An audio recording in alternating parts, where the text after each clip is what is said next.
OG_Biggie_T just redeemed taxes.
Lucy Snowdrop just subscribed for 22 months.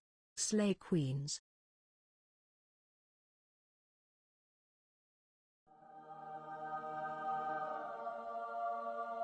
Weed and Sun just followed.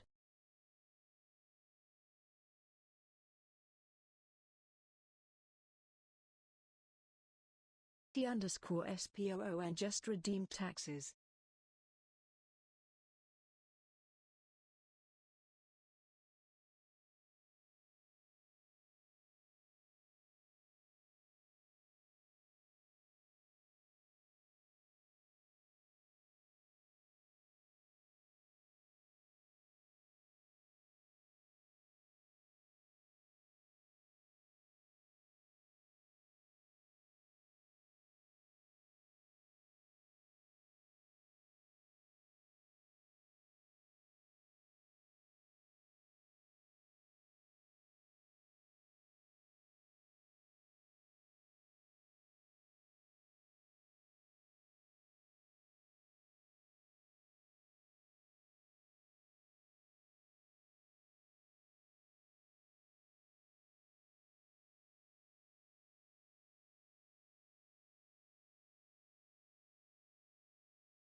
Stifler just redeemed player page clip.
Terrafae RPG just redeemed player page clip.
Hi everybody. What a fucking clip that is. Oh dear, oh dear. My hand isn't there. Hi, hello, hi. Welcome. I have to wave like once again. Wallace because if I extend my hand, it disappears. It merges into Horak. Too far. Oh dear. So, welcome in everybody. Hello, dwarf. I said hello, ghost because of the. Ghost. Biggie just redeemed a hydrate. There you go. I heard that. I might have to make her a bit loud. I made her quiet so it wasn't obnoxious across the stream. Biggie redeemed a hydrate. Fucking drink, damn it! In the middle of a fight, just hydrate. Yeah. I mean, we'll sort the levels out. It's the first uses of the everyone in the fight just stops, takes out their water skin, like yeah. Important. Got to self-care, everybody. It's like that bit from Curse of the Were-Rabbit when they put in a new coin in the little rocket thing, and they stop fighting to search through their purses. So it's Saturday. You know what that means? More Deans and Deans. The boon sticker's done. Amazing. That's what it means as well. In reference to what Vol just said, ! Discord in the chat if someone could while I make me brew. We've got stickers. We're getting more stickers. We're making more stickers as ideas come in. I'm an idiot. That's hot water and milk. There isn't a fucking tea bag in there. Well done, Pidge. I was just about to finalise my tea and haven't even put a tea bag in. It's all going well. Finalise me. But I think quite comedically, the first time we've not started with a technical difficulty, Pidge has a real life difficulty. Fuck! It's never a free week. Anyway, hi everyone. What happened last week? Well, we did some travelling. We had a fight. Haldir's family got attacked. Haldir's brother died. Haldir's brother was revived.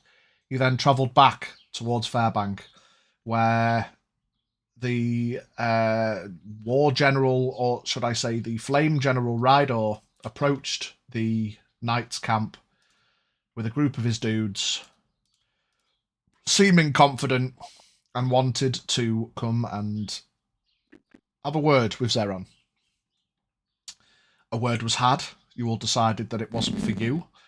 So you made contact with a unlikely ally in the moment, the raging vampire lord himself, Brother Juron.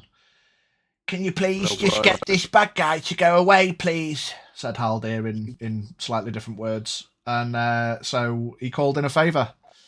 You then had your arm twisted by the expunger and immediately reneged on that favour and went and attacked him anyway. Well done, guys.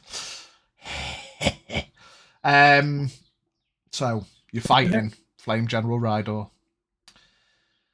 So what we'll do is we'll slide over straight in to Owlbear. Everybody get Owlbear loaded. If you don't have Owlbear loaded, and we will continue this battle. Prepare for battle. Prepare for battle. I believe we ended at the end of the round. The end of a turn, yeah. So that we could call it quits at an appropriate time. So, top of the round, we'll start with Mavie. Where's me Buka numbers? Every week I forget what Horak's able to do, so I have to read through everything. So, as we established, I can keep concentrating on Moonbeam and still cast something else that isn't concentration. As long as it's not concentration. Yeah. So, I would like to cast another Erupting Earth, please. Another one. Another one. Oh, another one? Another one? Let me just get my cube. Cube. Where in the fudge? Oh, that's why, because I didn't write Rydaw, I wrote GR for General Rydaw. I do not want to hit the expunger, so I'm just hitting 5/6 and the Flame General. Is Philip Schofield there? Because it's the cube. Somewhere else. Bombing kids. What? And He's doing this morning. Whoa, chill. I need dexterity saving throws from all three, please. Well, what the hell? Well, it's been a fun run, guys. The earth surrounding the area erupts. Rydaw And fucking spaghetti comes from the cracks in the floor. from I within summoned a yeti. within his mask. Rydaw sighs with a nat 1, and doesn't matter whether you Mask fail is with an mine, inch or a boy. mile. Failing's failing. 5 fails and 6 fails. Let's get these rolls out the way, Paige, because we've These got rolls. shit to do. Okay, so that is 19. 29 points of damage. I don't think I've got an away box for... That's fine. We'll just have the box pointing at the roof. How many points of damage? 29. 29 points of damage. Ah, making me do maths straight away. My favourite. 6. A large rock protrudes from the ground and puts him off balance, and he slips and lands on it, and it goes right up his arsehole, and he dies out of the shock. Well, He died of shock. My pleasure. Bro, I just... got Number pecked 5 to death looks by at a number rock. 6 and goes, "Oh, that's awful," and has a heart attack at the pain, at the shock of it. And General Rydaw, 29, did you say? Yes. If I make that... Yeah, cool. Rydaw looks at his 2 boys get protruded and have a heart attack and shakes his head and then firms himself. He just looks at them disappointed. God damn it. fuck's sake. Fuck's sake. Anything I'm not else, mad, maybe? I'm disappointed. Yeah.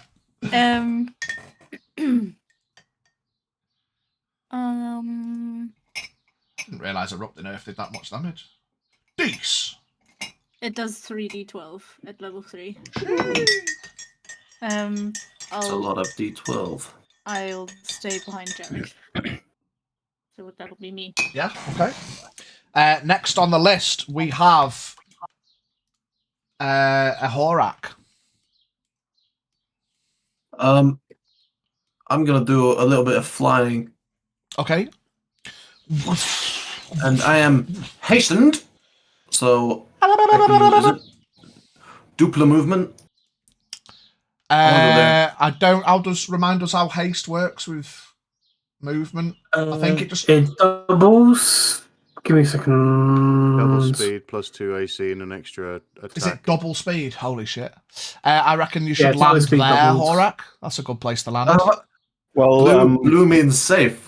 Yeah, blue means safe for Horak. It says it. If you get for the close, sake of- look, it says for it. the sake of not flying through it. I was going to say you would just flew I mean, that. yeah. So- Flew right through it. Yeah, you flew right 30 through feet it. to Oh 40 there-ish. And then... movie. Fucking... On his Ta-da. head. Rydaw locks up. For fuck's sake. No. And I will be No, momentuming no. the fuck out of this boy. Oh no. Yeah, do it. Oh no. Oh no, it all went wrong. With a... Yes. Oh, natural 20. nice. Oh, it's alright. So 3 to 12. 3 to 12. 2. Not Where pog. is Rydaw? I don't know. 12! 14. 24, 48, 55 damage. Jesus 55. Christ. That's a couple. Right, so if I do hang on. 29. He takes a little bit extra, but keep 55 in mind. I have to go read spell. Yeah. You doing a spell as well? No, I'm just big, so I do an extra d4 of damage. Oh, 56 points of damage, so 1 extra. Mm-hmm. And he can get my 2 other attacks. Well, I was hoping this fight would last long enough for V to get back, but I'm right here. 28. The moonbeam moves across you and puts you off. 28 just hits. Alright, and the next 29. That was a good point. What did you roll for the first one to hit? I just said yes, and then didn't even... Nat 20. Oh, of course, yeah. I was going to say, what number was it? And the second and the last one was what? A 29. Yeah. So 12, another 12, so another 24 points of damage. Yeah. And then do I get another attack because of haste? You get another action, one which attack. you can use as one more attack, yeah. Okay.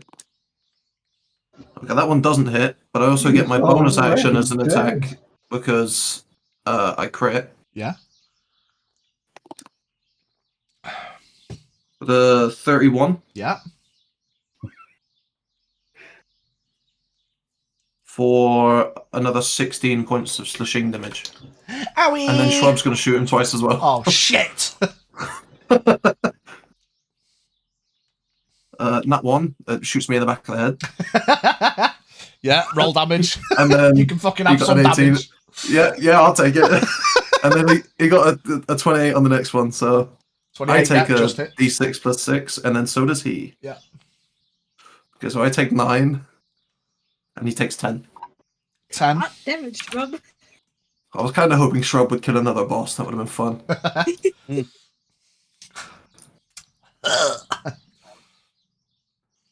Alright, Please tell me he's next. Nope. That one's next. No, it's me. Oh, damn it, Rydaw's I want last. to use my Wow. action surge. Okay, Oh dear. yeah, that's my turn. Zeron. Finish him. Just hit once, please. Maybe. On save, please. Con save. He is a Connie boy with a nat 20 for 34. He passes. So I'd need to roll 7d8 plus 30 and half it.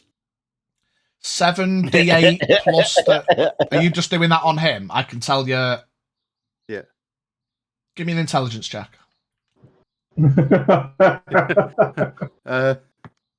5. Well, whatever. Do it. Sarah was like, Seems like a good this idea. dude is dying today. That was an intelligence check to see if it was overkill. Does Well- he look fucking hurt? Well, yeah, he's got 10 hit points, mate. He's dead Does it before look you like roll. a humanoid killed by this spell rises at the start of my next turn as a zombie permanently under my command? Yeah? Oh, no. Does it look like I've now got Rydaw as a zombie? No, it looks like you've got a zombie that was Rydaw. There is a distinction. You don't get Rydaw as a zombie. Listen, right? I can pretend. You can in my pretend. mind Yeah. It's still Rydaw. Still looks I've like got him. a zombie that looks like General Little Rydaw. splash of makeup. I mean- we can pass it on. 20, 22. Nice That's to have the 11 mask. from the first 4 dice without adding anything else. Yeah, he had 10 hit points, so before you rolled, you'd already killed him by 20 HP. Cool. So Rydaw is now a zombie. Yeah. So I need to, at the start of my next turn, that's him. That's me done. So actually, hang the fuck on. One thing I didn't look at is the range Range on what? on my spell. Oh, Where was Meanwhile, he? Haldir's going through his bag. Same spot he stood in, though. Has he moved? 55. Yeah, 60. So move Ooh. on. You miss and zombify Shrub. No. The Spectre is going to take a swipe at number 9. Oh, yeah. With, Zaron's 10 ghoulies. Hang on. 10 to hit. Who is Zaron's ghoulies? That's. That's my Spectre. Oh, your That was, Spectre. that was number 10. Oh, and that's Yeah. a zombie. Yeah. So, yeah. 10 to hit. 10 misses. Cool. He is done. I don't have Dave on, so that'll do me. Okay. Ghoulies gone. Jarek. With Oran and Boone on deck. I'm going to run up my maximum, which is Just fucking clicking all kinds of buttons here. 40.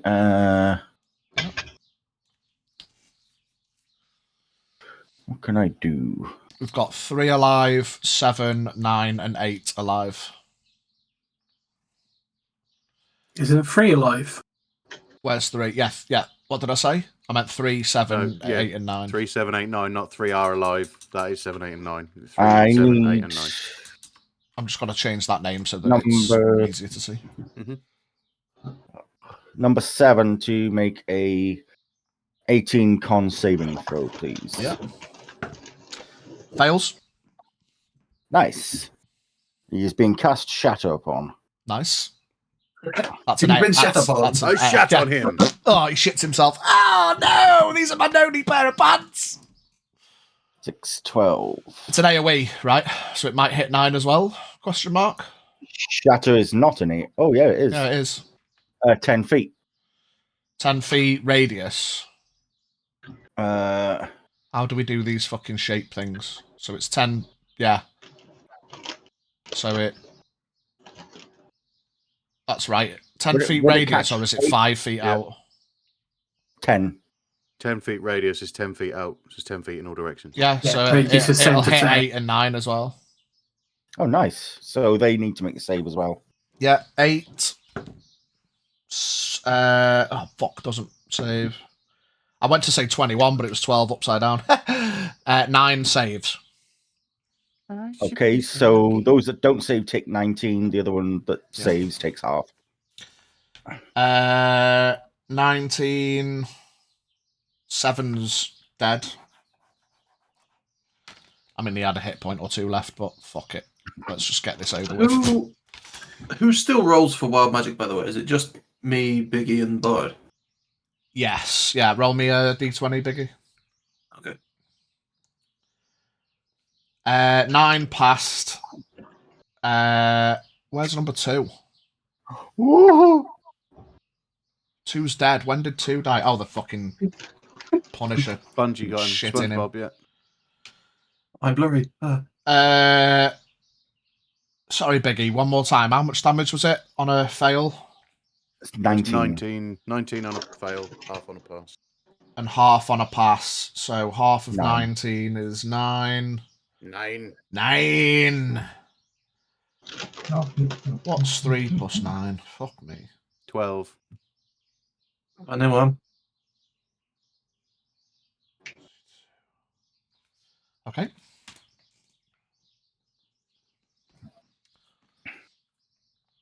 And then I believe it makes a thunderous boom that can be heard 300 feet away? Question mark. Yeah. Also, any non-magical object that isn't being worn or carried also takes damage if it's in the spell's area. I don't know if anything is. There's no objects, no. It's just like destroyed earth and snow and shit. So there's a fucking blast of rocks and snow goes flying around the area when a big loud thunderous boom is heard. So if the fireworks didn't alert the camp, the fucking boom did. That is if we're within 300 feet. I mean, they heard it because I said I think so. they know. They know. Okay. They know the general was It's out the middle here. of the And suddenly night. there's like, it looks like a fucking artillery barrage Oh. going off in the distance. Even if it's quiet, it's still a. Yeah, is that you, Jared? Yeah, that's me for now. Nice. Oren and Boone with Spongy on deck. Slowly turns and like on Tailspire, just slowly turns and looks at 3. Ah, fuck. With advantage because of the mace. Brilliant. I am going to. Howder's going to deal with 8, no problem. I'll shoot 9. Okay. Take 2 shots at 9. Am I? Hey! You are now. Oh, Horak. Sorry. I am now. That is a 27 and a 31. Yeah, both hit. Sorry. Hi, V. Babe. All right, babe. All right, babe. 9, 14. So 23. 23 total into number 9. Yep. Engine number 9. On the New York Transit line. Yeah. My train goes off the track. Pick it up. Let's go. Are you still moving or are you standing there? I'm going to stand here for a bit because I don't want to get too close. Just in the long grass, yeah, fair enough. Yeah. Yeah, Boone? that'll do me for... But he's just moved a bit further away from everybody. Oh, right, okay. Into the... Yeah. Yeah. It's too much of a scholar for this kind of violence. Yeah. Spongy. Right, okay. SpongeBob 1, 2, 3, 4, action surge, 5, 6, 7, 8. Yeah, he's dead. Boop. Did he just 8 fucking slap that guy? Yeah. 8 slaps. I'm not going to roll the damage, there's no point. Me. Fuck it. In the arsehole. With advantage as well because of the mace. Just that guy's dead. Let's just move on. He is then going to move his... Oh no, he doesn't need to. He just rests his fucking glaive in the ground and... My work here is done. You've got this. Seeing that Rydaw's gone, he's no longer needs the fucking... He just starts spinning it like a trimmer and cutting the grass down. I'll carve us the path, don't worry. Right, who's still fucking alive? 8's alive. Hang on, it's just alive. 8 and 9, so all the rest of these can come out of the initiative. Rydaw is now a zombie, so... Gig. Save that. 8 is gonna try to fucking run. Oh my god, he's gonna get so far. He starts his turn in Moonbeam. Go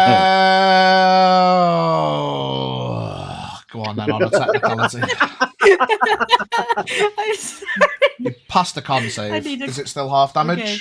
Half damage, yes. Yeah. To level... To be fair, it's a level 2 Moonbeam, so... He is that helps. slightly more injured than 9, so he might still die. Well, maybe. That's still... and... Takes half damage, so he takes... 7, rounded down, 7. 7? Okay. Yeah. He's still up! Yay! Get him, Horak! Get him, Horak! Where's he going? He's fucking Don't running. forget Sunshine, he's slowed by the long grass. Oh shit, of course he is. Get back here, son. You ain't going nowhere, boy. Page, check your DM real quick. Nowhere.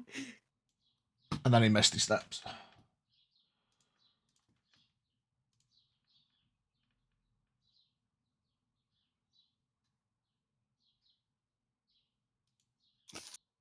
Okay.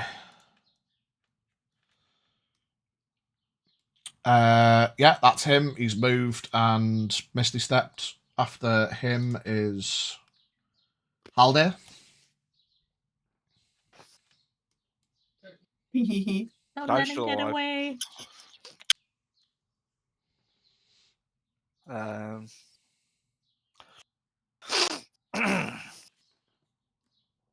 Well, not a lot for me to do here. Number 9 still alive. I will shout over to him to lay down his arms and surrender, and take a big step towards me. And what?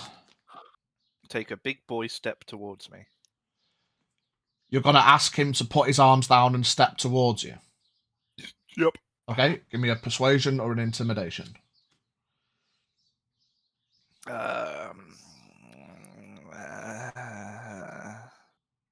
It's going to get a persuasion. Let's see if I can persuade him.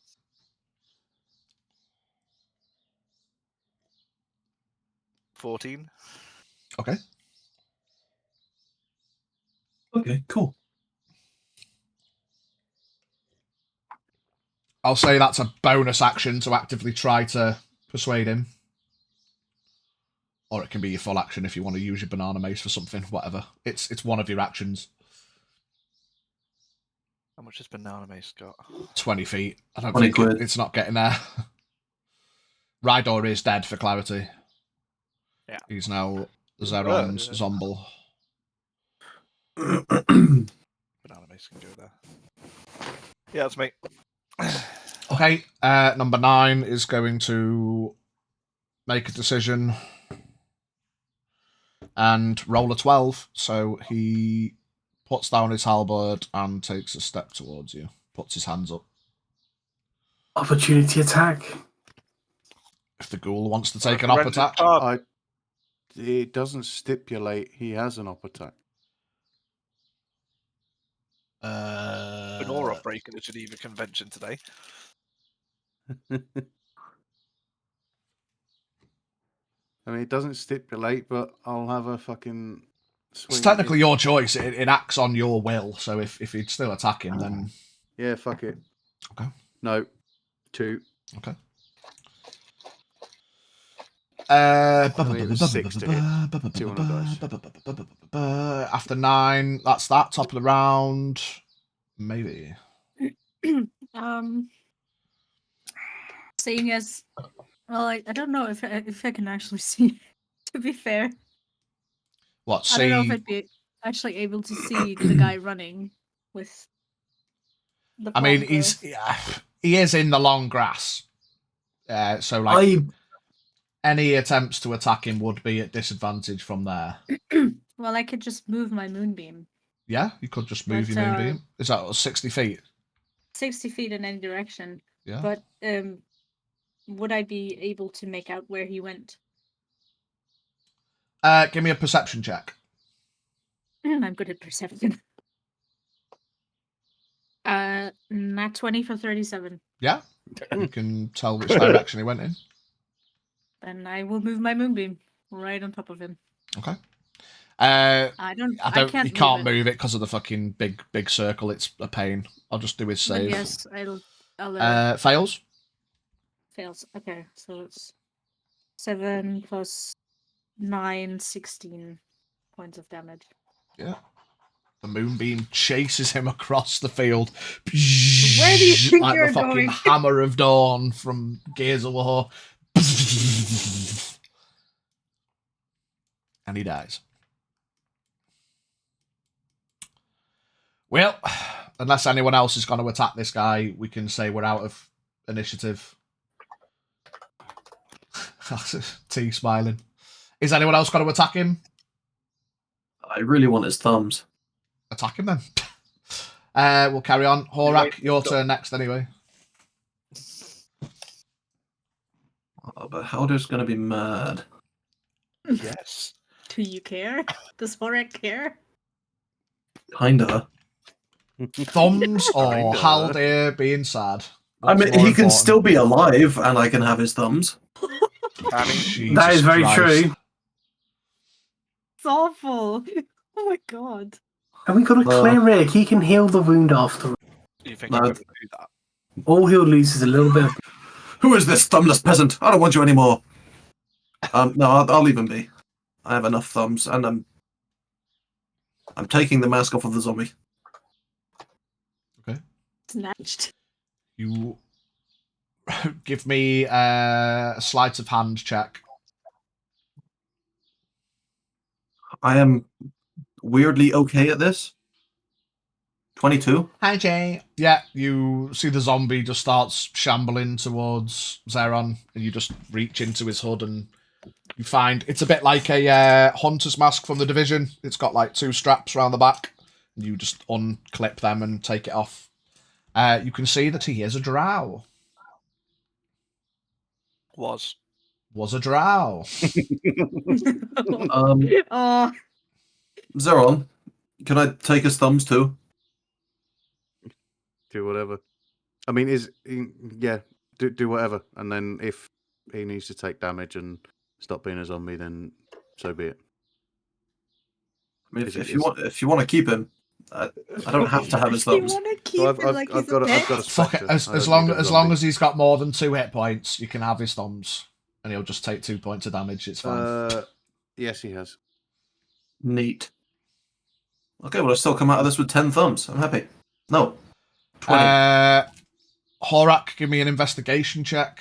I'll say with advantage because you're holding his hands while you cut off his thumbs. Oh my god, he's holding your hands. He has 3 thumbs.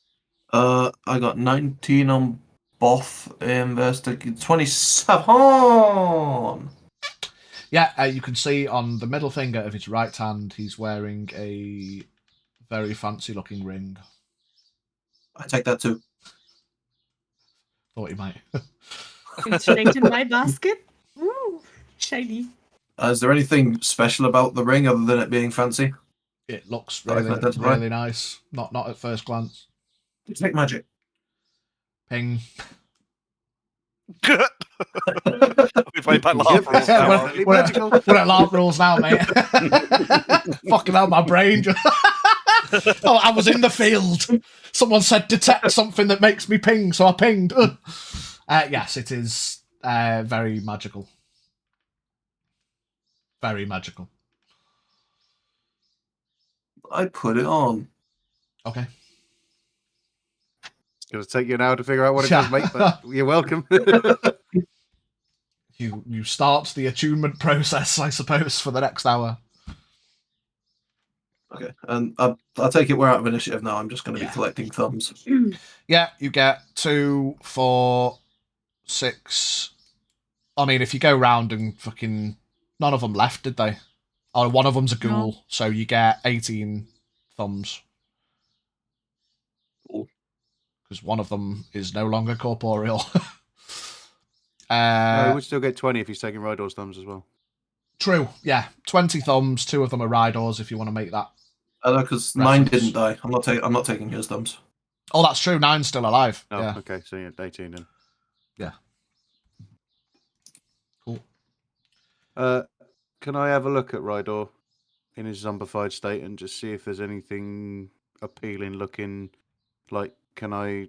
Oh no! Let me pocket his sword. I was going to say, yeah, Is he you know his sword is very magical, given that it was a flame not long ago. I'll have his sword. And is there anything else on his person that might be of any interest? He's got a shield that looks very fucking well made, and his armor, of course, looks very well made. Fuck it, I'll take it all. Stick it in my bag. Excuse me, Okay. Mr. Fairbank. Yes, Can Mr. I have a Egon. look at that shield, please? You're more than welcome to. I thank you. Mr. DM, is there Yes. anything special about the mask, or is it just a mask? It is just a mask. Give me a nature check. Who? 9. 9, it's just a mask. Okay. How cool. Fuck it. I'm gonna wear the mask too. Yeah, you adjust the straps and you put the mask on. You look radical. Your detect magic lasts for a minute or whatever, so yeah, you would have got a ping off the ring and the sword. The armor and shield don't ping; they're just very well made. What armor is it? It is studded leather. Not interested. How cool is the shield? It is very well made. You imagine, by the best make it could be, it is a +3 shield. Where the fuck Can is I have my this? Sit up. There we go. Can I... You're welcome to it. Thank you. Yeah, through simple inspection, if you want to take all his clothes off, it's +3 leather. Well, +3 studded leather. We're taking all his clothes off. What Okay. else has he got a plus on? It is dick. It's huge. Thanks. You're welcome. Can I take a look over at Little Mouse and see how decent her armor might be? I was about to say, were we talking about his dick still? For clarity, this is not magic armor, and so it doesn't change size to fit the wearer. This is made for an average size dress. It's just very well made. It's not magical. So maybe could put it on and it would not fit. Turn and look at Auron and see whether Auron's armor is good or not. He's wearing a +3. His armor is very good. You all made bank and upgraded all of your shit to +3. I don't think anyone's got anything that's not +3. Fuck it. I've got another +3 set of studded leather then. for a bit. If you want to make an addendum to that it fits a big person, not a small person. I find that offensive. For clarity. Rydaw. Sweet. It's medium-sized creature. Yeah. So what about this sword that you had then? Is that something you've made, or is that something I can just... you can add it to your sheet once you've attuned to it. No, I'm not attuning to it. I'm just putting it in my bag. Well, it's just a rapier. I'm not attuning to it yet. How are we spelling Rydaw, sorry? Rydaw. Do you know what? If you identify it or attune to it, then I can give you the actual item. Otherwise, spoilers. Yeah, fuck it. I'm going to attune to it. Okay. In an hour, you can add the item to your bag. Hey Google, set a timer for an hour. It's what? Just because you've done that, irrespective, you've got to wait an hour now. No, I'm only joking. Bothered. Number 9, Halberd, just stands there with his hands up, looking at the decimation of his colleagues and friends. We don't need Albert anymore at the minute. Do you want to have a seat, friend? I'm going to prop up dead number 7 for him to sit on. He kind of looks down. Thank you, but no thank you. Wasn't really asking. Sit down. Takes his hood off and takes out his water skin. Has a sip. There's poison in there. He's dying. I mean, if he wants to cyanide tablet this, he's more than welcome to. Don't worry. Not every one of my bad guys you capture has a cyanide tablet. They have a cyanide tooth. Yeah, sit down, keep your hands where we can see him, please. Let's have a chat. I'd rather not sit in the wet snow if that's all the same. Yeah, it isn't the same. Sit down. No. I'm going to force him to the ground. Non-lethally whip his leg. Goes down to the floor. As he should. Damn right. For clarity, because Horak forced him, not because of the whip. He doesn't, I was about to say. He doesn't react to the whip. Jokes on you, I like that. You've got a chance for a survival, so let's not beat around the bush on this one. Tell us about the camp. There's a lot of soldiers in it. Don't be coy, you know what we're asking. Forgive me, I don't. Like, what would you... I'd prefer direct questions. It's a camp full of soldiers. There's not much more. Security rotations, the actual amount of soldiers. Who else there has any kind of prowess like your dead Rydaw? There are no other generals. There are 100 to 200 men. This is one of the rear camps rather than a forward camp, so this is where men come to rest on rotation. There are security patrols, but I imagine there will be a contingent heading up the hill shortly, given the disturbance here.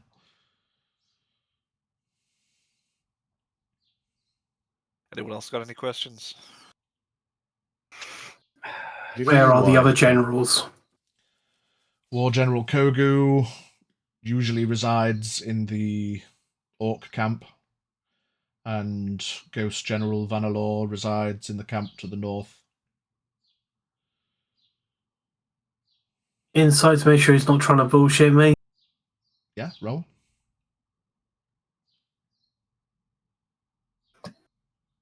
Uh, 14 plus 9, 23. Yeah. He seems to be a guy who is just talking. Yeah, he's not lying. He's not trying to. He doesn't look like he's looking around awkwardly thinking of lies. He's just answering questions. He knows he's been caught. It is what it is. Where is the main army and where is it heading? The main armies are generally dispatched from the forward camps. Dependent on dwindling numbers, Ghost General Vanalor brings more numbers into his fold. Read into that how you will. they head and fight along the borderline wherever they need to. The fight isn't a constant war. I'm sure you might not necessarily be aware. The Coleraines aren't necessarily a fighting force in of their own. We could have ended this war in a matter of weeks, should we have wanted to, but their trenches prove an issue, and, we don't need to make a forward advance constantly.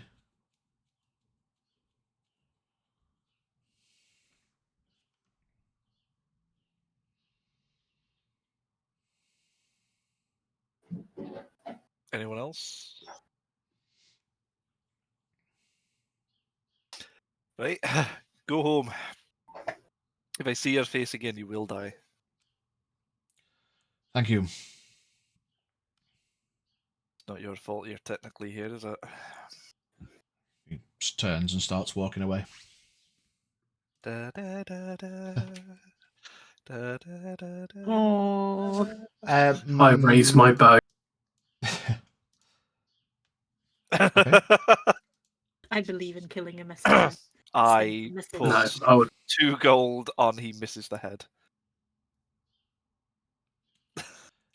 Maybe you hear a voice next to you. Hey, love. Whispered. I'm not going to whisper it for the purposes of the stream and being able to hear, but very much whispered. Hey, shh, real quick, just for fun. Pick a number between 100 and 200. Specific. 113. Okay, great. This guy's about to be 113 feet in the air. Oh. Descending. Well, this is ghastly. I felt a tug, so I came for a look. I see he's still here, and a gentle wind kind of blows underneath your chin and directs you towards the expunger. Apologies for that. There's a lot of them still down there, you know. Yes. We must leave.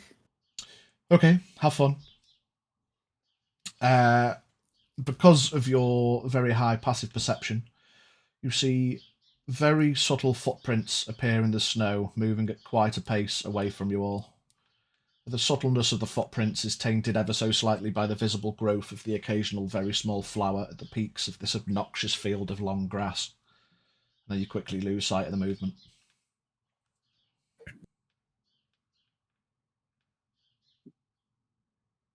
I see good too. I will say roll me a perception check because he was actively only trying to get Maeve's attention. No, I'm joshing you, mate. Joshing. Okay. Yeah, normally he doesn't give a shit, but this case he was being subtle.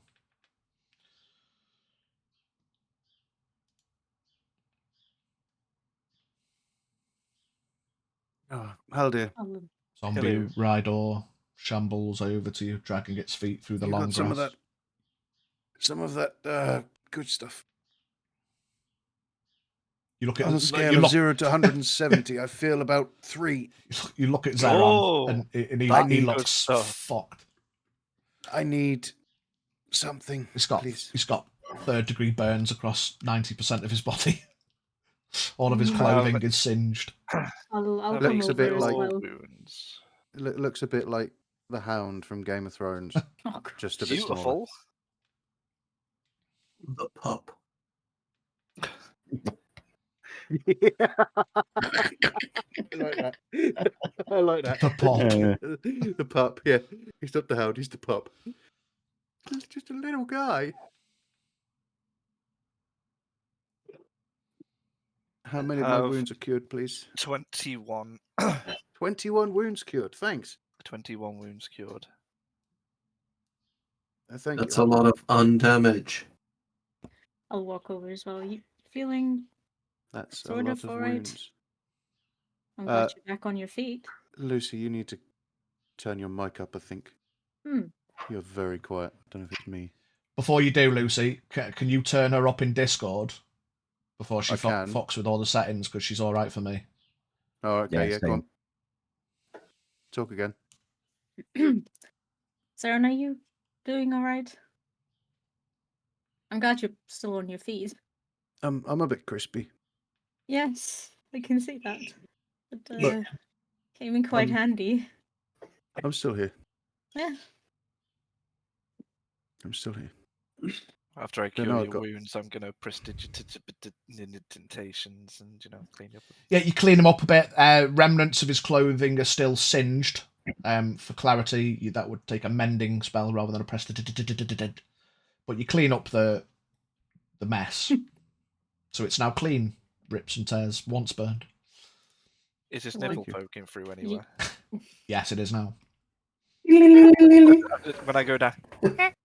You want me to fix it? And I'll just hold out a hand. Get off my nipple. Oh, okay. Yes, of course. Slap. And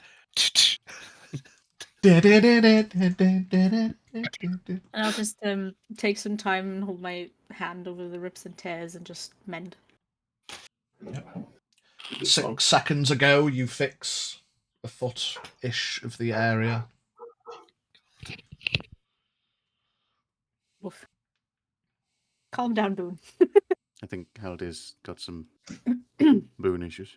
He's just very slowly storming out of the grass. If there are more coming, we should probably leave. Yeah, it's not a bad idea to leave, I think, yes. I think it is time to go. Horak, do me a favour. Just put Rydaw out of his misery. Wait. I take Rydaw's cape if he has one. He does have a simple cape, yeah. Just a black, just simple. Just a black cape to adorn his black studded leather, yeah. Oh, right, I'm just going to throw it over his head then. Did he have anything in his pockets, like maps or keys or anything of interest? Give me an investigation check, Oron. We're all very interested in the armor, but I'm more interested in his backpacks. 14. Did you say perception? Investigation. 7, 14, 21. 21, he doesn't have a lot on him. You imagine that any important maps, documents, letters, details, he doesn't just carry around. They're probably in the camp. He came up he doesn't even have a backpack. He walked up the hill in his armor with his weapon. Not even the keys to the car on him? No. He has got 250 gold. Damn. I was going to say, I would have been checking the others as well, because they're using the kind of weapons I would use. I just want to check them over. They are all just +1 large weapons, but none of them are better than yours. If you want to take their weapons and armor, anyone? Check their pockets as well for anything. Yeah, nothing. This was a contingent of guys that just came up the hill to either arrest or fight. They've not brought anything with them. They've got water skins each. A water skin each, +1 halberd. There's 4 halberds, 4 great swords, 2 sword and board. They're just a fighting group. So they came to arrest or fight, and they didn't either. Good old grass. They would have fought better if they weren't stuck. Yeah, you get that vibe. You were these guys are most certainly well martially trained. Yeah, but what can you do? I like how they're well martially trained, and they've basically just come across the memeiest group from 16 years ago, and just been completely decimated, like highly war-trained soldiers versus years of fucking experience. Yeah, but they couldn't move. Versus a bunch of jackals have been sleeping in a cave for fucking 16 years. I think Paige is right about if they could have moved. Oh yeah, above table, this fight would have been fucking horrible if they got it started all working together, had a fight. You can't use tactics. Yay, Oron. Nothing is foolproof until it has been tested on a fool. You cannot predict stupid. Cannot predict the grass. I'll get out of the high grass and start gathering the horses. Yeah, you head back. I mean, that you'd have to jog after them, so you have to jog back up the hill to where the There's still the foggy area, so it's easy to find because the private sanctum remains, but of course the dome within doesn't, because Spongy left it. As you all start to leave the battlefield area and start heading back up the hill, everyone give me a perception check. Maybe does this with movement advantage. and the like affect my attunement or not? Like you can move. Can I still be attuning while I'm doing it? Yeah, it's short rest kind of stuff. 19. I keep disappearing into my background. Did you say perception? Yeah. Yeah. 22. 20.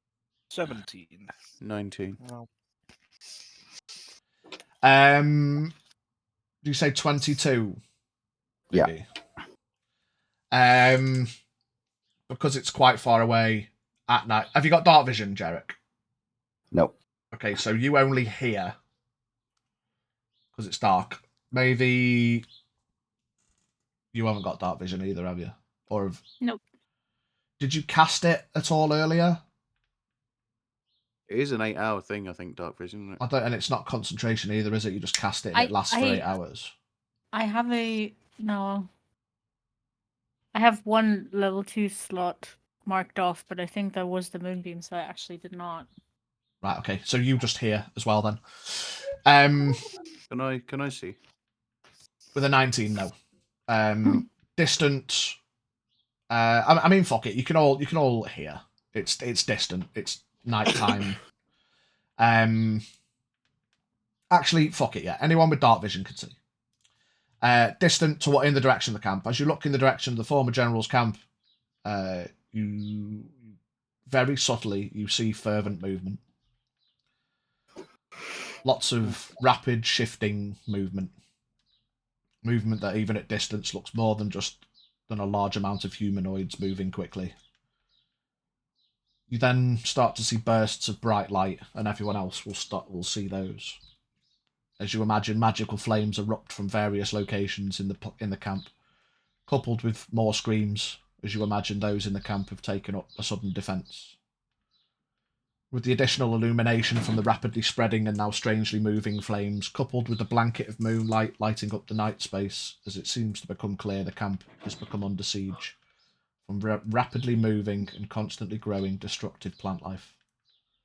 Vines, thorn-weaved spears of thicket consume the space and are lit with fire, and continue to spread and grow and wreak havoc in the camp.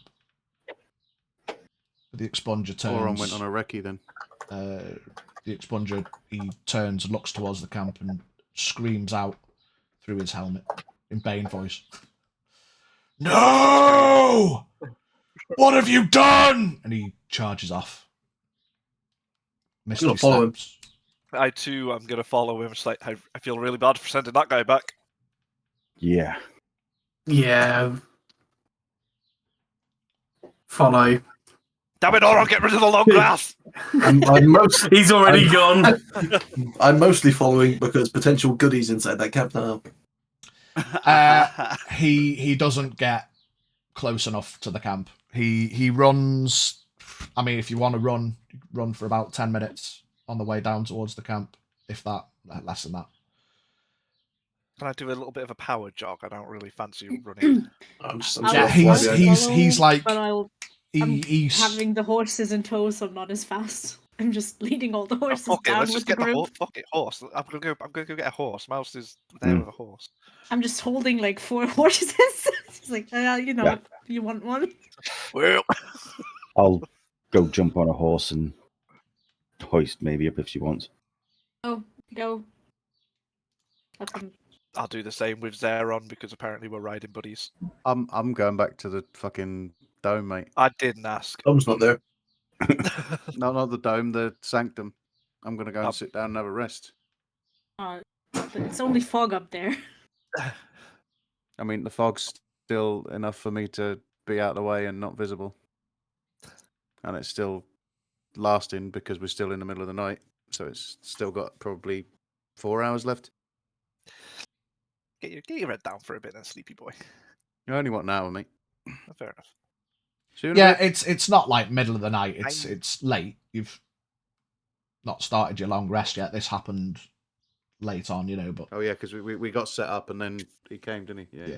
We were having some late night cheese and crackers. Yeah. So anyway, he's not going all the way to the camp. He gets closer enough to have a decent view, and then he drops to his knees, punches the floor. Everyone dies. Yeah. The ground explodes and everyone dies. Give me perception checks again. Again, those with dark without dark vision will be disadvantaged this time because now you're trying to actively look.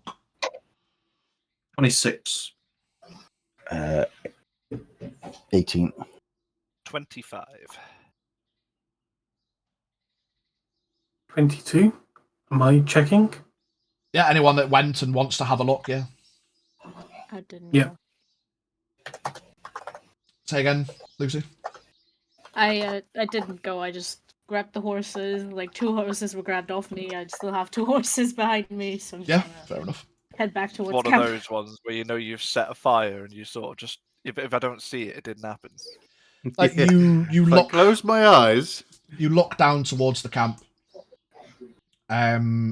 It's hard for you to make out details, Jarek. You only get like glimpses because of the fire that is lingering. But you all look down towards the camp, and you can see that the camp is now a writhing mess. It just looks like we've all seen The Lion King. You know when Ed falls off and lands in the thicket. It just looks like nettles, thorns, thicket, vines, long grass. Just the entire camp is destroyed. There's 2 elves making fun of a third one, calling him Cactus Butt.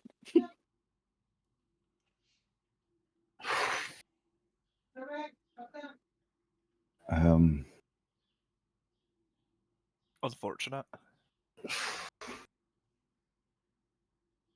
I don't say anything. I just take an awkward glance behind me. But maybe.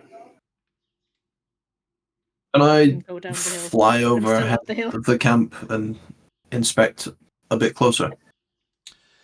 It's still a ways away. Like realistically, we're a little bit timey-wimey. I'm giving you checks. Yeah. You know, if you want to spend like Far away. at least, I mean, flying 30 feet around, probably about half an hour to an hour. I'm still hastened. How long does that last? Is it a minute? Hasten, it's a minute. Because it's more of a battle thing. I am no longer hastened then. Yeah, up to a minute. Yeah, fuck I'm it, just I'll going to get ask up. the expunger because he seems to know what just happened to the camp. Yeah, he's just on his knees. Sobbing, laughing, crying. No, just quiet. Laughing. He did the solve Darth things. Vader. No! Shouted, "What have you done?" and then charged off. But now he's just silent. Flick the back of his helmet just so I can get a reaction. Dink. He grabs your arm and grips it a bit too hard. You take 3 points of bludgeoning damage at the sheer grip of the man. But then he quickly releases it. Oh. You hear him let out a sigh. We all fuck around and find out at stupid times, but here's Oran. Oran coming in. No, man's well upset. Ding! I love Oran today.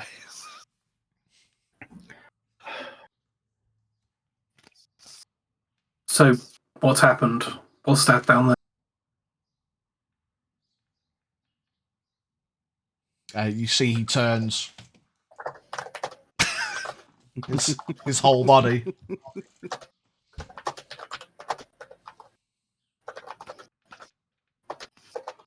No prizes for guessing.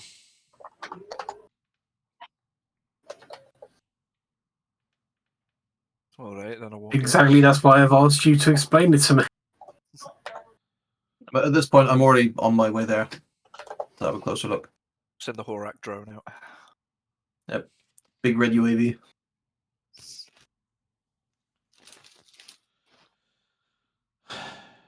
I suspect it because Mouse's new friend has had his part to play.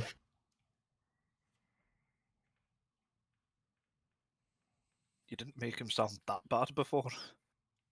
I'm not here on a holiday trip, Haldir. Right. As much as it but at might the not same seem time- serious, it most No, certainly is. Pontin's on Kerachek. You made him sound quite. Sorry, these crackers that Zeron gave me before are delicious. You made him sound a little, a little bit of a feisty, fun character, not a let's destroy 200 people possibly in a war camp character by clicking my fingers. Perhaps that's his idea of fun.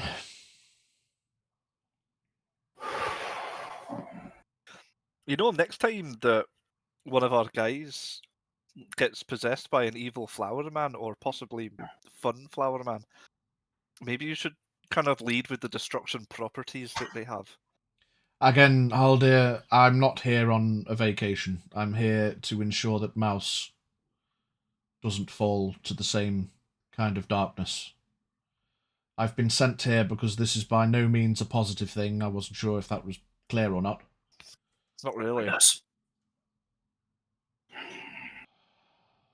Then to perhaps bring you up to speed, it most certainly is not a positive thing. Oh, well, the camp didn't give me that impression, did it? I must admit, Haldir, if you're just going to reply to everything I say with sarcasm, then the conversation is over. He walks a few feet away.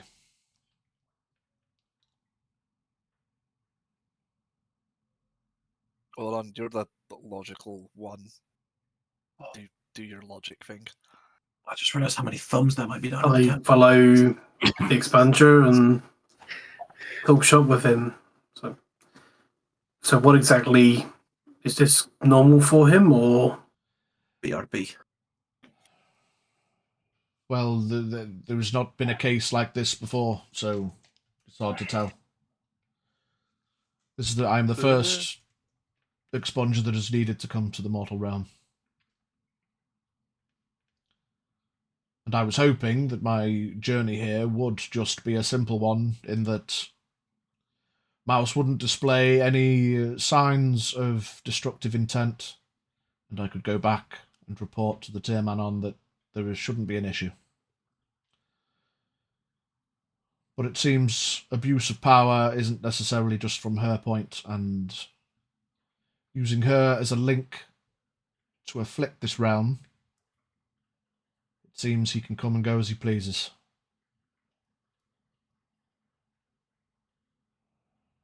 And then he gestures towards the camp.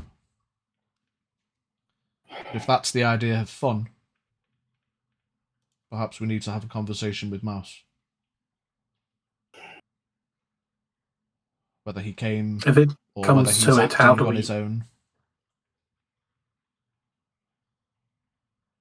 If I'm here and able to sense his presence in time, I'm very efficient at what I do. But there are still limits. I am by no means of the same power as an archfey. But my presence here is strong enough to sever his presence here. But again, I wasn't sent to deal with him directly. I was sent to ensure that Mouse doesn't fall to darkness. If need be, how would you sever his presence from you? I need only be close enough. I shan't tell you my methods, but if I sense his presence and I can get close to him, then I can send him on his way. Would that put Mouse at risk? I cannot say. It shouldn't, unless she tries to get in the way.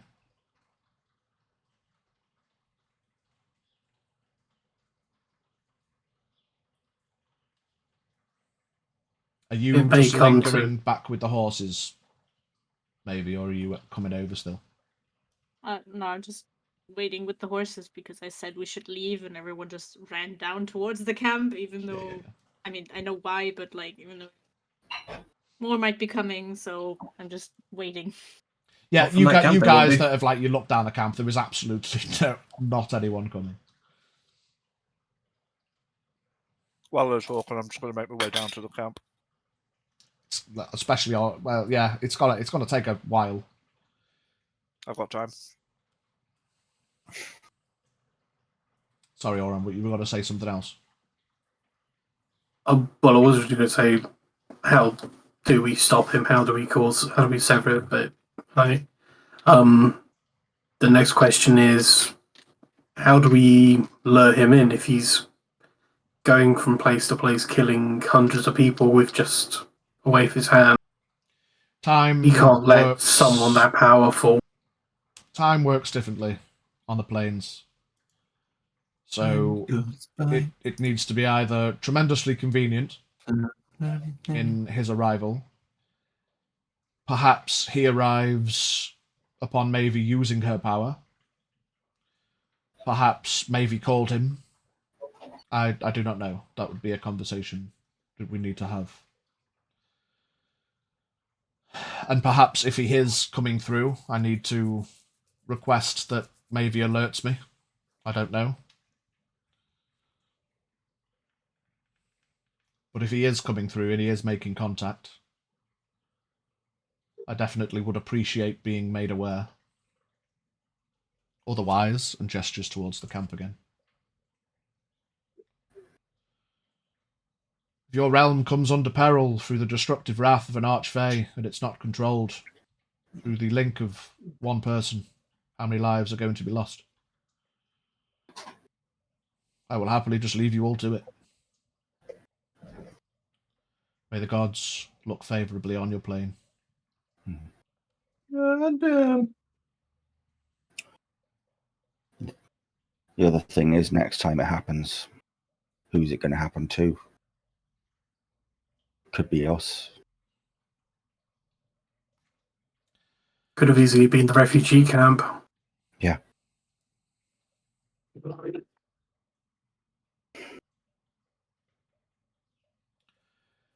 Anyway, I shall retire to my sanctum. There's not much more I can do now. He turns around and starts walking back up the hill. Suppose we shall wait for word from your colleagues as they venture down to destruction.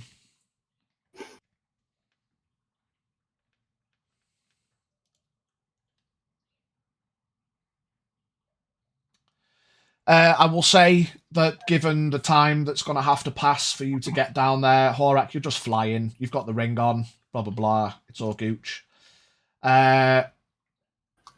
You can add... Oh, wrong sheet. You can add a King's Ring of Protection to your character sheet. Ooh-wee. Zeron, if you would like to add Rydaw's Flaming Blade.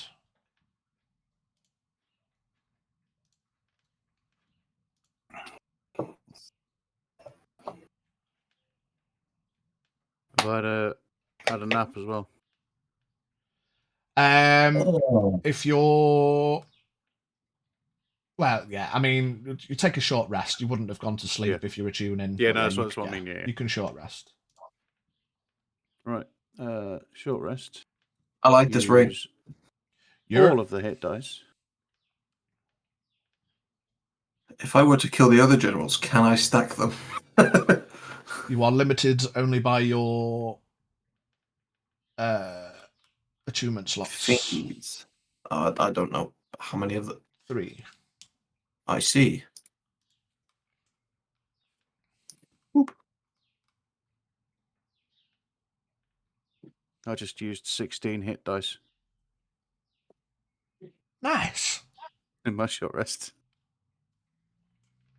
I think you only get half of them back on a long rest, isn't it?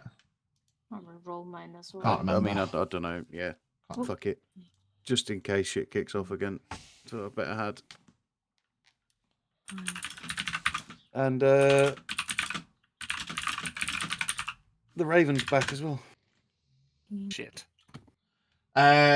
The character also regains spent hit dice up to a number of dice equal to half the character's total number of them. Okay. For example, if a character has 8 hit dice, he or she can regain 4 spent hit dice on a long rest. Yeah, so next long rest, you get 8 of them back. So you might as well spend an even number so that you can get half back. I mean, yeah, I've used them all anyway.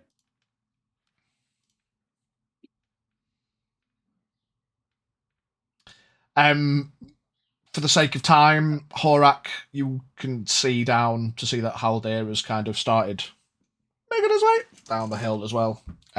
For a flight speed, it's not a particularly fast one. You can only fly as fast as he can walk, so you keep relative pace. You set off a minute or two after you, but you get down towards the camp and it is fucked. Apart from the bits of lingering flame of burning plant growth and the odd bits of ripped, torn tent, it is thicket. It is a patch area of vines, thorns, thicket, grass. It's fucked. Can I see what looks to have been Rydaw's tent, or no?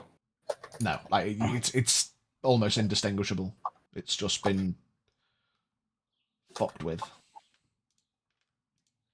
You can spend X amount of time cutting and burning your way through the vines if you want to get in there properly, but it's thick, double C. Fuck that shit.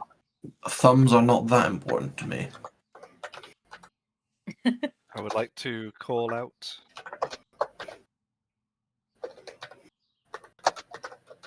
Hello. Any survivors? Casually walking up. Hello. Anybody out there? No response. Stop putting my way in. Give me a perception check. You start cutting your way in. Yeah. Right, okay. Yeah, give me a perception check. 25. Yeah, Horak, you can make one as well if you want. As you approach, you can see that there are 4 or 5 people who look like they've tried to run out of the camp as it was going on, and they've just got vine, thorn, large thorn vines just out of the floor, through them, impaled. I take their thumbs. Okay. You can have 8 more thumbs. Yes. Can I see Horak doing this? Yes. Horak! Hey! They weren't our enemies. But they don't need them anymore. And they were kings. Maybe. That's not really their fault. I'm still just gonna Nice. We'll be doing the hand out of the cookie jar. One more. Slap him on the wrist But I've already got hold of this one. It's got my germs on it. Come on, let me have it. I am halfway to 100 thumbs. Man just really wants 100 thumbs. Fair enough. Strangest hobby. I'll just keep cutting through. Collecting. I suppose I'll help. Yeah, so the first bit of thicket that you get, it's not just machete through the jungle in those films you see, bang, bang, 3 swings and you're cutting a path. You have to physically saw your way through. It's not just grass, it's thick thorns. But it's a +3. Yeah, then you can have +3 to the time it takes you to do it, but you're not just cutting your way through long grass with a scythe. You are cutting your way into the destructive wrath of an archfey. I will say, depending on how long you want to spend doing it, you're not going to get a long rest. So if you want to go up until the point where you're yeah, fuck it, we need to sleep, it's up to you. You can absolutely cut your way through, but you'll be up all night. Everything it proper intertwining. Yeah, it's a thicket. It's not just oh no, there's some vines. It's all, you imagine it's all come through and hunter-seeker. It's found people. It's fucked them. It's penetrated. It's tickled. It's done everything it can. There is no one left. Apart Gather from the as many remaining... people as I can find within a few hours of cutting and hacking, place them together, check the pockets, any information, any gold, blah, blah, blah. Roll me a percentile.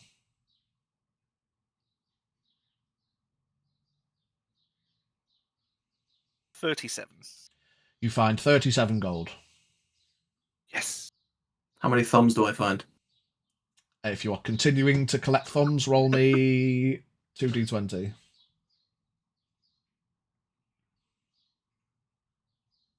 Wow.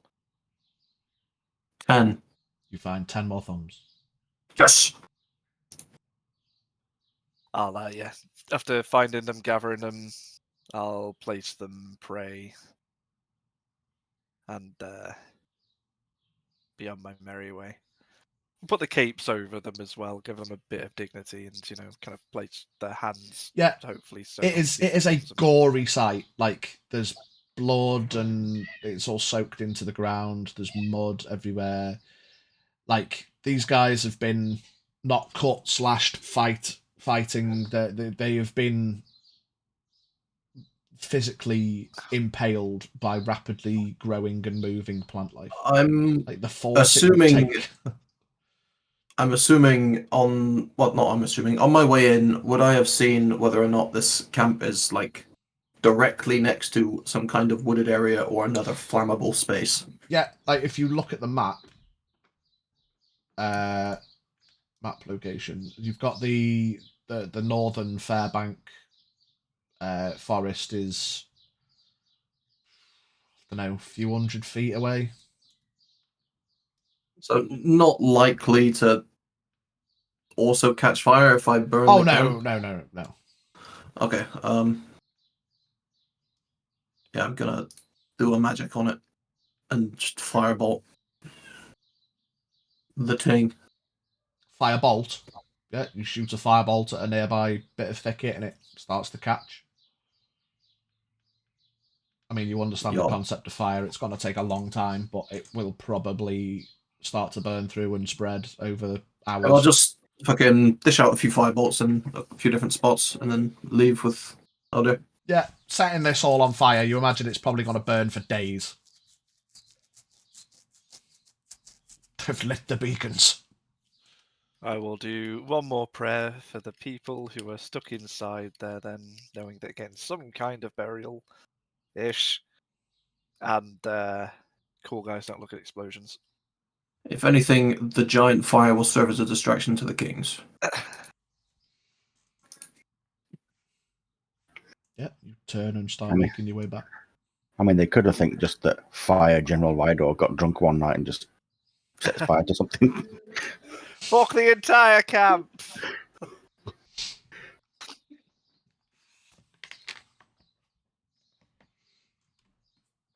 While most of the way through your attunings are on the expunger walks back in.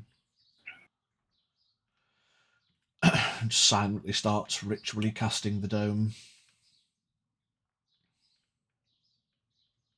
Of all you. Possible, probable, potential bullshittery ways, can I tell that this huge hunk of metal is upset about something?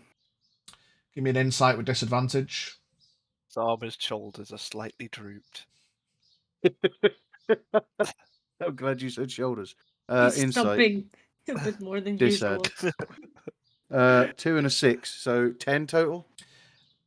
I mean, it's very hard to determine. It is just a massive walking tin can. He always holds himself with. He's not like walked in like. He always holds himself in posture. It's hard fucking not to in a massive full set of armor. But yeah, he just walks in silently. Starts doing the you over to one side. I must thank you for the assistance you've lent us over the past days. Kind of half turns, full body, nods.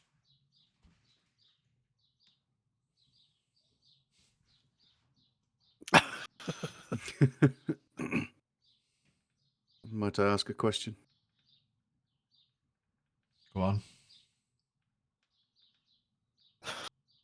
For how much longer might we anticipate you remaining with us? Given what's just happened, perhaps a little longer than I anticipated. For it seems that that we couldn't have anticipated. It seems the link that whatever bond or link or pact that he has formed with Mouse allows him to have more of a physical connection on the plane than I could have anticipated. It's one thing growing a flower that can form the nature of one's pact. It's another thing to almost grow a forest worth of thicket in a destructive manner across a camp.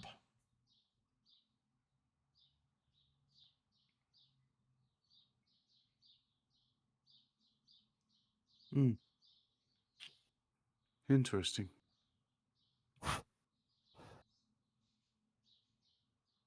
So what happens now? What needs to be done? Tonight I shall rest alone and dwell on my thoughts, perhaps contact the Tirmanon to determine if anything should or needs to be done. Then I should like to have a conversation with Mouse, should she be willing. But that can wait until tomorrow. Beyond that,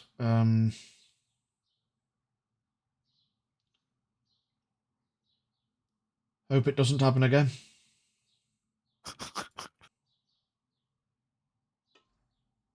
If there's anything I can do to assist in the meantime, please let me know.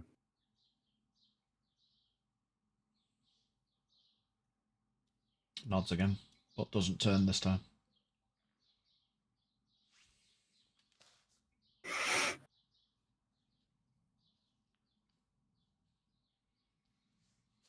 After about 10 minutes, the dome apparates and he walks inside it. The opaque colour of it is black.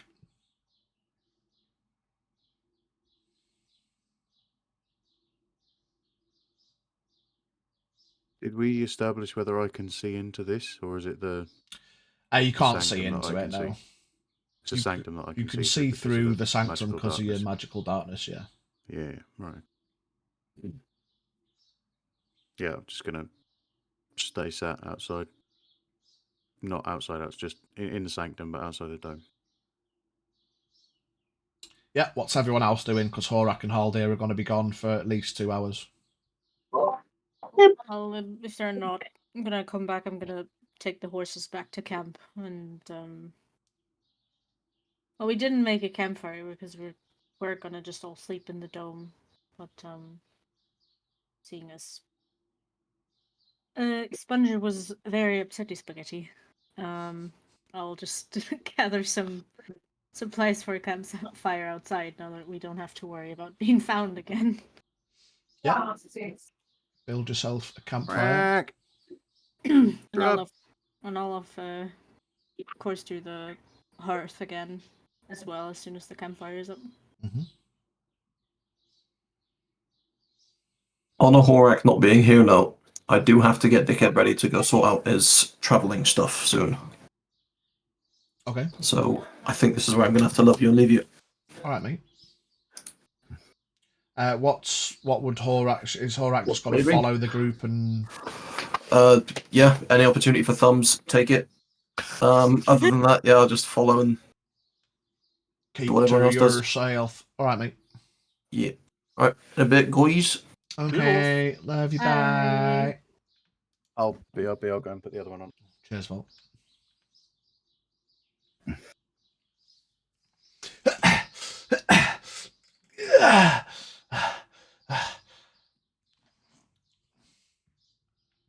Yeah, The DM has gone quick. Mammon's in charge. Mammon. Yes, Mammon. You don't fucking want that, bruv. Jesus, no. Mammon is responsible for at least several war crimes. That's his fucking brother, so you can tell what kind of game he's on. It's not a war crime if you had fun. It's not a war crime if you don't claim to be part of the war. This is your war, not my war. Wait a second. Yes, Leansky. Frack's getting a little passport. For 4 times the price of a human passport. God damn. Nice.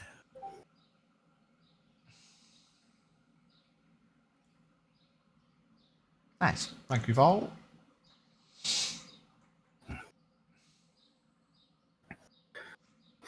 Yeah, Jarek, Oron, Boone, you all make your way back up to the camp. Mavy's making himself a campfire.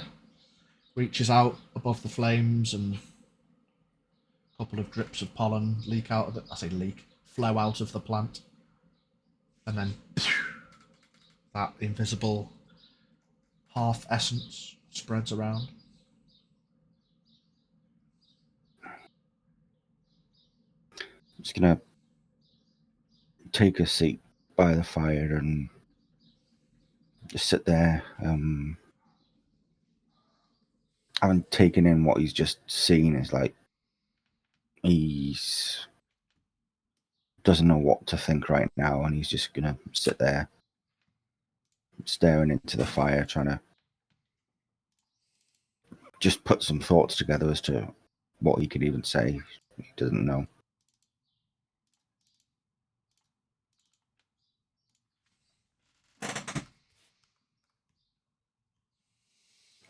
Yeah. Oron, Boone. Comes in, sets up all the camp, helps finishing out, taking all the bedrolls out, takes a seat and just stares at a mouse doing her pollen magic and just pays attention.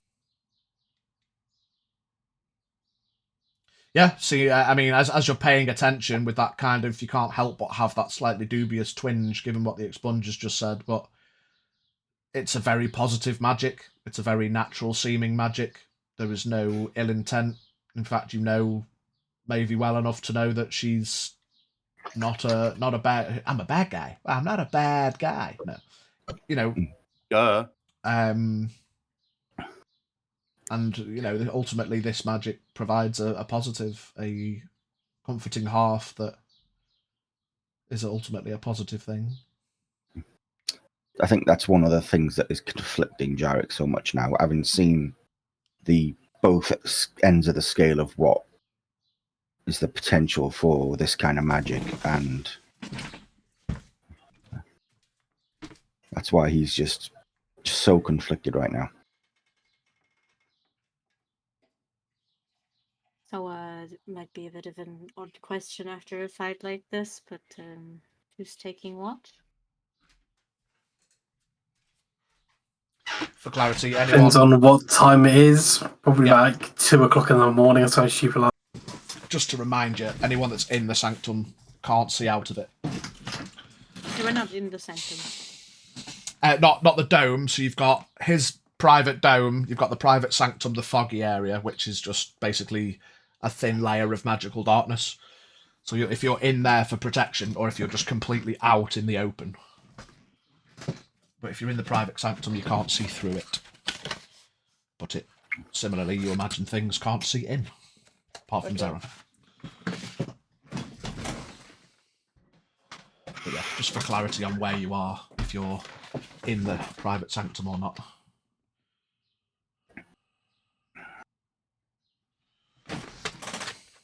I just set up camp wherever Zaron was. So wherever Zaron was. Yeah, in the private sanctum, yeah.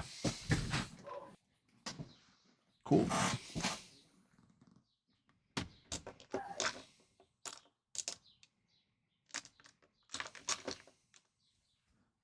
Yeah, I would have set up camp inside it as well.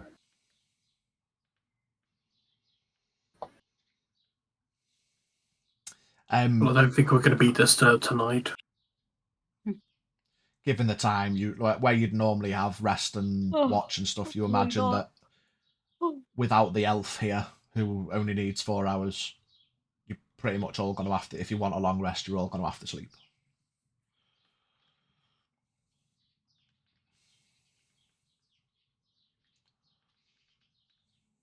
think we'll be fine. I hope so. I hope the others come back soon enough. Worth not here in the morning, we'll go look for them. Good idea. Yeah.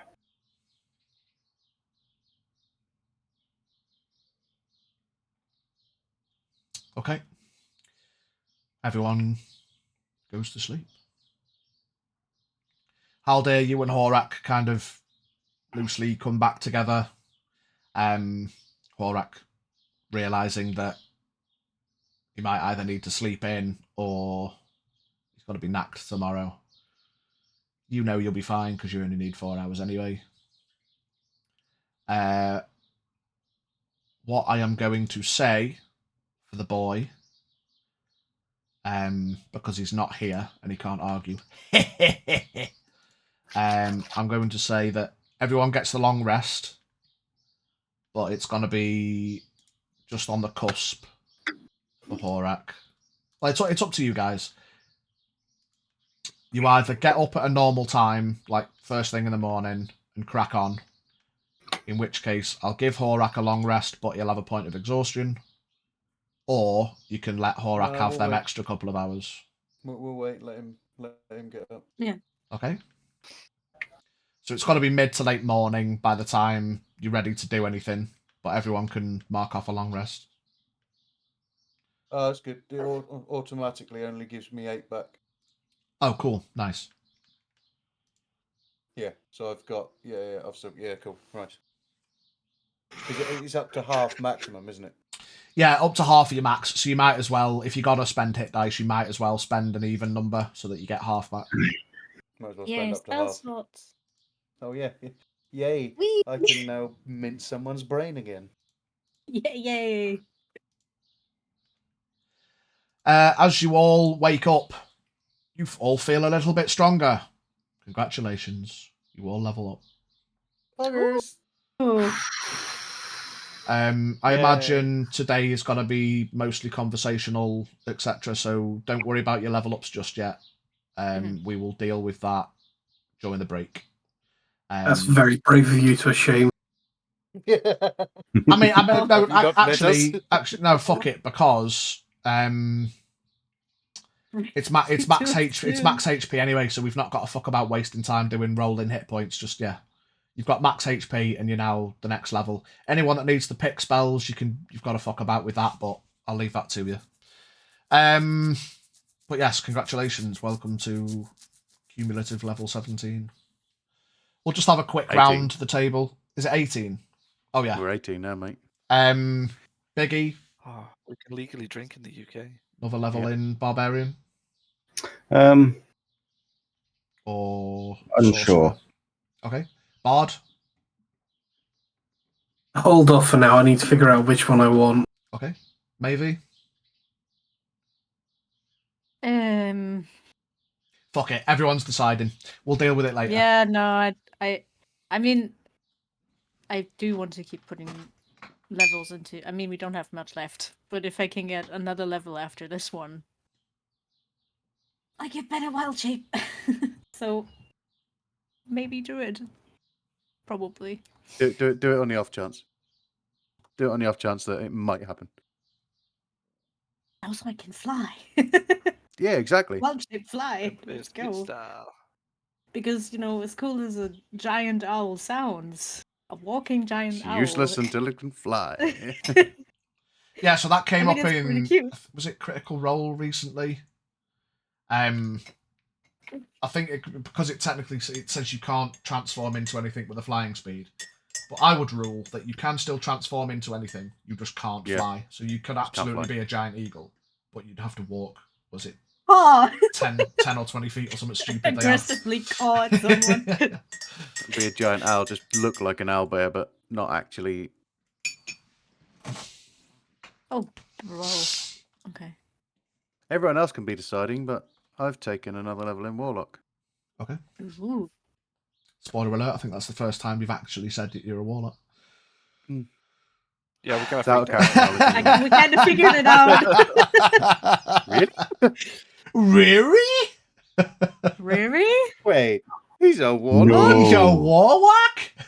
He's a what? Widowy a warlock. Manage HP. I get another 8. So that's 144. 180 hit points. That's Wonderful. 13 times. Well done, everybody. Well done. Ooh, 172. Juicy. Yeah, I literally only get more HP this level. Next thing for Druid is 8th level. Spongy is obviously not in his dome because it only lasts for 8 hours and you're giving a bit of extra time for Horak to have a kip in, so it's been like a good hour and he's just been sat quietly watching, just looking towards the group. And for absolute clarity, no, I think everyone just naturally camped outside anyway, which is fair enough. If anyone at any point had tried to go in the dome last night, no one had access. I was just in the sanctum. Wasn't in the dome. Didn't try the dome, no. Yeah, Sanctum's fine. He's cast that. That's just an area. There's nothing that, that's just there. But if anyone had tried to go in the dome, no one had been given Not access. welcome. I stayed outside everything. Tunk, not Stayed welcome. outside everything. Haldir is sleeping in the cold. Yeah. Sleep in the cold. Sleep in the cold. So I suppose anyone that was in the private sanctum will wake up to find that Haldir is not there. Oh no. Anyway, let's get going. Anyway. Exactly the same fucking response. Ah, he died. Unfortunate. Let's go. I love you all. Can I, great can I party. poke my head out, see if his shield's anywhere? Bastard took the shield and fucking died on me. Poke your head out of the sanctum and you can see Haldir on his onesie. Oh, don't panic. He's not dead. He's just outside. Oh.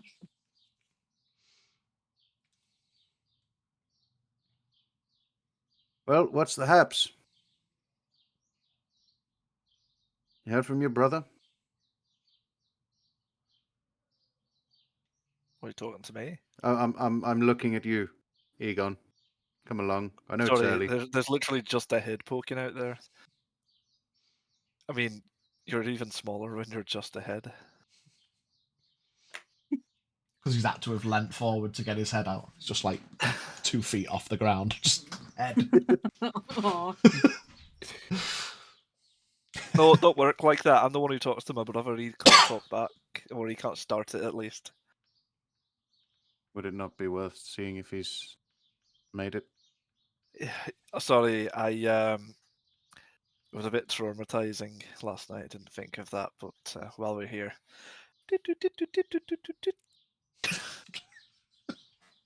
You wonder why Haldir makes beeping noises every time he tries to cast a sending spell. Unless that is your somatic component. It's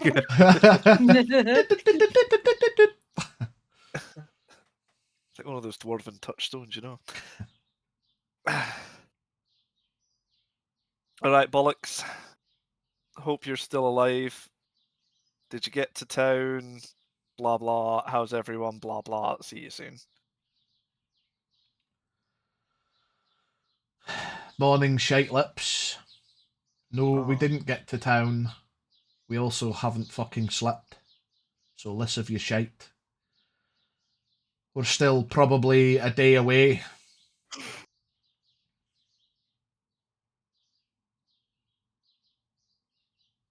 Yeah, they're alive. They're about a day away. Good. Tired, apparently.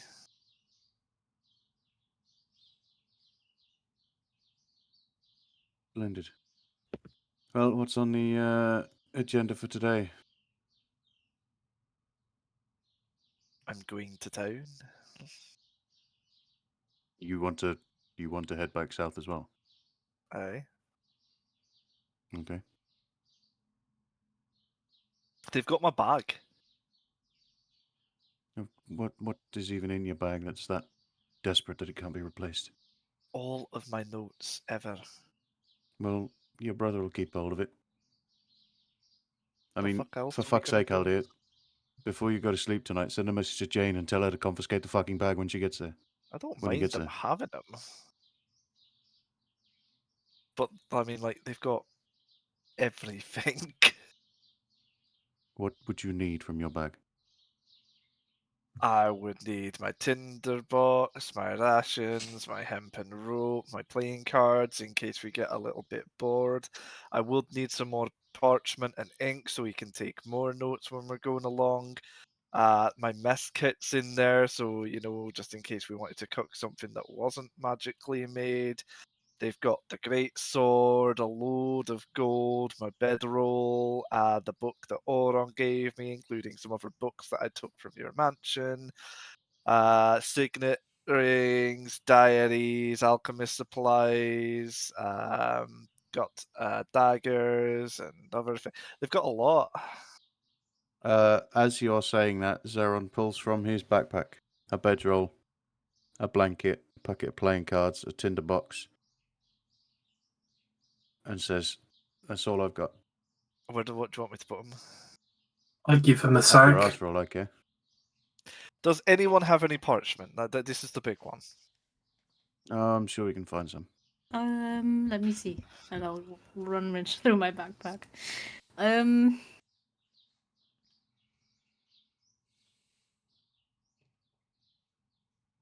I do not. I just have ink. Oh no, I have. Wait, it goes all the way to the bottom of the backpack. I have 1, 2, 3, 4, 5, 6 sheets of parchment. Are you using them? Well, I used to draw on them, but if you want them, Please, you can keep the rest of it. I just need the parchment and the ink. yeah, and I'll hand over the 6 parchment pieces, ink and the ink pen. Thank you. And I start scribbling. Dear diary, mood apathetic. Do you say that as you write it, or you just write No, it? I'm not Mood saying that. apathetic. Does everyone on this plane take mass loss of life so lightly? Not my family. Mass loss of life is one thing, but it depends what lives they are. One might argue that all lives are worth the same. But it's the cause, the reason. People must learn that their actions have consequences. When will you learn?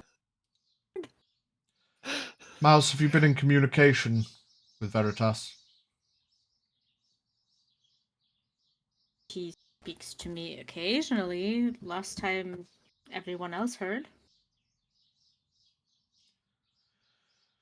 If it would not be too much trouble, could I request that next time he makes contact that you alert me? How would you like me to alert you? Because don't get Simply me wrong. telling me that he's been in communication would probably help, given the nature and reason why I'm here. Especially if he's going to go and rampantly murder hundreds of people. Well, I can let you know if he speaks to me again. It would be nice, yes, But thank you. He is wary of your presence. I'd probably be wary of So someone who's meant to stop you if you were about to go and murder hundreds of people. So I don't think I could let you know while he's speaking to me. Why not a hand gesture? Make eye contact and scratch the tip of your nose. I could just. She kind of brushes her hair back a bit. I could just, you know. You catch the flower as you go to brush your hair back. For clarity, Mouse, you're not in trouble. You didn't cause this. However, you are ultimately intrinsically linked whether you like it or not. And I fear, given the nature of your pact, that he has somehow included a clause, hidden or otherwise, for I don't know whether you are aware, But his ties to this plane are stronger. As I said to, I believe, Zeron last night, it's one thing creating a flower on an alternate plane that can form a pact. Is another thing to be able to cast magics powerful enough to wreak death and destruction upon hundreds of people. So a heads up if he is here, so I can make sure that he doesn't remain. Would be nice. For clarity, as I am not here to deceive you in any way, I do not have the power nor the strength to defeat him in open battle. That is not my aim. My aim is to prevent destructive magic by his hand. My aim was to just make sure that you don't fall to darkness. But it seems apparent now that he has a stronger tie to this plane than we would have liked. I stop writing really quickly and go, sorry, what was his name again? Onero Veritas. Shit name. Start writing again.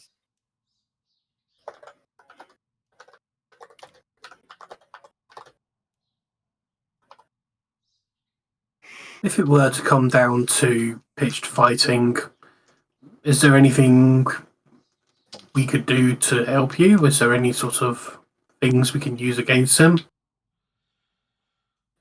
Again, I shan't offer full disclosure of my methods.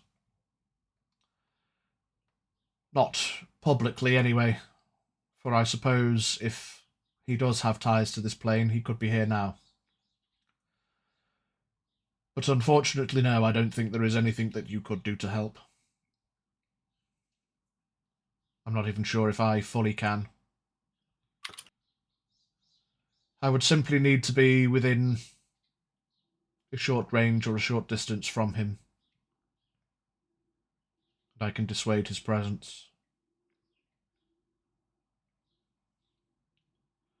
I was hoping it shouldn't have to come to that, but we must adapt. May those lost rest. If you have any other questions, suggestions, ideas, or thoughts that you wish to express with me, I suggest that you do it during this day. For after today, I shall be remaining as a observer for Mouse. I shan't be getting involved again. How long do you plan on following us for? Unfortunately, given the circumstances of last night, longer than I would have hoped. But I must admit, I am... Either you catch him or the flower is gone from Mouse? I don't think the flower will be gone from Mouse. That is the issue.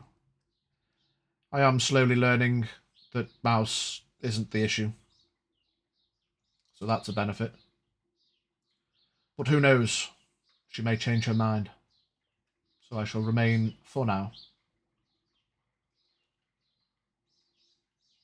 So the only reason you're remaining with us is because you may catch Onero when he communicates. My reason for being here, as it was when I came, is to ensure that the pact that has been created isn't one of ultimate destruction. Last night's events haven't helped that. But I am well aware that it wasn't Mouse that caused it.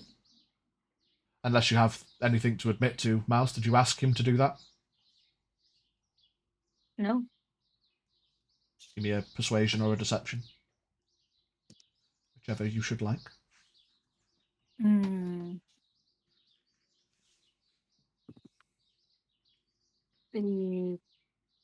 25. I believe that it wasn't Mouse's fault. Do you have anything to speak on what happened last night? Can you allude to any details we may have missed? Or did he act of his own accord? I certainly didn't ask him. I was caught up. I was talking to Zeron after the fight, and then I just heard it in the distance. Did he make contact at all before he...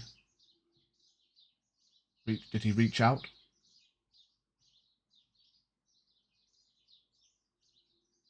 No.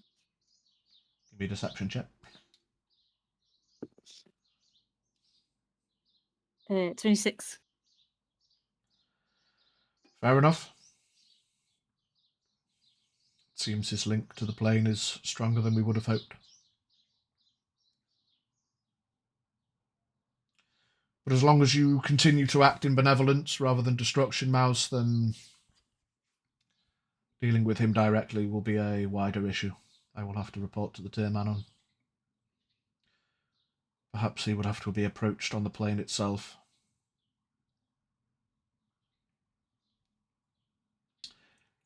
As I say, any other conversational points you wish to have with me, please do express them today. But in future, please do not take my ignorance as rudeness, for I shall not be getting involved anymore. I shan't reply to any questions posed or conversation made.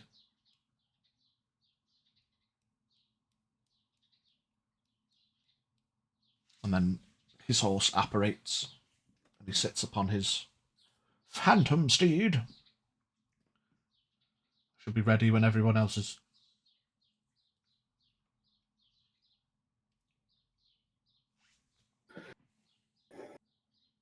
So if we're not going to town, where are we going? We know there's 2 more generals. Right. If anyone can, I believe we have a good enough group to at least put a dent in this.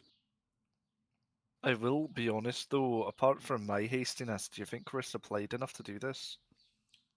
Just in, like, general food-wise, horse feed, other such supplies. No, I do have to agree with you, to an extent. War's not going anywhere.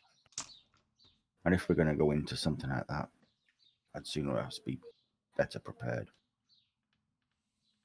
And I'm going to be really honest with you. I need to grovel to a big cat. Yes, you do. Well, alright, look at Snippy with me, big man! We may need to be returning south then.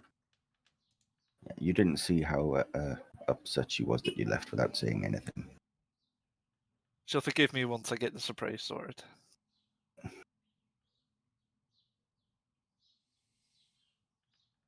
Fair. Well,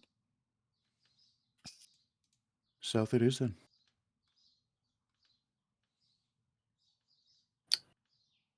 Once again. Gonna walk real close to Mouse, uncomfortably close when we start. Clacking along with a nice inky pen and parchment. Hey, Mouse. Mouse. Mm. Where do you think he did it? What? Destroy an entire camp with his thorny goodness. Don't know.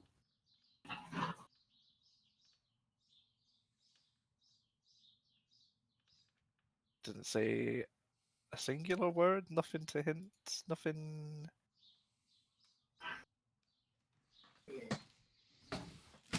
No. Give me a deception check. Jesus. Insight, Haldir. Get off my back.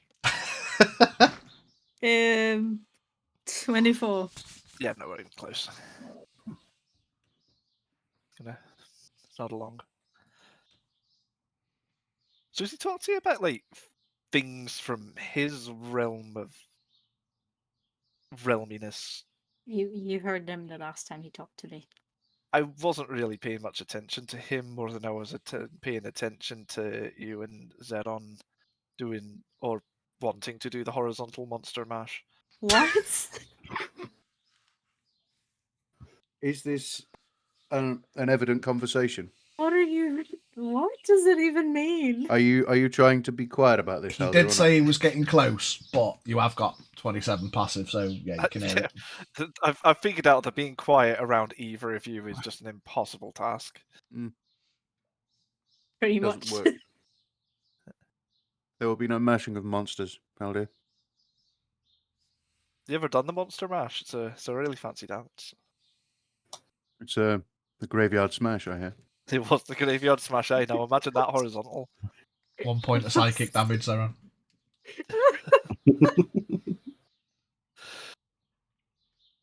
Oof. It's not something that really concerns you, is it, Egon? However, It does, you know. What? A horizontal monster mash? Well, not that part. Right, okay. No, like you can bump uglies all you like. I mean, it's just, it just came suddenly. You've got short, dark, and mysterious with open, flowery socks. It's not really a match. You're still not letting the socks go, are you? He's never going to let the socks go, I fear. No. Aldir, Yeah, when the war's over, yeah. I'll explain everything you need to know or want to know about socks. That is a promise. Or a threat. Or a threat. Either or. Whichever one you prefer. However, Right. I think we all need to be honest with ourselves and each other. Yeah. Because whether we like it or not, Yeah. we are in this together. I'm not kissing you as well. I mean, I'll kiss other people, but... You may not have a choice, Haldir. Is this the sock thing? No. No, it's not the socks. Right. Just A+ bromance.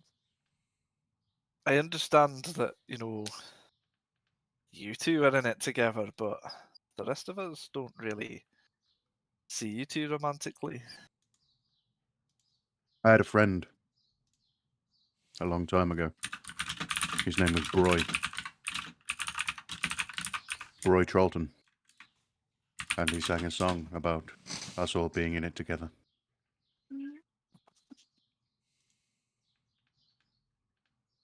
Right. High School Musical reference for anyone. 2 points. But anyway. I'm only joking. No, fuck it. I'll take it, mate. I'm in it.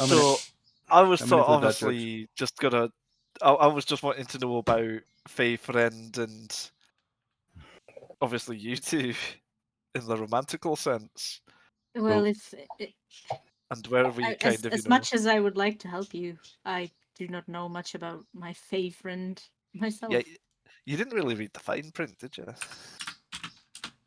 No, I don't suppose I did. There wasn't any, that was the problem.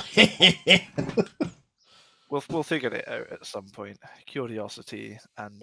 And it wasn't exactly a written agreement that he gave to me like 2 weeks before signing. Like... Oh, he's a lawyer. It's not. But the issue is that it was not a well thought out decision, I'll say that much. So you didn't pass it on to your legal representative? But I'm not regretting it. Mouse, where there's a blame, there's a claim. The envelope. I'm sure we can deal with this one way or another, but I must implore all of us to be truthful and honest with ourselves and each other. Right, where are you going with this? Even if we're not... No, incorrect way of doing it. We need to be honest with each other when we're not in his company. Can you speak plainly for me, please? When the fucking expunger has gone, right, we can talk normally to each other. Isn't he, like, over there now? He's welcome to be over there if he wants. That's what I mean, isn't he? He's just going to consistently just be over there now. I don't think so. I think we need to figure a way of getting Oniro somewhere so that him and the expunger can have a discussion or deal with each other one way or another. But in order for the expunger to be gone, I think we're going to have to get Oniro and him together.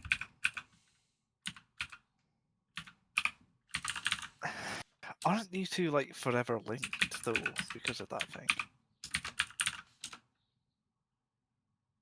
I thought the Sponge Man was literally only here to stop the big chaos that came from it.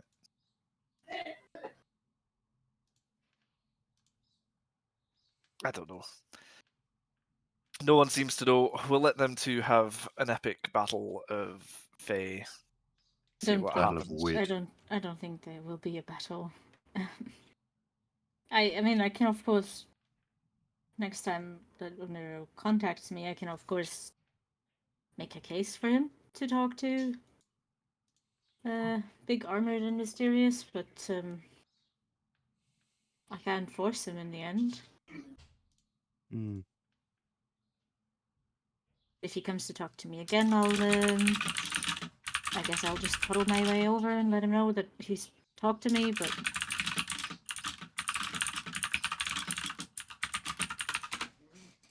Yeah. There has to be a way.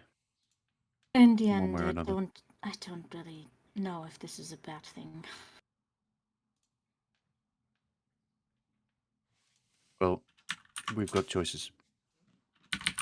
The choices are either you bring Onero and SpongeBob together, or we just accept the fact that we've got to follow her for the rest of our days.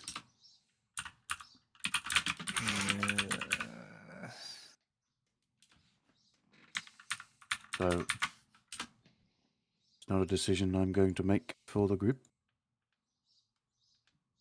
But I firmly believe that they should meet. And then we may have some privacy again.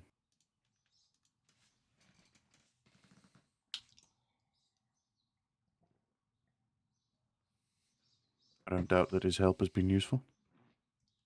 We'll never turn away a good blade.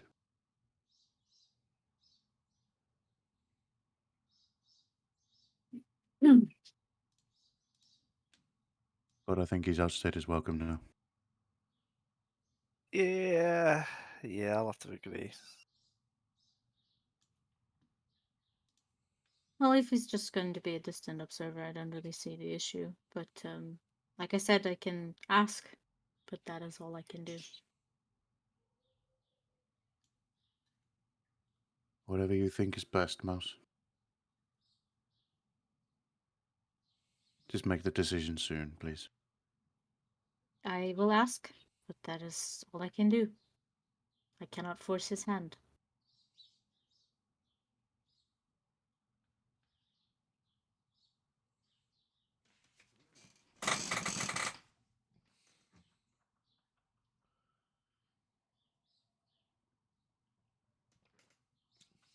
I'm not going to make you do any rolls for travelling. Because, given the events of the other night, you find that the roads are quiet. In fact, I am going to make you do one roll for the remainder of the journey, because if you completely fluff it, I'll laugh at you. Who wants to do it? Pick me, I do the best rolls. Here we go. Survival percentile. What do we want? Survival and percentile. Right. Survival plus 8. 3 plus 8. Cool. Okay. Had to beat a 10. Nice. Yay! No, that's a 12. That'll be a funny percent. 53. Cool. Day's journey. You make camp. Private sanctum goes up. Dome goes up. Anyone's welcome to camp wherever they want, but not in the dome. Anybody got any incense on them? I do. Oh, can I take a bit of that? No, I'm just shaking. Hold on, come here. Oh. Come here.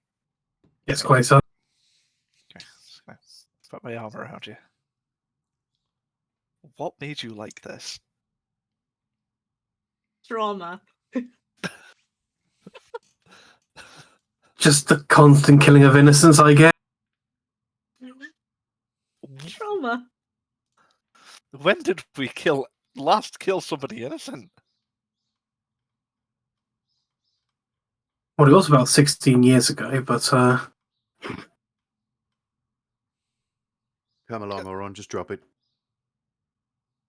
It's been 16 years, for goodness sake, man. We've been fighting the good fight since, have we not?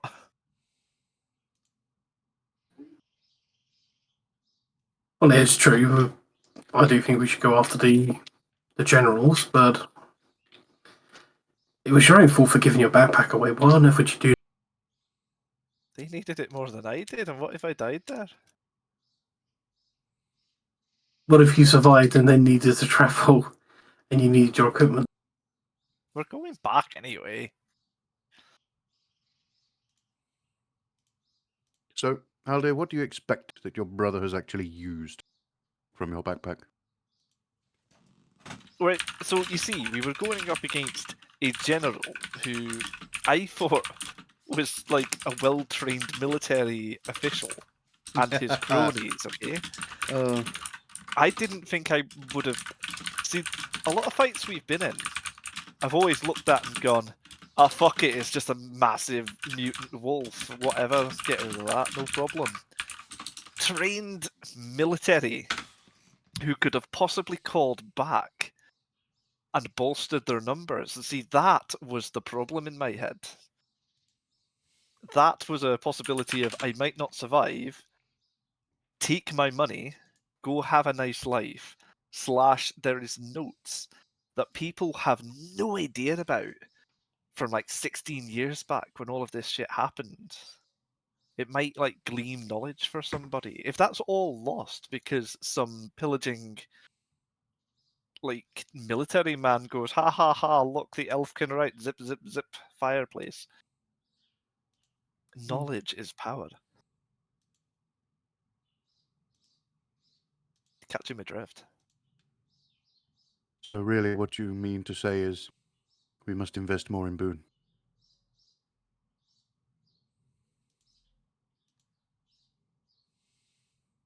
I don't know how you got that from that one, but yes. Well, sure. knowledge is power. He's clearly the most intelligent being amongst us.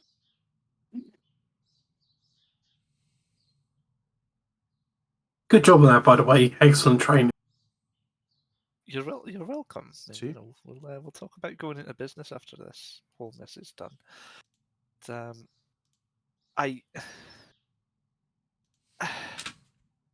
Haldir, I understand. do you? Probably not, but let's just agree to disagree and... It's it's my family. Like you did with Jane. I did with them. And, I understand. You don't. That much I understand. Okay, all right. Leave it. Okay, thank you. Well, is it time for a nap? But nobody has incense, do they? No, No. fortunately not. Very sorry. Oh, now you're sorry. Don't be sorry. It'd be better. You're all Come right. along. I appreciate you, Oran. What do you need it Why for do you anyway? want insight? Yeah, why do you need it? Because we're stinky.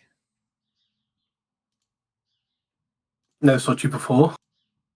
Why don't you do that thing where you just wave your hands and, clean things up? I found out that doesn't really get rid of the stinky. It just gets rid of the obvious mess. As soon as we're back in the village, I guess we can all get rid of the stinky. Yeah. I do firmly believe that we are currently all of the stink. Yeah. So it must be, well, Paige, just fucking, because I should really fucking know this. Is there a bathhouse? There is a bathhouse in Fairbank. Yeah, there's a bathhouse facility one way or another in every village. There's one in Fairbank because you all went there last time. Yeah, when you got that. Zero knows, but I slept since then, mate. Yeah. No, I mean you've all literally been in it. In that the inn when the tavern was closed. Oh no, tell a lie. No, that was in Sinclair. Never mind. But there is one in Fairbank. Yeah. As I've said before, like all of the villages had a fundamental base layout, You've kind of got the entrance ways, then you've got the stables, then along the main road you've got the main tavern, then the guild house, and the blacksmiths are basically always by the guild house. And then there's other buildings that kind of filter in, but everywhere's got a tavern and a bespoke inn. Tavern usually has a couple of rooms for the drunkards that drink and then go to sleep. The inn is made for sleeping, but obviously doesn't do the food and drink.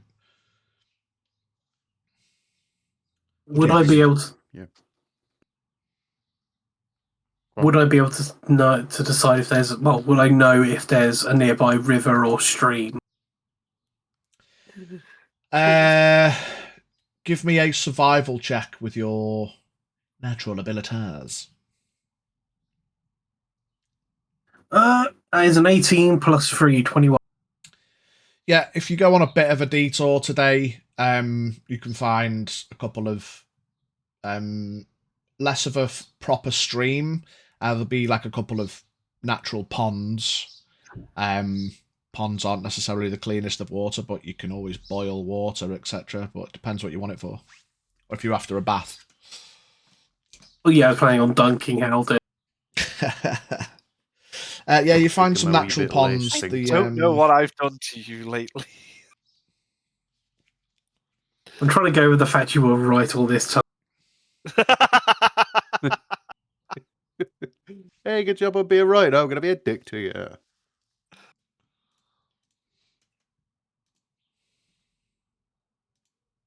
Yeah, fuck it. Let's go and find a little dip spot then.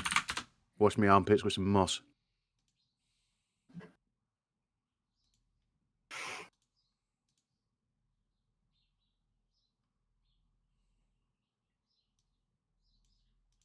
Yeah, easy enough to do. You have a bit of a freshen up on Auron's lead. Takes you to a nearby pondage. It's, you can always just boil a bit of water. It's not too strenuous. Just have a bit of a freshen up. Fill your water skins with water that you can always boil again to make drinkable. And I realise, it's a film. I'm not worrying about the real life scientific nature of having to fucking not drink pond water. You can get a bit of water. Fuck it. Get some fucking snow and boil it. Whatever. Yeah, it's not the most. It's not full clean, proper purpose-made water and soap bathhouse clean, but you can have a freshen up definitely.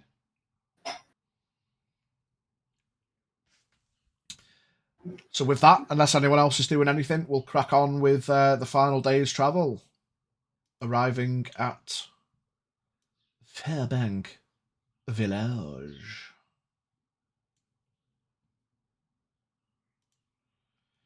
As you make your way towards the village, that familiar sight that many of you may have forgotten, of the large towers that flank the four quote-unquote corners of the village. The tall, upwards of 100 feet towers giving view to the sentries in a long, all around, all directions. If anyone wants to come and fuck with the Fairbanks in the village, you're going to get seen. There's not many people. Last time you approached Fairbank, you saw a large contingent of soldiers head north. Loose thoughts make you think that the direction they were going, they probably went to that forward camp. And it reminds you, whether you care or not, that they are undoubtedly no more. Are we going to get accosted as we walk up to the gate, same as we did last time? You approach the gate, and whilst you anticipate being accosted, I am Zeron Fairbank. Oh, no, you're not, but not at all. This time, there's just 2 guards on the gate. And you get the vibe comparative to the contingent of towns guards you saw last time that in reflection seemed a bit more like military police. They seem more like towns guard again. They seem a bit more relaxed. Back to the old days of just speaking to people on approach. There's not 10 of them. They're not a large group ready to accost people coming in. They are just back to Town's Guard on the gates. As you all ride up. Afternoon. Hello. Afternoon. Fucking wolf dog with the massive piece. Massive spinning pinch pog in the chat. Amazing. Thanks, Wolf. Oh, that's funny. I must be honest, you all look like shit. Been a long travel. Been a long shit. Well, tavern's open, as is the bathhouse. He kind of smirks as he says it, playfully. Stables are just on the inside of the village, if you want to drop off your horses. We know. Okay, well, have a good day. Just one on the ride past. Just go, it's been a long week, sorry. Just holds his hands up.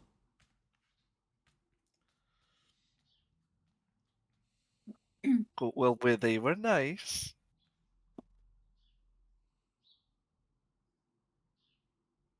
Better than the last lot that were there when we came here. Wouldn't take a lot though, would it? We should probably just get the horses parked and wash up before we go see our friends.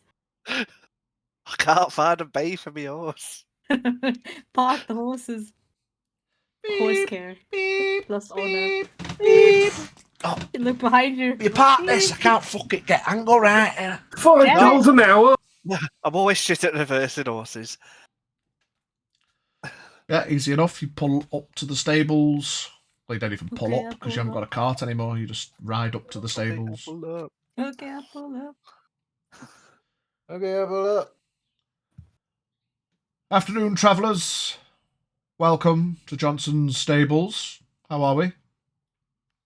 Yeah, right. Wonderful. I guess you're looking to check in? Is it him? Can Or is it I? not?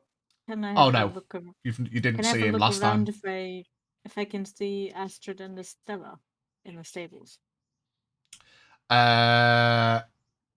Wait, didn't you have Astrid and Estella with you? No, we I them gave to Astrid to- Haldy's Oh, family. you gave them. Yeah, you give me a perception check.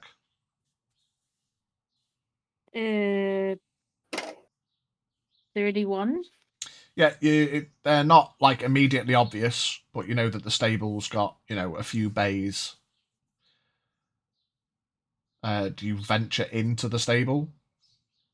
Yeah, I'll just have a look. Make sure that they arrived. Oh, excuse me, miss. We can park the horses for you, no problem.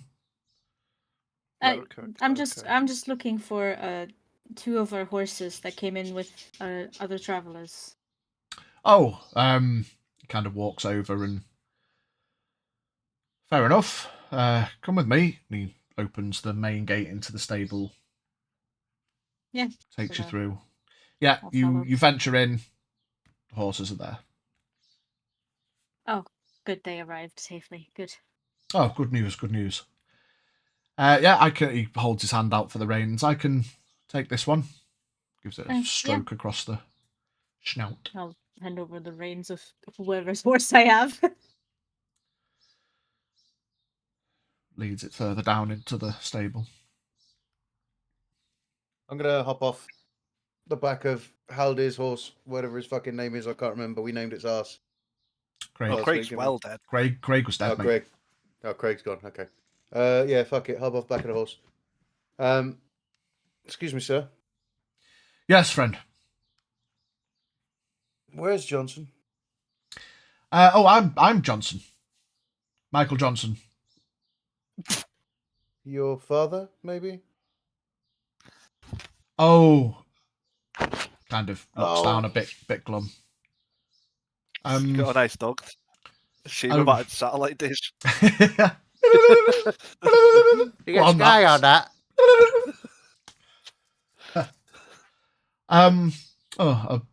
Apologies if you knew him, friend. Fortunately, my father passed away almost a decade ago.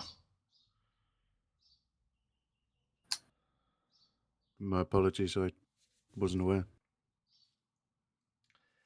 He kind of does that smile, wreathed in sadness. You know, he was a favourite among the village, always happy and smiling. I guess you knew him. Yeah, it's just we've been gone a while. Yes. Well, he's always celebrated, and he kind of gestures towards above the stable door, and there's a plaque that it says Johnson Stables, and there's a wood carved plaque of old Johnson's face. Like,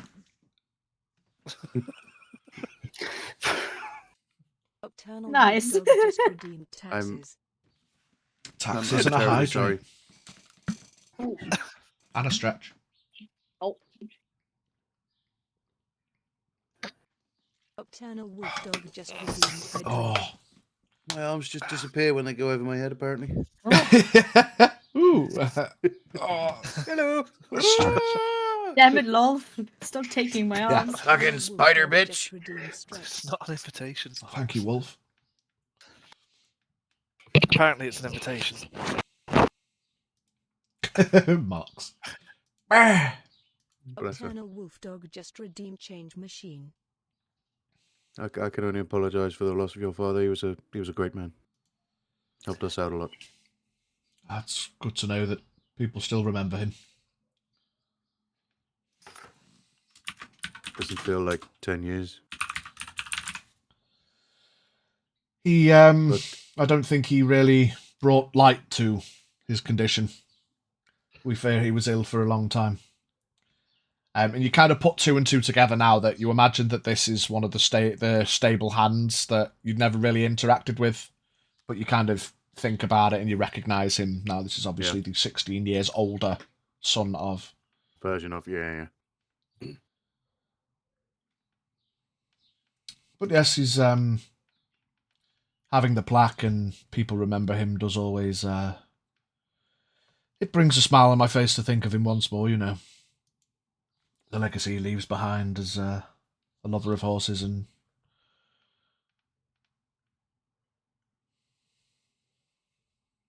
Are you well off your travel?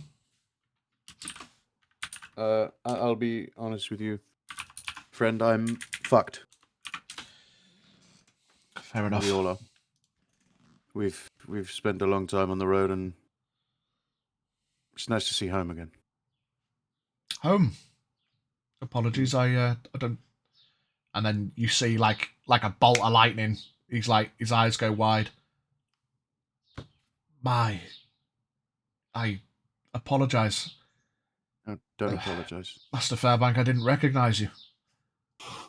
With it being 16 years, you don't seem to have aged a day. Well, I'd love to share with you my skincare routine, but unfortunately I don't think we've got time. Well, welcome home, and he offers out a hand for a handshake. Shake his hand. Well, suppose you know where you're going, so that'll save me a job. I'd like to think so, yes. Yeah. Well, let me get on. Thanks for your time. Makes his way around the group to gather some horses. Gives one of them fingerless whistles. The stagehand comes out that went to see Mavie, and they'll take all the horses in. No charge this time, Master Fairbank. I appreciate it. Thank you. And they disappear inside the stable. Let's slow walk down the main street then. Let's go and see what kind of bollocking we get off the cat this time. While we are walking.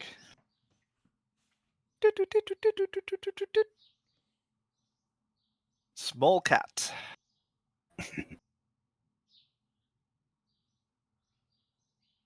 Haldir. All right, soft pause. We're back at Fairbank.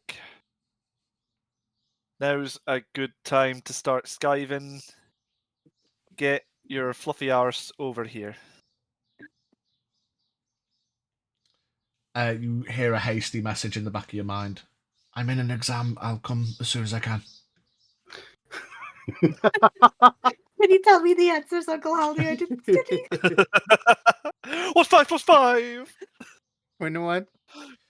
It's probably not maths, to be fair, but yeah, fair enough. Maths. Fantastic right. beasts and where to find them. Oh yeah, let me go do my fucking maths exam at Hogwarts. Oh. That's a good point, actually. Yeah, You never thought of things like it's almost always anything confused but me. fucking maths. That's always confused me. Like they're supposed, like, of course they can get a job in the wizarding world, right? But some of them have like normal human jobs. So how do they learn? What qualification you got? Oh, you'll never guess. Oh, It just didn't show the boring other side. Yeah, of that's it. Hogwarts. Yeah, you've got the ones magic doing side, law and then degree. you've got like the the law fucking. degree. Send us a copy of your CV. Yeah. Sorry, what's Just a this picture of called? Halday going magic. Sorry, Ron, I'm not available tonight. I've got further maths. Gotta do me fucking Alakazam Analysis. levels. Gotta do my analysis. Doing me city and guilds. Wow. We're gonna learn how to be a builder. Just in Well, but case he this being whole a wizarding spag- shit goes to pot.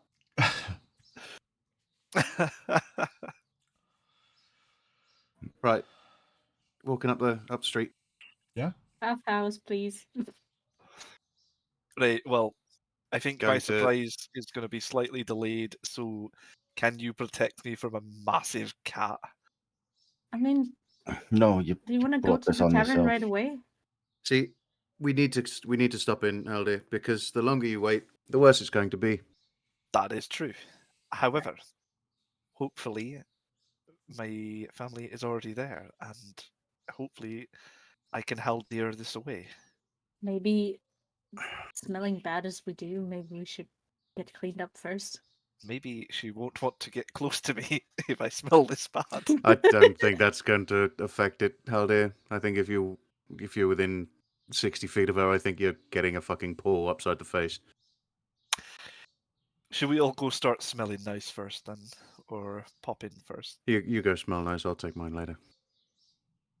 Who's gonna rub my back? I mean, Ask you Jerry. taught the dog to fucking read. Boone? Boone shakes his head. Boone No. doesn't want to do it. Sorry, little fellow. I thought you might want to. I mean, Oren will come with You- you. Jarek will come with calling- you. You're calling him little. Boone's on. little, yeah. Shadow? 30 months, 611 just Well. redeemed taxes. Could do with it, to be honest. It's been. Alright. Takes us. Dub. Takes a long, slow look up to the huge fucking 8 foot tall red dude who stood beside you, who's probably got a big grin on his face at the thought of rubbing your back for you.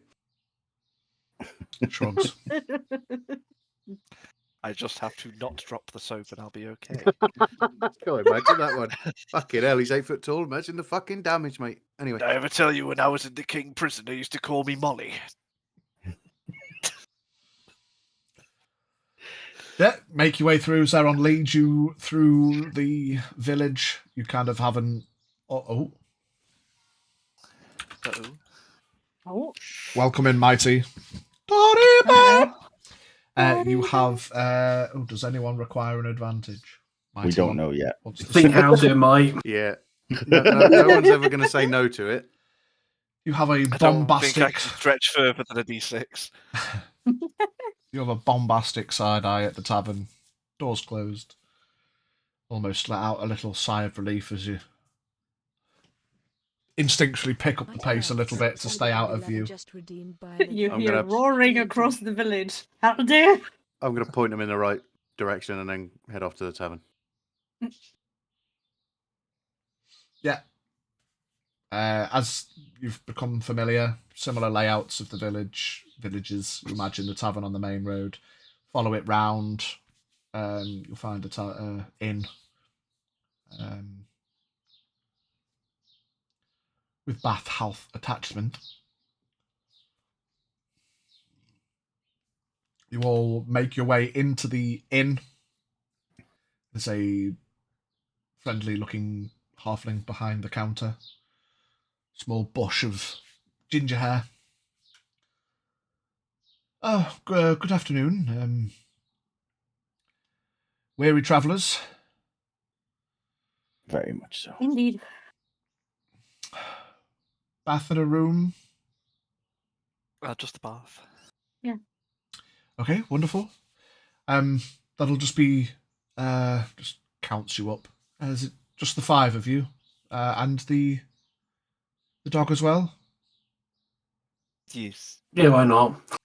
Yes. That'll He'll have just his be own room. that'll be 6 war tokens, please. 6 what? 6 war tokens. Oh shit! Yeah. Do you accept gold? I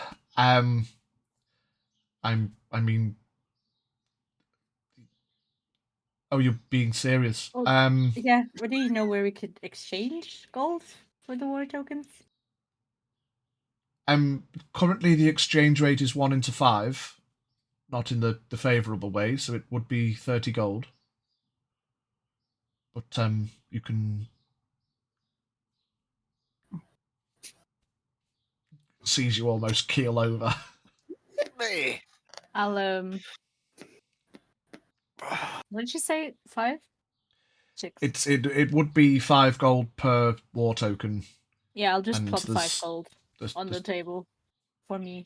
There you go. Yes.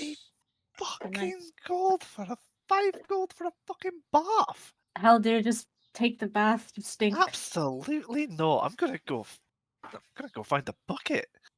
You made all that fuss wanting a wash up, and now that you finally got one, you're choosing to walk for on. 5 fucking gold, Oron. You have enough gold, Halder. Stop bitching. No, I don't anymore. I'll put 15 gold down. 5 for me, 5 for Boone, 5 for Hal.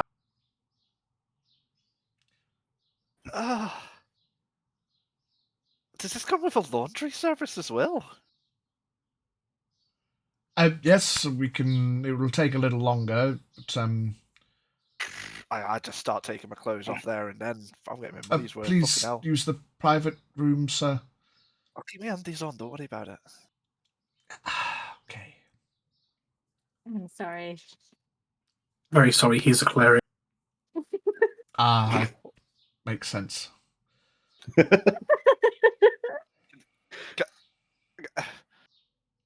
Just go. Let's go. Right. Have fun. Put my clothes in front of her. It's like, better be 5 gold worth of shit clean. It'll be a war token's worth, sir. But yes, your clothes will be clean. Don't worry. When I go behind whatever door there was, the undies, then. When is he so stinky? Sweaty. Roll to see where they land. I mean, to be fair, at this point they're weighted, so. Weighted pants. Oh, mate. Gets a stick and scoops them into behind the desk. You don't see where they go. She pulls up a small bucket and sponge and just cleans the desk. Oh, sorry about that. So where do we need to go? In the back room, there are private booths to undress and leave your clothes. They will be collected by the attendants, and then enjoy your bath. Your clothes will be ready in approximately an hour, so there's no rush. Unless you are in a rush, but we can't clean clothes quicker, unfortunately. Our things? Our backpacks, do we just leave them with you, or...? You can keep them in the private booths. They are secure. You know, there are attendants. Yeah. Right, thank you. And I'll just head back as well. You can see the booths, the private booths from the baths, you know, so you can always keep an eye to make sure no one goes in your booth, but we tend to run on trust and safety. No one. Before I open the door, I'm gonna be like, Aldir, are you still in your booth? Yeah. Okay. You're gonna walk through right into a booth. Wait. What? What do you want? Are you in a booth? Like, is Yeah. it like full length door, or is it like? Yeah, it's the like toilet cubicles, just a small box, enough room to take your clothes off, put them on the bench, open the door, shut the door. You know. Yeah, but is there like a gap between the floor and the door? Oh no, you don't know. They're not that much like cubicles where you can look under. They are floor to ceiling booths. Go into the bathroom, like, and be like, which one did you go into? You can see one of them. Look at this one. You can see one of them has like an engaged. There's a marker thingy. that when you lock the marker door. thingy. Okay, unless I'll you just didn't go lock into it. one. Well, I've now unlocked it and opened it because she keeps talking to me. Oh, What? What's up? I just wanted to know if I could come in without seeing you naked. Not in the same booth, no. No, I just, oh gosh, whatever. Idiot. I'm just gonna go On the plus side, I do have my shield with me, so I am sort of like covering from crotch down. So. Just go into one that he isn't peeking out of. Oh Yeah. my gosh. Just look at Jarek and Horan when they come in, just like, what did she want from me there? I mean,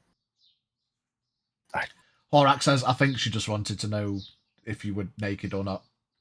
Well, that was obvious when I threw my pants out, I think, but... Yes, but She if probably you're didn't already... want to look at it. Oh. Mouse, did you want to see her? Are you curious? No! Goodness, no! It's alright to be curious, you know. Get the fuck out Asking of here. is free. Shut up. Alright, next time then. Close the door. Horak just takes his gear off and puts it on the floor next to the bath and just gets in it. As does Shrub. Does what he did last time and just goes starfish and just starts floating around the middle of the bath. I know that in Sinclair there was a bath sectioned off with like a curtain. There is private baths. Yeah, there's this room's bigger than the one that the Sinclair was. That was years ago. Bathhouses have improved in quality slightly. There's not the I've got to boil my own shit and decant it. It's all plumbed. My stinky clothes, just like gonna stealthily zoom past into one of the curtain off areas. You can see at the back of each of the booths there is like a hatch, and then written on the like kind of scratched into the wood of the back hatches, it says attendants only. You imagine the hatch is where they would open once you're no longer in it and take the clothes for washing, rather than having to walk through the bath and collect everyone's gear. Would it be an offence to open that up and stick my head through it? It doesn't open in. As long as it's just your head. There's no like handle. You imagine there's a handle on the other side that they'd pull to. Otherwise, it's just flush. Okay. You can try. We'll have to wait. I'll try. I mean, I'm curious. Yeah, I mean, if you put enough, if you push it hard enough, you'll probably. I'm trying to do that. Yeah, you can't. It's a push, not a pull. Okay, special door. I'm just going to go in the bath. Little towel. Little towel around you. You make your way out. Horak's soaking away. Shrub's just floating around on the surface. Yep. Go and join. Yeah, there's the public bath, and then there's this separate room out the back. It says private baths above the doorway. You can go back into separate baths or take the public one. Nah, I'm not bothered. Public. Yep. All the boys walk out dick swinging. Maybe stealthily skitters away into the private room. Bath time. Alright, so Mouse! What? You having a bath or what? Yes. You can hear the voice from the other private room. Oh, right. Not good enough for us, so I see how it is. 5 guys chilling in a hot tub. And a dog. And a dog. Don't forget Beans in there. Bone's just sitting there. Okay, occasionally does a little flicker. You can tell he's got that completely fur wet dog smell. It's not just the smell, it's just all of his fur is just completely straight from being wet, and he's just sat there. Not with a angry or sad face, just a kind of resting bitch face. No, he's fully leaned back with a book. Yeah, with his book out. Shrub occasionally floats into somebody. Sorry. Just push it away. Yeah. Every time. Sorry. Sorry. When he comes to me, I would like to spin him. Spin him, yeah. Give him a little spin. Yeah. Not bounce him in between all of us. Occasionally he ducks his head under and shakes his head to get all moist and then goes back to floating. The tub absolutely looks gross. The tub is gross. Yeah. It's it stays warm nicely, but give me in either investigation or arcana check, anybody that wants to. Oh. Let's investigate that. 13. Investigation. 17 investigation. Dirty 20. I assume there's a load of hobbits just casting fire magic underneath the hot tub. No, you look underneath the tub, and it is on a slightly raised platform, and you can see that there is small flames continually burning underneath. Are we being prepared? But you don't see... Yeah, you're in a... witch's tub! You see a hobbit come along and just throw a lot of carrots and onions in. You don't see any, wood nearby. There's nothing to stoke the fire. There's no section where you could... It's not like a fireplace that's lit. There's just underneath. There's 3 or 4 just flames. You have your bath. Who's scrubbing my back for me? Don't everybody volunteer at once. You know the reason we're here right now? It's because someone said they were going to scrub my back. Boone? Oh, you're all in for a treat. I just cast Mage Hand and do it. You know what? I'm going to have a look. Is Haldir's back completely furry? Is he a hairy boy? Let's find out. Is it like a shag rug? You know what? You expected worse. However, on a scale of 0 to 20, it's about a 4. Naked mole rat then. Like a fuzz then. Just like a little bit fuzz. of a fuzz, yeah. Average fuzz. Yeah, Jarrett casts a mage hand and a sponge floats over and just starts scrubbing your back. I'm into it. The kind of thought process hits you once again that you almost forget that magic's a thing now and cantrips can be cast in perpetuum. It makes life easier for many aspects of life. I'll while the mage hand is scrubbing, I will also go bear mode and help it out a bit, so sort of turn around. Now it's got the front. As I'm just sitting back there relaxing, just with the Mage Hand, just absentmindedly just forgetting, and then just start smacking it against his back and their back.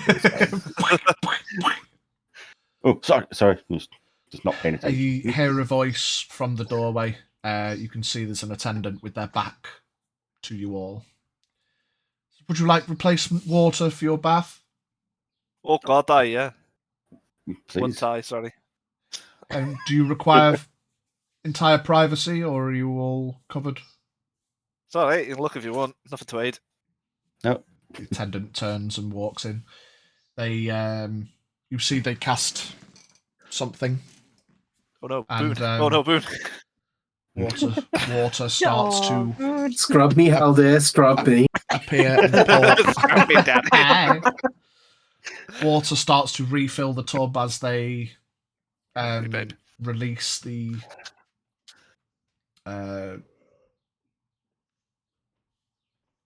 plug from the back. The water is refilled as it's emptied. The temperature dips briefly. It's not an art they've completely fine-tuned to maintain the full temperature, but it doesn't take long to warm up with the flames below. You've now got a full bath of clean water. Nice. I'll point over to the private booths that Mouse is in and say, our companion's in there, but she's very shy. Understood. And they walk over to the private booth and turn away. Would you like your water replacing, miss? I'm gonna look at the water. Yes, please. Do you require full privacy? You can just come in. It's okay. They walk in and they're not looking. They're like, but they walk in and Nice tits. empty the water. Arms folded. Yeah. Similarly, they you see them cast something and water starts to flume into the bath.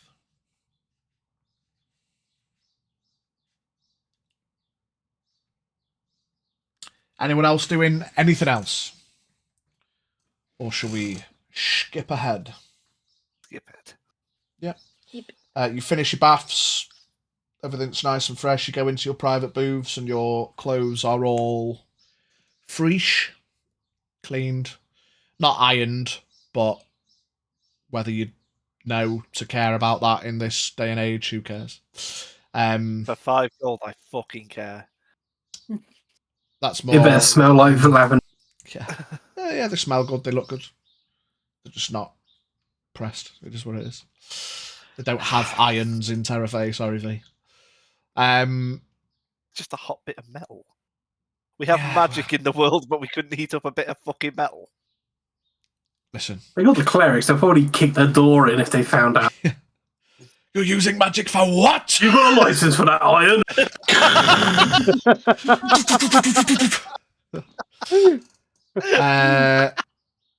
Yeah, so while you guys are all bathing, we shall... Meanwhile, skip back across time and back across town as you all venture off towards the bathhouse. Zeron detours his way towards the tavern.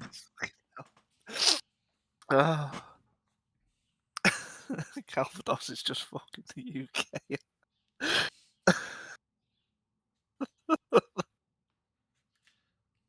Have you got a license for that iron? Yes. While you do that, I'm going to feed this annoying Boone and company and cry a little. Yeah, you approach the tavern. I'm going to stand outside the door, take a big, deep fucking breath, and take the... God, what am I going to do? I'm going to take the dodge action as I walk in. Yeah, you open the door to the tavern. It's midday. There's a couple of tables taken by luncheon folk. You got massive passive, so you look over to... Sheepishly looking around, sort of like, can I see anyone? Yeah, you can see Jane is behind the bar. Hasn't noticed you yet. You can see Haldir's family are sitting in a booth at the back.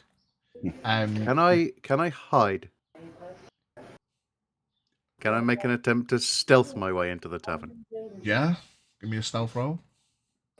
That's the problem. You can't see Neve. Oh, Jesus. Yeah, you don't see Neve. 18? Look up. Okay. Meets most average Joe's passive. So whilst it's not the stealthiest you have been, no one seems to notice or pay you any attention. I want to sneak my way up to this side of the bar. Like, not Jane's side of the bar, but my side of the patron side of the bar. Yeah. And then just like, hello. Pop up. Oh! Yeah. Gee. Well, aren't you a sight for sore eyes? Not been 16 years. That's true. Did you say you weren't coming back? Things changed a little. We didn't plan on it, but You kick Kai. She sees she recoils a little bit. You fucking stink. Yes, thanks. I appreciate your honesty, as always. Well, of course. Stinking up my establishment. She kind of smirks a bit. I'll go and wash soon. The others have gone, but I thought best to stop in and say hello first. All of the others okay? Yes, as far as I can recall, I don't think anyone else has sustained any life-changing injuries. Okay. Well, Haldir's family are over there. Good. Tired. I'm glad they made it back safe.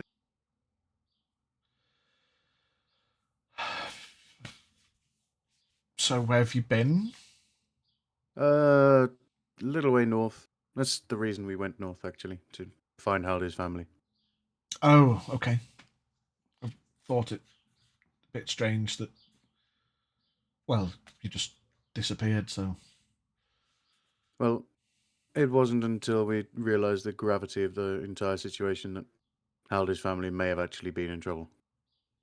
And, time is of the essence in potentially perilous situations. Fair enough. Being heroes, as usual. We are indeed.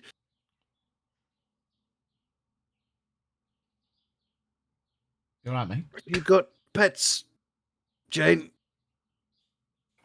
Fucking bitch! Oh. Jesus Christ. That's just you, mate. One or two things. It was either the cat or he shat himself. Yeah. Or both. No, there's not a lot of room above my legs under this desk. Oh, just had to go at your and leg. She just likes walking across my legs to get and sit on top of my PC tower. Like, there's not enough room in there. And she's like hanging off, sliding off, and she's claws. Yeah. Not pleasant. Anyway, yes, we had to leave sharpish. Yeah, well, it wasn't 16 years, so as you said. Is there any way you can put them to work and give them feed and mead? Oh, give them a fucking night's rest first, Zaron, to be honest. I hadn't really thought about putting them to work. No, I understand, Jane, but I don't think they've got anywhere else to go. Oh. Is what I'm getting at. I mean, I'm sure we could figure something out. Good. So, I notice a lack of imposing presence. What do you mean? Where's Neve? Oh, I've not seen her today. What do you mean you've not seen her today? Is she not? I thought she was your... Well, I mean, she has been working security, yeah, but she's just not been in today. Okay. Is she well? I mean... As well as can be? Yeah, I suppose. You saw how she was. Other than being angry, I suppose she's carrying on. So should I make myself ready to have a giant paw through my chest? I don't suppose so, unless you upset her. Well, I know she's angry, and I can't imagine she took kindly to us just fucking leaving again. Suppose that's a conversation you'd have to have with her.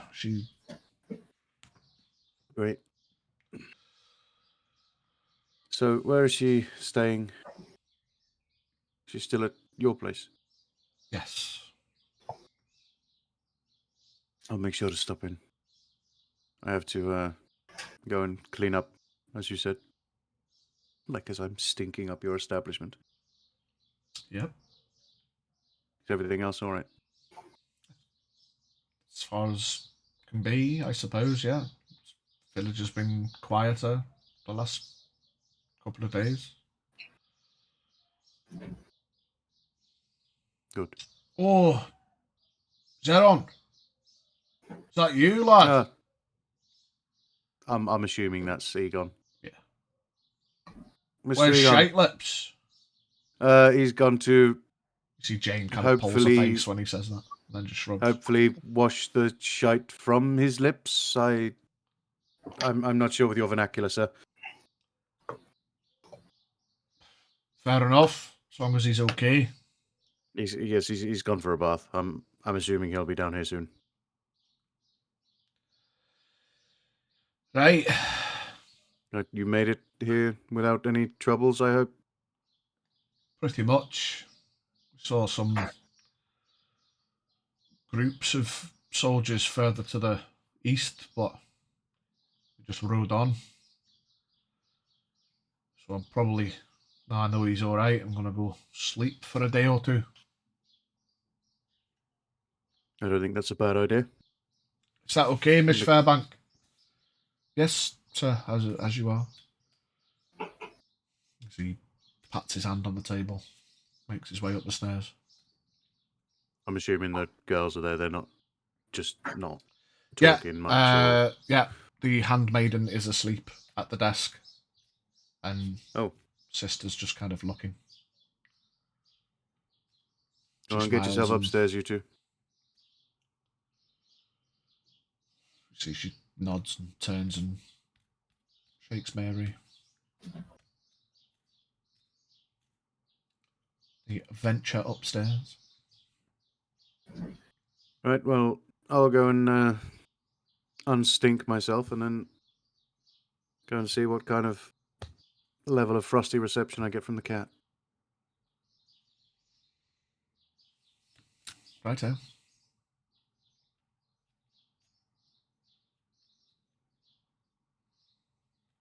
Go and leave. Walk out the door. Turn around now. I might be welcome. Out the door and then fucking up to the road. Up to road. Car on road. Car on road. Yeah, you make your way into the inn where you can hear the quietened but no doubt raucous responses of your friends in the back. You can hear the occasional, sorry, red one, sorry. Wondering what Shrub's apologising for constantly. You head up to the desk. Afternoon, sir. Hello. Bath in the room. Just a bath, please. Okay, no problem. That'll be one war token, please. What say you bill it to the house?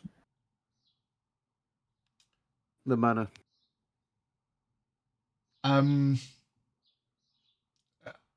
She looks at you confused. We can't? What do you mean you can't? Businesses in the village received missive not to take note from or to the manor. Oh, great. Well, I guess I'm going to just fucking stink then.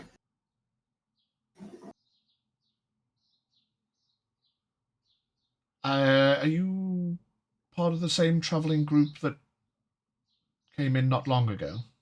I guess so. Huge red guy, slightly smaller blonde-haired guy, short little lady, dude with a dog, and some other grey-haired pompous twat. Yes. She looks down to the freshly cleaned section of desk. Yes. They seemed confused over the war tokens as well. The current exchange rate is 5 gold per war token if you don't have any tokens. I'll be completely honest with you, my dear. I left all of my money with my cousin in the tavern. Ah. I have nothing with me at all. I could always put a message through to Jane. Do you think she'd pay for you if she was your cousin? I would assume so, yes. Either that or just pop through back there and just tell Haldir that his best friend, the small one, is here. I will speak to your friends when you leave, otherwise I will speak to Jane. There are booths through if you need to change and enjoy your time. Oh, well, thank you. Make your way walking into the back room to see all of your friends, sans mouse, sitting in a large tub together. You can see Shrub being pushed around. Just stand there, dump my shit off, dump my clothes off, cannonball. In the doorway? Yeah, just strip in the doorway. Kick my clothes off to one side and just leg it through. One of the attendants walks past. If you need them cleaning, sir. No, don't worry about it. They carry on walking. Yep.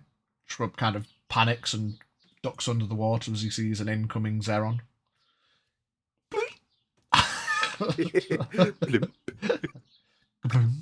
Like a turd in a toilet. He flops into the middle of the bowl. Shrub resurfaces. Goes back to floating. Fucking gifts. I need to not open that. I'm going to look at it later when you do. Oh, well. Jane wasn't too dissatisfied. But there was no sign of the cat. Oh, good. So, best of luck, Haldir.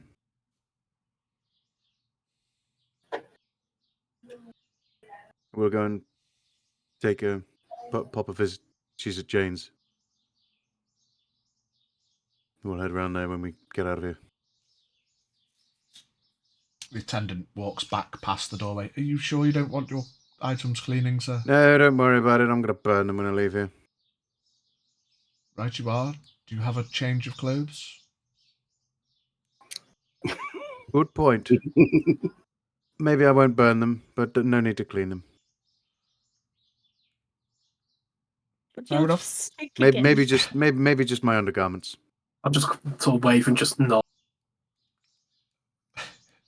We can offer you simple replacements, so if needs be while they're washed, forgive me, but generally you don't want to put dirty clothes back on after a nice fresh bath. No, I don't recall asking, dear. My undergarments will be fine, sir. Just my undergarments will be fine, thank you. Gonna sort of like float over to Zeron. Like, you realise it's like 5 fucking gold for this to get your clothes washed? You realise I didn't pay a single fucking cent to get in here? Yeah, the attendant just walks away.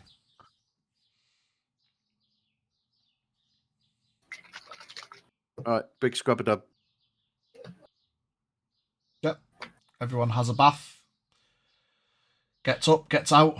Everyone's got freshly cleaned clothes, except for Zeron's pile of sweaty clothes in the corner that haven't been touched.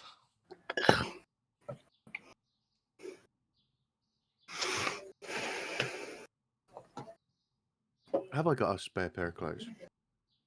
I don't know. No. Do you know what? I'm going to get out, dry myself in one way or another, and I'm going to just put the waterproof black cloak. The waterproof whatever's black there to... I'm just going to put the black cloak over me. Okay. Completely stark as underneath, just a black cloak, and I'm going to just try and like pull it fucking tight around me and just hold it like around the middle. Yeah. Hood up. You all see Zeron don a shit Batman cosplay. Without putting on any other clothes. Why didn't you just get your stuff washed? It smells so nice. Sorry, I didn't realise you were fucking there. I thought you were fucking in your own booth. I mean, yeah, everyone's got out at this point. Yeah. Oh, okay. I mean, I could have had it washed, but it smells really nice. I don't really want to take the piss. Take the piss. But I haven't paid for it. That's why they haven't been washed. So now you smell like piss. I was going to say, taking the piss is better than smelling like it. They offered, you were a dick, so now you've got unclean clothes. I'm going to scoop the clothes up, dump them in the bag, and walk out and find the clothes shop. Yeah. With no money. Ah, piss. I was gonna nudge Halder and say, you don't think getting neither sorry, surprise your back gift or something? I'm on it. Don't worry. I thought about this way before we got here. Shit. Flowers?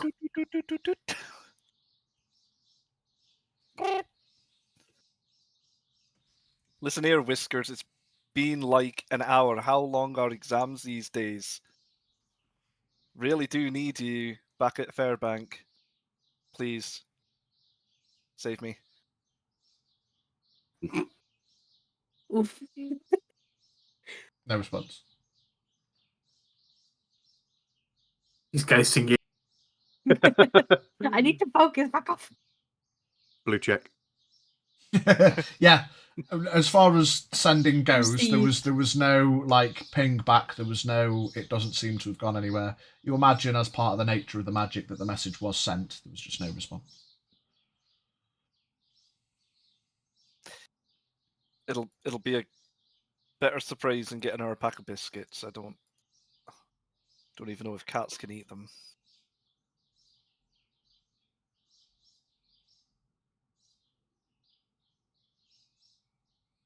Besides, maybe just my presence will be enough. You are hoping for a good response, aren't you? Maybe. Yeah. Beauty. Well, let you walk in first. I mean, she's not even there according to Zedhon, so. No, I said she was at Jane's. Let's not go to Jane's. Okay. Would you like to see your family first? Then we'll see Neve. Would you like to say goodbye to your family first? Would you like to apologise for making them run around in the pitch black of night, running for their lives, before you wipe them out? Hold on. Yes, dear. Put my arm around him. What made you like this? What did I do to you? Trauma. Still angry about the fact you were right. Just gonna pat him on the chest and just be like, maybe listen to my good ideas and not get so quippy. Says Quipski McGee number 3. Do you actually go to the clothing shops, Aaron, or do you realise you've got no money halfway across the road? No, I'm going to the clothing shop. I'm going to barter. You realise you're in Fairbank Village. I do want to see what the fashions and are. You're no longer important. I'm going to go with him. I mean... Facts are facts. Really? But it depends if your sheer character alone can win the day. You can certainly try. We'll give it a go. I just noticed I have a blanket in my bag.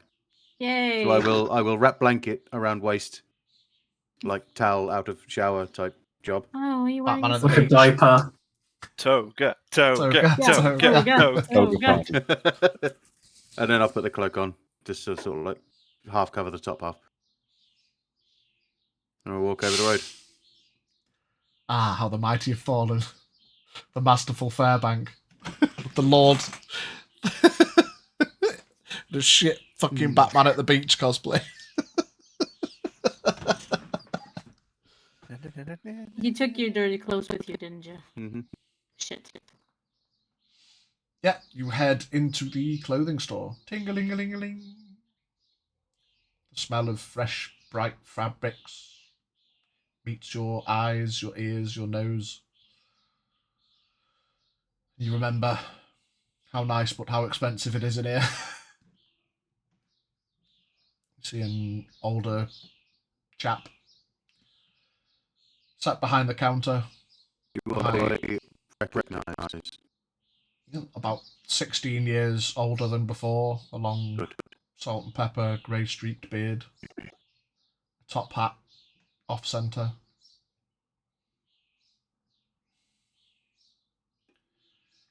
Yes, just give me a moment.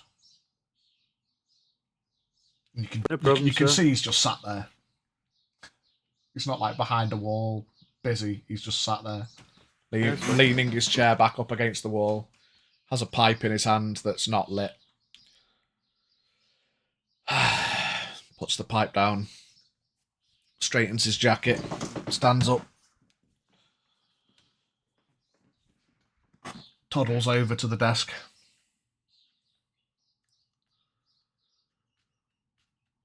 Interesting attire, sir. My apologies for the way I look. I appear to have been caught short, so they say. Well, you've come to the right place. If it's clothing you're after. It most certainly is. See, however, kind of gives you a look like he's trying to read you, but full ensemble. Well, shirt, trousers. You see, here's the thing. Okay? Here's the thing. I don't have any money.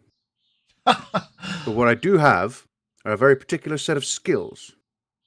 A set of skills that would make me a fantastic business partner for you. Ah, interesting. Can you sew? Can I quite pay you skilled exposure? at procurement, shall we say. Now, I don't have war tokens or gold. However, I do have some items and some wares, and I was wondering if we could strike some sort of a deal whereby I could part ways with some of my wares in exchange for some services.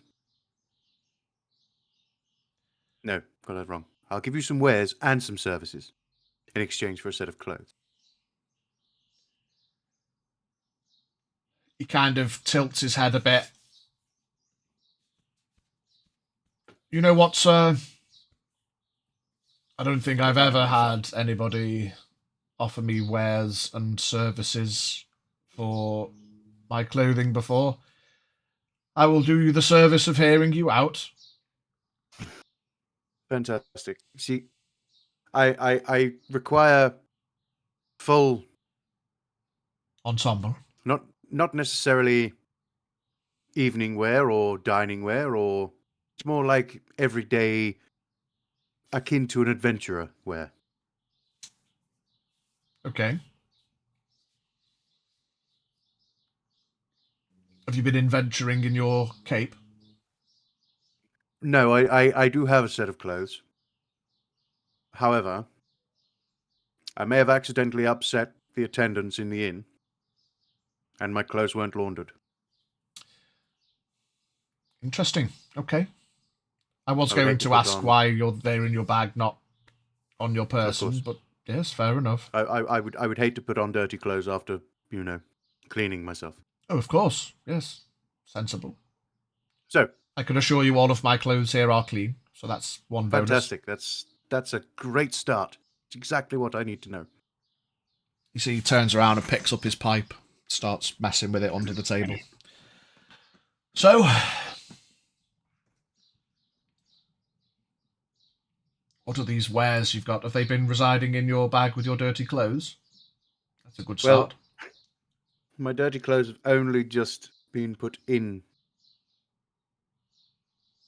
So, realistically speaking, not too much. You see, he kind of smiles. He's kind of, you can tell he's kind of enjoying this at this point. He's Go on. Puts his pipe up to his lip and he clicks his fingers and small flame ignites it. Oh. I see that the churches haven't quite made their way in here yet then. Churches? But last I heard, they were outlawing any use of magic at all. I don't know what you mean, sir. He smiles. Give a little subtle nod and... I'll just rub my holy symbol.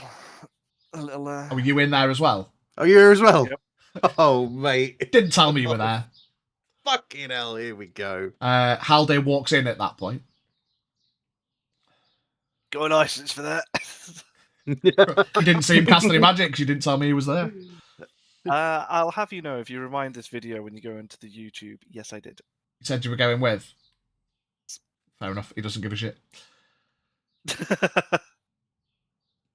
I'm just giving him a bit more bargaining by maybe polishing the symbol and acting more clericy than I should be. Cool. What are these wares? Well, you see, I have a fantastic looking ring. Are you familiar with the sheriffs? The sheriffs, are they a band? For fuck's sake. Well, no, don't worry about it. What about, I see. Are you interested in weapons, maybe? I do tend to spend my free time swashbuckling away, you know. No. Yeah. I appreciate weapons do have worth, though. Well, you see, the thing is, I'm caught awfully short. I took a gamble in coming over here, and I've got things that I probably can't sell to you, but things that are worth money. Do you understand what I mean? What is this ring? It's a. What the fuck is it? It's a sheriff's signet ring. Smooth. May I see it? Of course. He asks you quizzically. Hey, I've got a ring. Cool. Can I see it? Is it made of paper? Rummage through the bag, find this ring, and just place it on the desk in front of him. Picks it up. Okay. It's a nice ring. It's a good start. Okay. See, what sort of... Is he a little is he a halfling, or is he a normal person? Medium-sized creature? Yeah, medium-sized creature. Okay. So, how about a lovely set of fantastically improved studded leather, perfect size, ideal fit. Pull out Rydaw's armor. Singed, fucking blown up, slashed to fuck. It's got Haldir's fucking... not Haldir, sorry, Horak's saliva on it somewhere, somehow. I mean, that's a fine suit of battle-worn armor, may I? You may, of course. He starts to inspect it. Checks the seams and stuff. In the interest of you being caught short, sir, I could trade you this armor and the ring for an ensemble. Fantastic. Can't wait. Lovely. And is there any... I hate to be pushy or anything, but is there any chance I could maybe select some colorations for it? Gestures around the room, which is like floor-to-ceiling racks. There's elements of loose material, but not many. They're mostly behind the counter. But there's drapery. It's still a fine establishment, but you get the vibe on even with your passive insight that business isn't as booming as it perhaps used to have been in this time and age, but you can pretty much get what you need by all means. Can it maybe just be the armor if I fix it for you? Maybe pokes her head Where in. did you fucking get here? What are you doing stood next to me while I'm ill-dressed? Goodness me, woman. You, bro. We all followed you. It's all right to walk through the streets with your cock out, but as soon as your girlfriend comes in... Listen, Haldir. Pipe down, old man. Wow. It's going to be like that, is it? Well, it might not be, but just... Can I just get some clothes, please? I was waiting for you to take your pick at your friends that are interrupting. Fantastic. Wonderful. Well, I need something to hug the nuts. And also, I'd like... Want some tidy darkish- whities? Well, yes, of course, yes. So, Should some, do that right in his ear. I'd like some tight nuts. And yes, just, I need some undergarments, of course. Just something darker in colour, maybe a hint of deep blue or purple or something. I feel like a change. Again, he smiles and gestures around. With enough time to check the racks, sir, you can almost find anything you should hope to. Fantastic. Just pick out the first one that's like dark, like almost like a black thing. Yeah, just like throw some black purple in outfit it with and- some purple threading. Yep. Bit of purple Fantastic. beading around the neck and the collar. What sort of time scale are we looking at? Out of character. For what? For a fucking set of clothes, so I haven't got to walk around. Oh, right, yeah, no, dude, like, however long you want to look around the racks. Like, 5-10 minutes browsing to get the particulars. Anything that you need. It's all ready to go. Yeah. Okay. So he's just going to, like, say, yeah, ding, ding, from... Yeah. Cool, there you go. The ensemble is put together. Stick with hook to take things off higher shelves. Anything black and purple, he takes things out, puts them across the desk. All nice and fine clothing. You can take your pick, put your ensemble together. As soon as he does gets... that, can I take the studded armor and just mend it? Yeah, when you said that question, he didn't respond to you, and then said it's your friends that are interrupting. He's like not answered you on it. But if you want to start mending I'll it, just mend it. I'll do a cheeky prestidigitation to clean it up. I appreciate the effort, friends, but should the clerics be doing that? He kind of smirks at you, given the look that you gave him when you walked in. See, the clerics are a little different. I know they are, yes. Yes, we have a cleric with us, so. I said the cleric's not a cleric. Yes, well, that's all lovely and fantastic. Wonderful. I'm not going to tell. Anyway, now that that's mended, surely it's worth a little bit more, and the ring can... The ring isn't on the desk anymore, and the deal was struck, my friends. But I appreciate you cleaning it up. The rings I'm of no going to use. stab the armor before I leave. Cool. I'm not. So as soon as me tighty whities get on the desk, cloaks off, blankets off, just in the middle of this fucking shop, grabbing the tighty whities, fucking You see, like, almost hop into them. He smiles. Better roll a dice. Oh my god. Respectfully. Yeah. Yeah, respectfully. Respectfully, Zeron bangs his knee on the desk. Just jumps. As you hear a slightly loud thud. Does he bend over and Peter Griffin it? I'm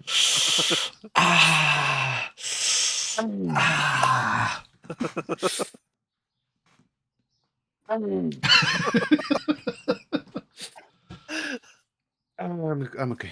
He's doing that naked as well, which is brilliant. Yeah. Yeah, you can add a kegs around his ankles. Set of fine clothing to your sheet. Blacks and purples, customize it how you should like to. And the sheriff's signet is gone. Yep. Can I have a look if I can spot it anywhere? You don't need to roll. You can't see it. It's not out anywhere. Pardon?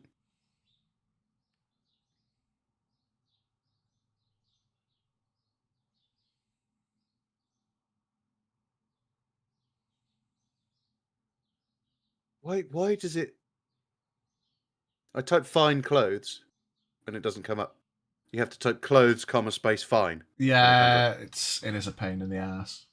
Even when you know the exact name of certain items, you can put that in and it won't come up. but then when you start typing it, it finds it.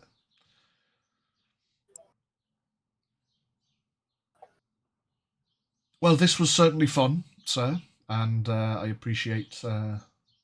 I'm very appreciative of your hospitality and your, that word, the fine wares, accommodating nature of your, your business. It's not a normal day when one finds needs themselves a new pair indisposed. Of clothes. Indeed. Well, that as well. Yes, I've had to walk halfway across town with a sharp breeze between my legs, and I must admit it's not been the greatest of feelings. So he kind of smirks and has a tooth on his pipe again. Well, but I thank you nonetheless. Absolutely. Out of curiosity, how much would that have been in war credits? War credits for a full fine ensemble. These times with business as it is, anywhere between 10 and 20. Yeah, fucked. I should like to. It's not bad. You see, that's probably not the first time someone's disagreed with his prices, and he just doesn't seem fazed at all by your outburst. Remember the 70 gold dress? That's you get what you paid for. Fucking Fairbanks. You see, kind of his eyebrow twitches a bit, as if that twigs a memory of sorts. It might do, because this cloak is his. Yeah, it's not the first time someone said those words to him. had an outburst about prices, but he hasn't reacted to any of you directly. 16 years ago, that was half the price, and still a fucking head off. So he kind of looks interestedly.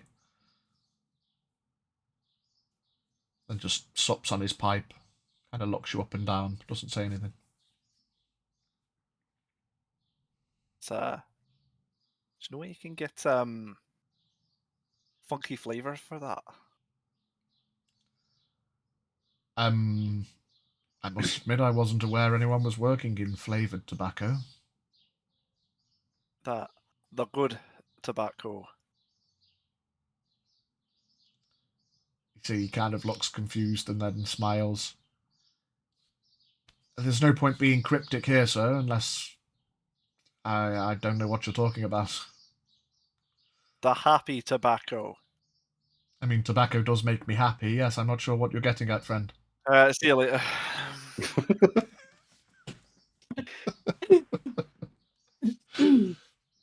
Yeah, you will make your way out. Zeron looking very fresh and clean in his new blacks and purples. Fragrant. So what are you going to do with your old clothes, then? I don't know. They'll end up somewhere. Are you sure you don't want to get them washed, just in case? I mean, I could get them washed if I didn't upset the poor girl. I'll take them. They're not upset at me. You could just wash them yourself. With what? A bucket, some soap.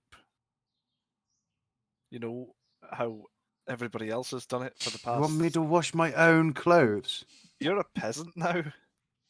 Well, welcome to how the real world works. 16 years edition.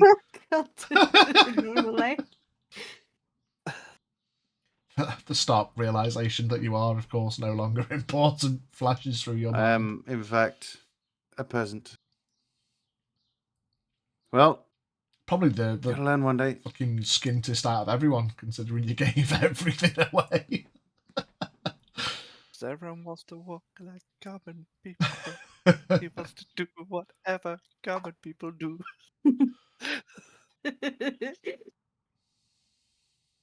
Single tear. Aww. It's alright, we'll kill your brother one day. Don't be upset. Peasant life is not so Anyway, bad. let's go and see the cat. Hey. Well, I'm going to see the cat. Your choice if you come.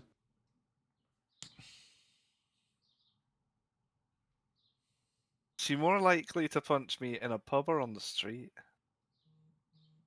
Probably outside our front door.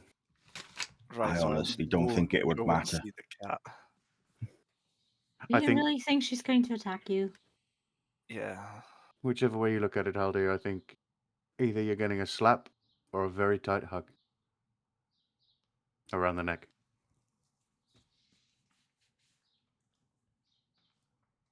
Might as well get it over with. And I'm starting walking towards Jane's house. I don't think I've ever been at Jane's house. Alright, fair enough. You have. It Don't was think any of that us- the gaff Oh, that we- you were quote unquote given. Yes. That's yeah. That you Stayed there. Horak forgot that you'd all left that one time and you locked him in doing breakfast. Yeah. Rumor would be if we hadn't come back, he'd still be there. Yeah, the crossed wires of assumption, thinking that he'd gone with everyone, but apparently he was still there making breakfast, and it was only because Zeron went back to find his. Well, someone went back to find something that he found him in there. Alright, what are you doing here? Yeah, you make your way across town. Despite not being here very often, the familiarity of it still only realistically being a week or so. You venture through. Before you lies Jane's gaff. Comparative to when you last left it, where it was unused, it was just a gaff. Looked more just like a fresh built house rather than a home. But now comparative, the walls are slightly darker in colour. The 16 years of weathering is apparent. You can see that there's plants, there's a couple of hanging baskets. The house definitely looks more lived in than it did.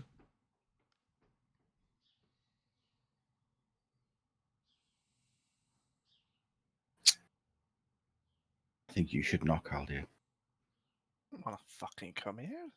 Zeron did. Bang, bang, bang. Here we go. 10 gold, she punches him. I'll take that bet. I haven't got 10 gold to give you, but I'll quite gladly take your 10 gold. I'm in.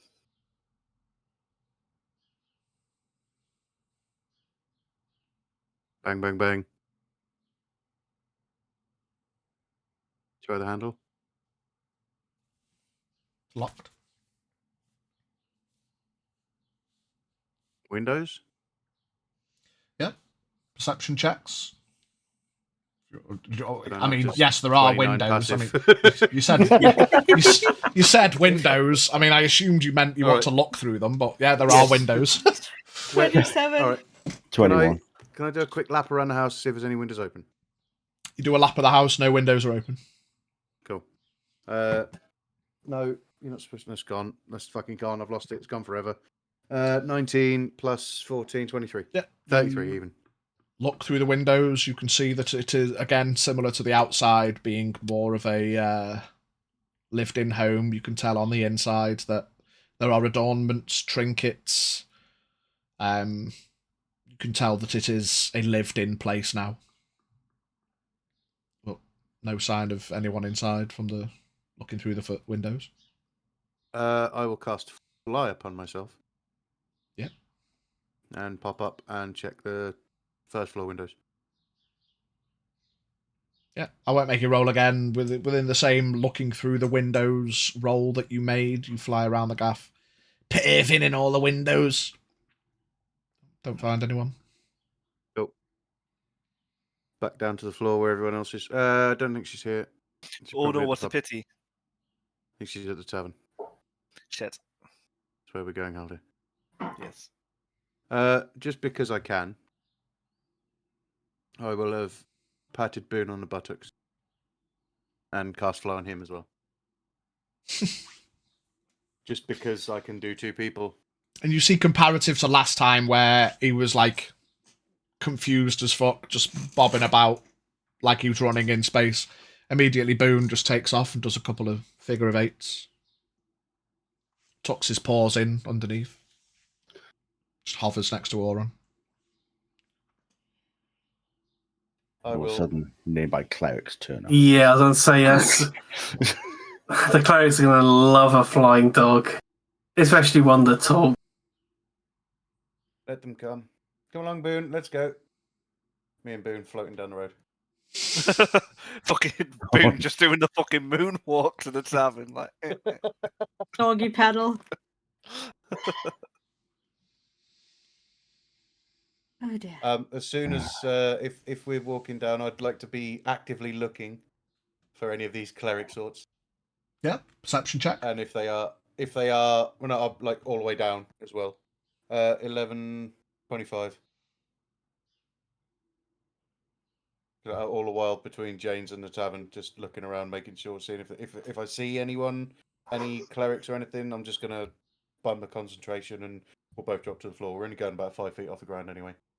Yeah.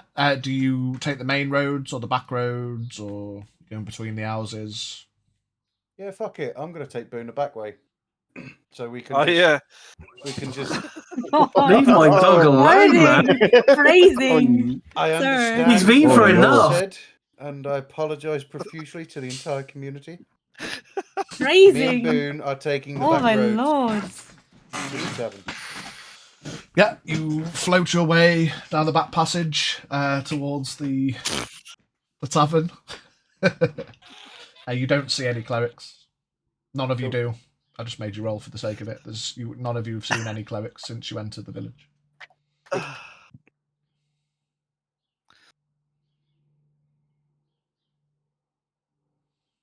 Make your way towards the tavern. Do you all go the main roads, or do you follow Seron and Boone floating towards the tavern? I'll just go the main road. Yeah. Because I don't have a floating dog. Yeah. You all eventually converge at the door to the tavern. Oh, hello. Nice to see you again. Come along, Boone. Boone lowers. I would complain, Oron, but it is dreadfully fun, I must admit. I know.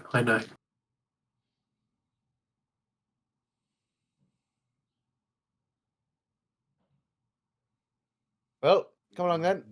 In the door. Yeah. You walk in through the door of the tavern. Yeah, go on, Jarrett. Before I go in, I'm just going to have a quick look around. Do I see our big armoured friend anywhere? Yeah, perception check.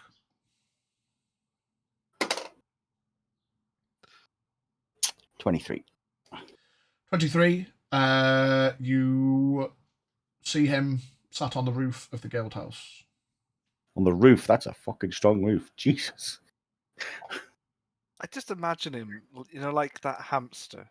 It's just behind the Coke can, just everywhere we go. That's such a good picture. I love that picture so much. He's going to find a GIF now. Yeah, I'm going to look for it. What you don't realise is he was in the bathhouse with us, just under the water. He was in the bathhouse. Always watching.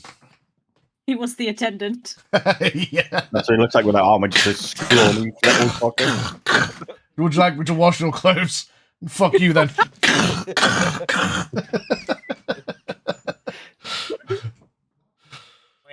They don't call me the expunger for nothing, Haldir. I just imagine he stands in there and all of the water just soaks into him. He has to have a double bath. Yeah, he's just sat on the roof of the tavern. The guild house. Take it looking straight at us. From what you can tell, he's facing forward, but you have seen him awkwardly have to turn, so he's facing forward, yeah. I'll just nod at him and just... Yeah, no response. He nods, leans forward. Ah! Falls off the roof. Oh. God damn it. Except he doesn't take fall damage, the floor does. Yeah. Its foundation of the crate house only gives just way. the eyes just pimping up the crate. Floor takes bludgeoning damage. But yeah, he's nearby. Always watching Mousowski. That sounds cute.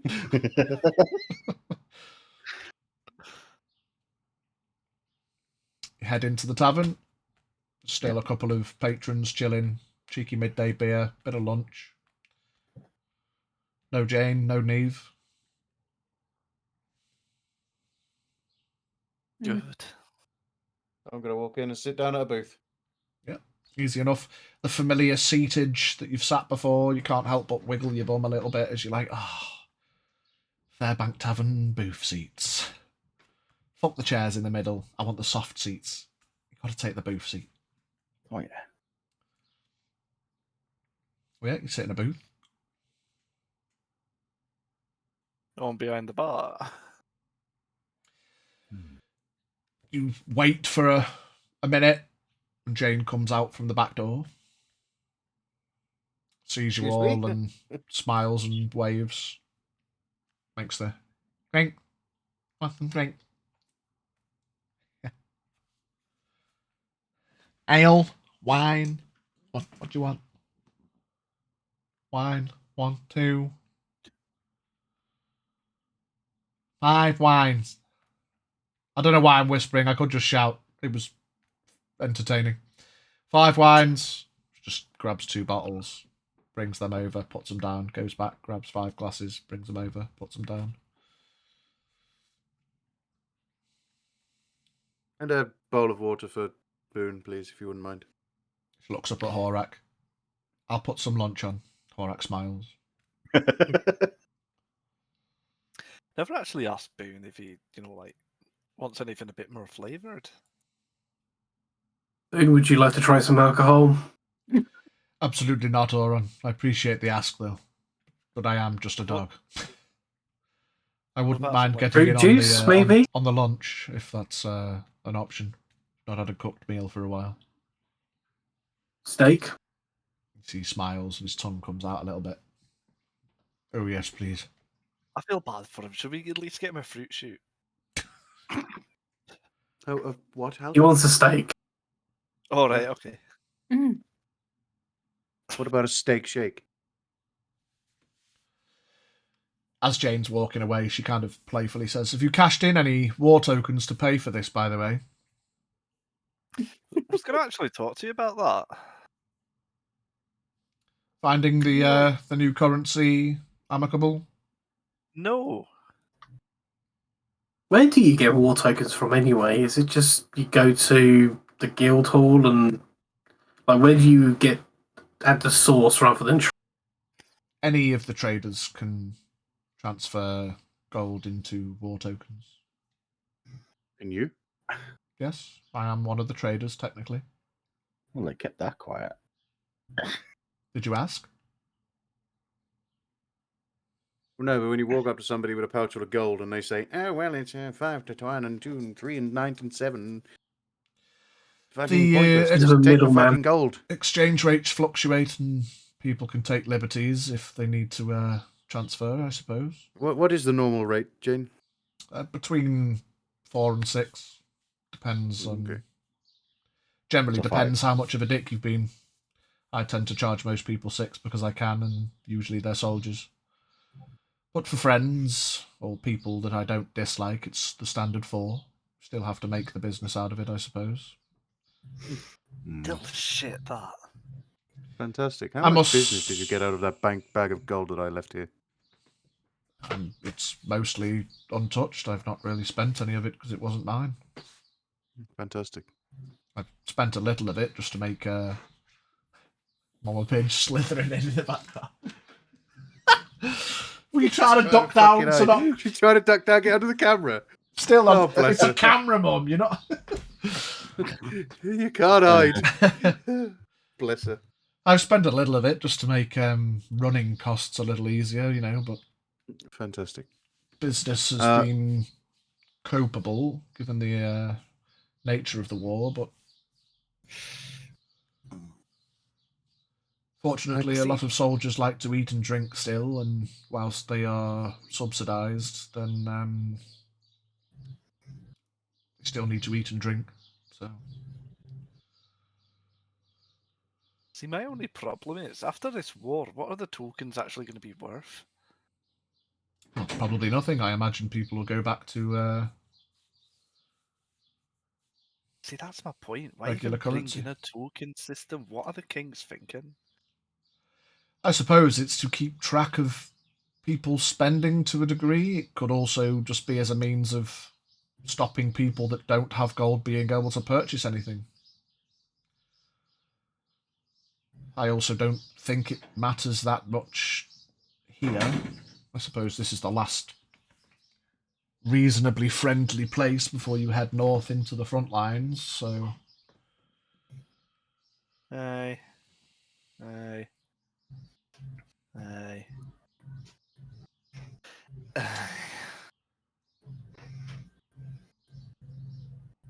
So, she smiles and turns and heads into the back. Just real quick, which room was my brother in? Oh, he's your brother. I thought he was an uncle or something. He's in number 2, and the girls have number 3. Have the key for that? He's got it. You surely you don't just have one. Well, I have a spare, but Yeah. give me a persuasion check.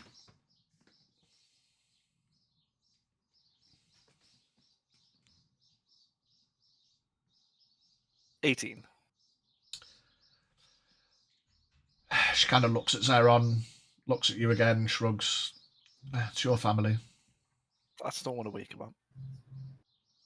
Oh, fair enough. Then, yes. She heads behind the desk and puts a key on the counter. Okay. Gonna go upstairs real quick. Open the door. Open the door. Yeah. Open the door. Is my bag in here? I know I gave it to the handmaid, but would she have passed it on or kept it to herself? It's not in this one. No. You see Eliax is just on the bed. Bollico not even made it into the bed. Arm and leg hanging over the side. Dribble snoring. And he's got bags under his eyes. He does look napped, to be fair. Like. I'm gonna at least tuck him in before I leave. But I didn't obviously want to walk in on lady folk. There, just go. Night, you twat.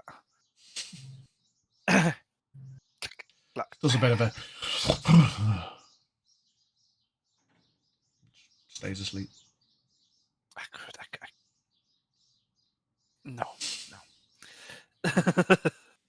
Yeah, I'll leave, lock the door, go downstairs, give her the key back. That was quick. I just wanted to check on him. Fair enough.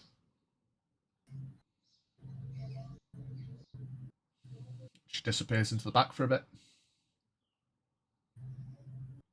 Horak takes up stance on the wall. Trying to hide a small smile on his face. Back to the cooked food. Nice.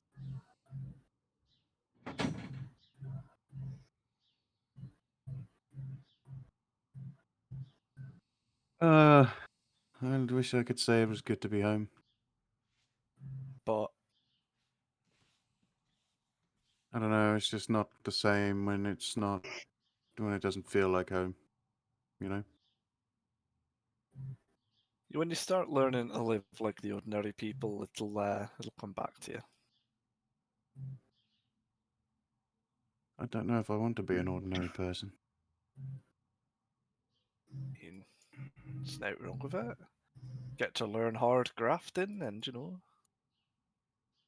what it is to make your way in this world. I'll be honest with you, I've never grafted a day in my life. Oh, how I have not realised this. Exactly. So why at however fucking old I am, I've lost count. Why would I start now? The fuck else are you gonna do?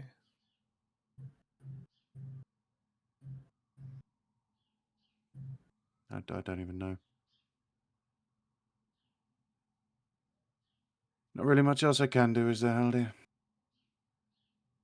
Well, And we can get a farm. We can all work on a nice farm together. We can start our own brand of wine and kick that shit out of the Fairbank one if that's your end game. I don't know what I want anymore, Hildy. Christ, it's like talking to my sisters. Listen, shit lips. There you go. We all have bad days, okay? Today is a realization of the fact that I'm no longer really Zeron Fairbank. I'm just Zeron. So, you know when you started off, when you first met us, In you prison. never wanted to be known as a Fairbank. No, well, you see, things change. When you're in prison, I did hard time. When you're in prison, it's He got institutionalized. when you're in prison, Aldi, it's easy for people to make something by using a person. You know, somebody in there could have extorted my family, having known that I was Zeron Fairbank in a prison. Yeah, but then for weeks after that. For weeks after that, I don't know. I kind of thought when I came back, you know, before all this kicked off, before the Red Day, I kind of hoped that maybe I could rekindle a relationship with my father. Be part of a family again.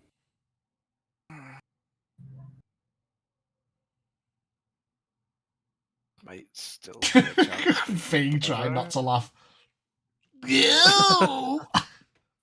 I mean, honestly, Hal, dear, there's more chance of your asshole healing up.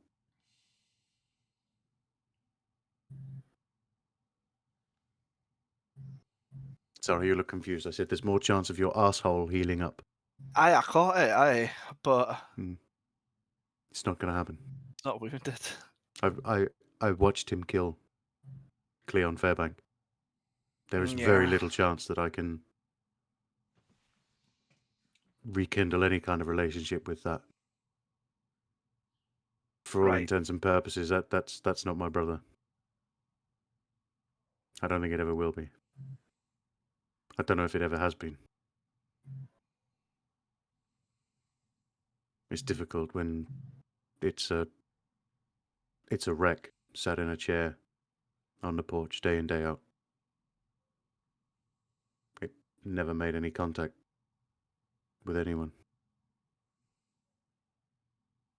So, I mean, I understand he was a part of the scenery for a while, and obviously found the way out of it. So, like, apart from the Daddy Go, I don't know how to put that in a lighter way, if I'm honest. What else would be standing in your way?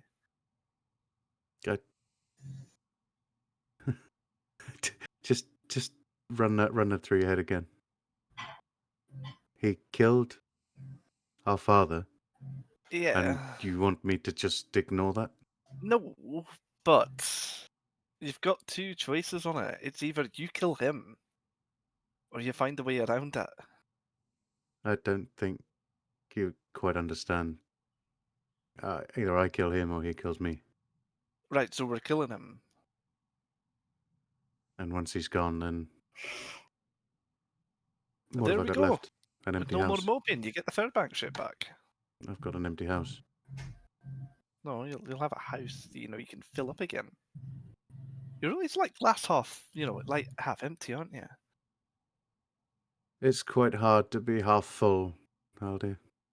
It's just, we need to take one step. Kill a guy. We've done that loads. Okay, let's go and kill a guy then. Well, not right now. We've got to prepare for it. He's a bit of a we big need guy. food. Yeah, of course. Yeah, we Yeah. need food, and I think Well, Horak we could be can, a we bit can grouchy deal if with we that. didn't. It's fine.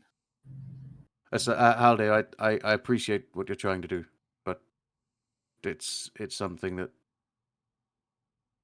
is going to be a problem, regardless of how we look at it. So, I guess I just shut up. I'm going to be And let's truly just honest. fucking get I'm on on with your it. side with this one because I kind of want a little bit of land. I mean, you can quite likely travel south to the Kings and swear fealty to those, and they'll give you a nice little patch. Or, I mean, you spoke to the like vampire bastard before, didn't you?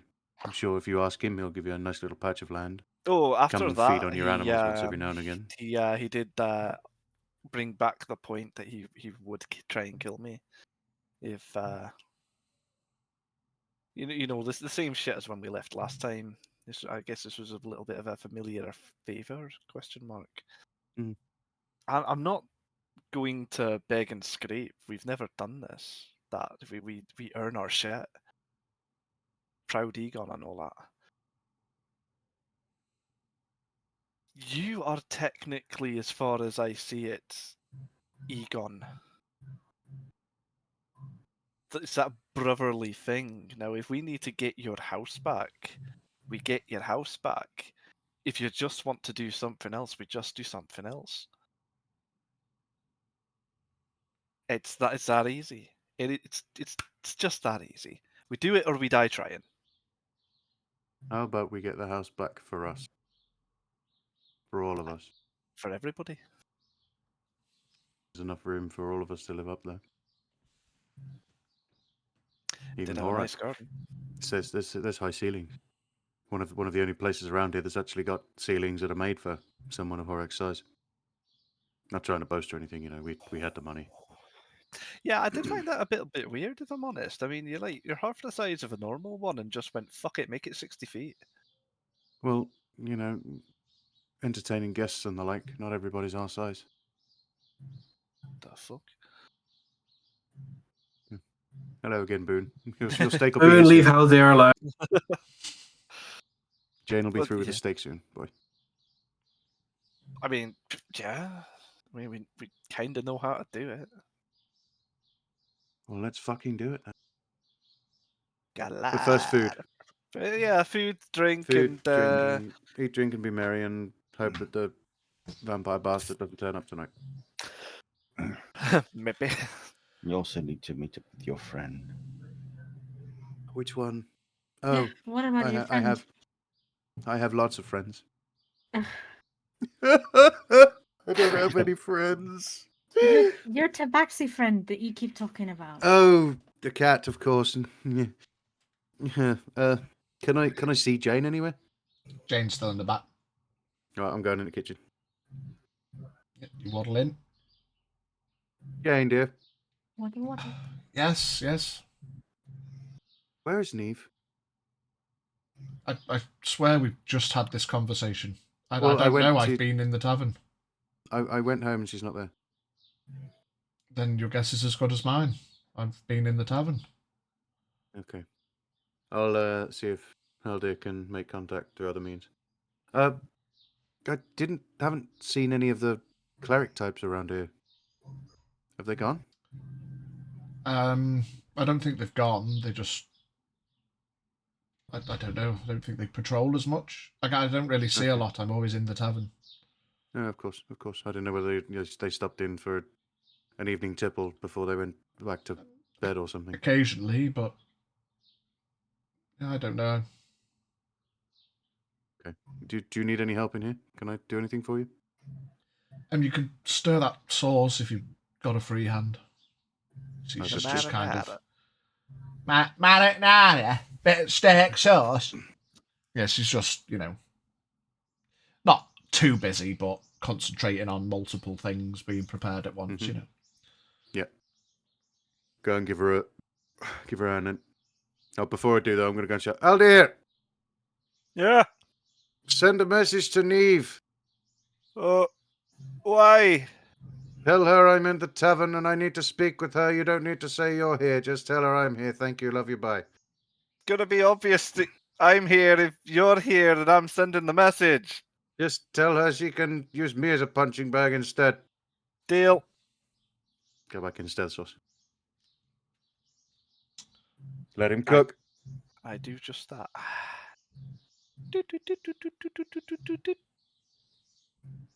Big cat.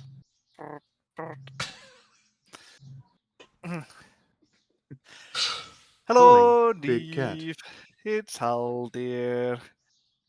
Zera wants to speak with you at the tavern, if possible. Pretty please. Much love. He said punch him. Kiss, kiss. Not me. Just punch. Yeah, you didn't say not to He punch wants you to as punch. well. Sorry, mate. Your 25th word was punch. Couple of seconds go by. So you left without saying anything, and it's only Zeron that wants to see me. Oh. Ooh. And that's where we naughty boy, Alden. Oh, Alden. You naughty boy. Oh boy, you're so dead. Oh, yeah. Bye, my brother. I'm literally on I receiving think, that one. I think I said goodbye. I'll just be. Sinks into his chair. Shriveling. And with that, we will go for a break because I'm conscious that it's 17 minutes past 7. I need to pee. So yeah, pee pee poo poo, stretch, go get some food, and we will be back. How long do we need? Half an hour. Yeah? Okay. There we go. Right. See you in a bit. No. Love you, bye.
Yeehaw!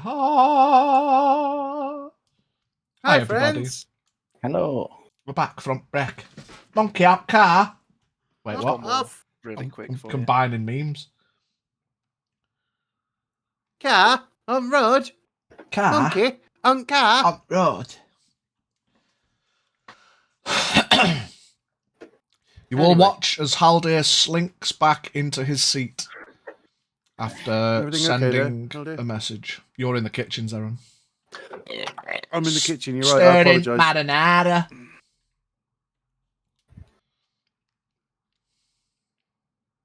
Not a great response, I'm guessing.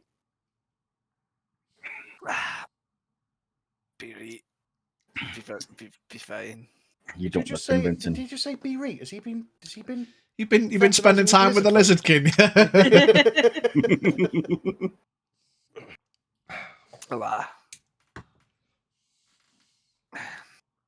I have a way with words, and she sounds ecstatic. Sip. Insight check. S.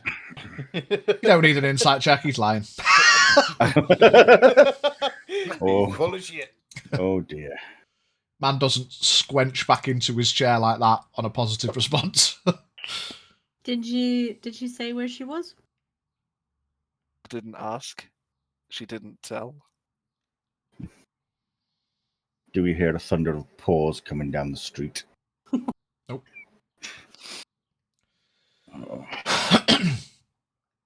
Well, What you do hear, though, is a very high-pitched whine, which almost as quickly as it comes, it finishes. And the temperature briefly becomes extremely hot and then extremely cold in the tavern, and then the temperature once more settles. And then, in the middle, a swirling mass of smoke and air coalesces into a point, and then... Oh! Oh! Looking around, Just get bombed. you see a now tall, very much grown up sage. I rush over immediately. My saviour, the wine is spilt. I have clambered over anybody who might have been sitting there, and I just embrace. Oh, she can't even hug around her arms. You see, she's stood, that familiar gingerish tinge to her fur, stood in a long purple robe, lined on the inside by a deep blue, wearing a nice but simple dress in a pale green with red embroidering across it.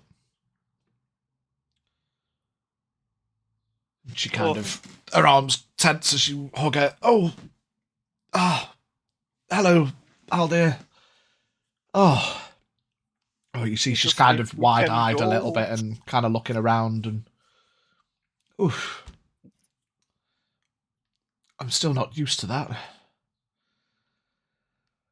Oh. Shoulders, pat, pat. I'm so glad to see you. Yeah, you.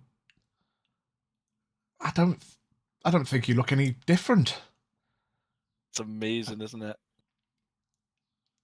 Yes, quite. She looks around. Oh, and pods over to Boone and gives him a ruffle. Hi, everyone. Oron. She turns and nods and smiles towards Horak, who just gives her a nod and a small wave, leaning up against the wall. Right. Well, no time like the present. She just wanders into the back. In the back, Zeron, the door opens and you look back to see Sage walking in, now tall, almost 6 feet, wearing her robe and dress. Jane turns and, kind of knocks off the gloves and wipes down on her apron and walks over to Sage and gives her a hug. Sage hugs her back. Zeron? Oh, look at you. Well, it's been a while.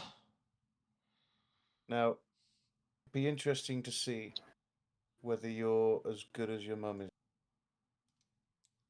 And I take a running jump and jump at her.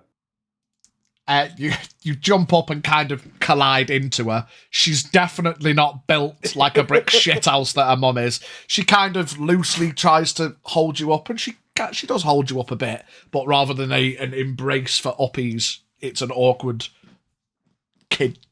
Like a kid's just fucking jumped up and you've tried to grab them. Like, oh gosh, and then she gently lowers you down. I just slide down and just hug around her waist. Yeah, leans down and gives you a hug. So So, we'll work on that. Where's Mum, Jane? I don't know, Sage. I've not seen her today. I'm just making the lunchtime rush. I'll be out to see you in a bit. Yeah, okay. No problem. Do you need a hand with anything? No, Zeron's stirring the sauce. You go take a seat. Get yourself a drink. Let him cook. Let him cook. Oh, okay. And you see she's wearing like a long over-the-shoulder satchel, like a side-hanged leather school bag. And you can see it's slightly unzipped and poking out of the front of it. It's quite an ornate-looking book spine. Well, okay. And she makes her way back out into the main tavern. Goes behind the bar, and you all kind of look at her at the minute, and you're like, oh, you know what's she doing? And she just pours herself a drink. And then you realise that Sage is a grown-ass woman. She's probably, 27 now? Something like that. They grow up so fast. Have kids. That instinct to, oh, what you doing? Underage drinking. And then you bite your tongue and... I promote it, so... I'm down with kids. Then she walks around the front and sits down on one of the chairs, turns it to face the booth. Hi, guys. She looks at Jarek and Mavie. I'm Sage. Hi. Nice My to meet you. name's Jarek. Maybe. Hi. She kind of has her knees together and pats her hands on her knees. Right. Business before your mother gets here and kills me. She looks a bit confused. Don't worry about it. You'll save the day. Right, so just do me a quick favour and imagine, just real quick, that for the past 16 years, right, we have not existed. Because that's probably the case. However, we're all magical and shit now. And I would like to pick your supple feline brain. Okay. I can answer questions if I can.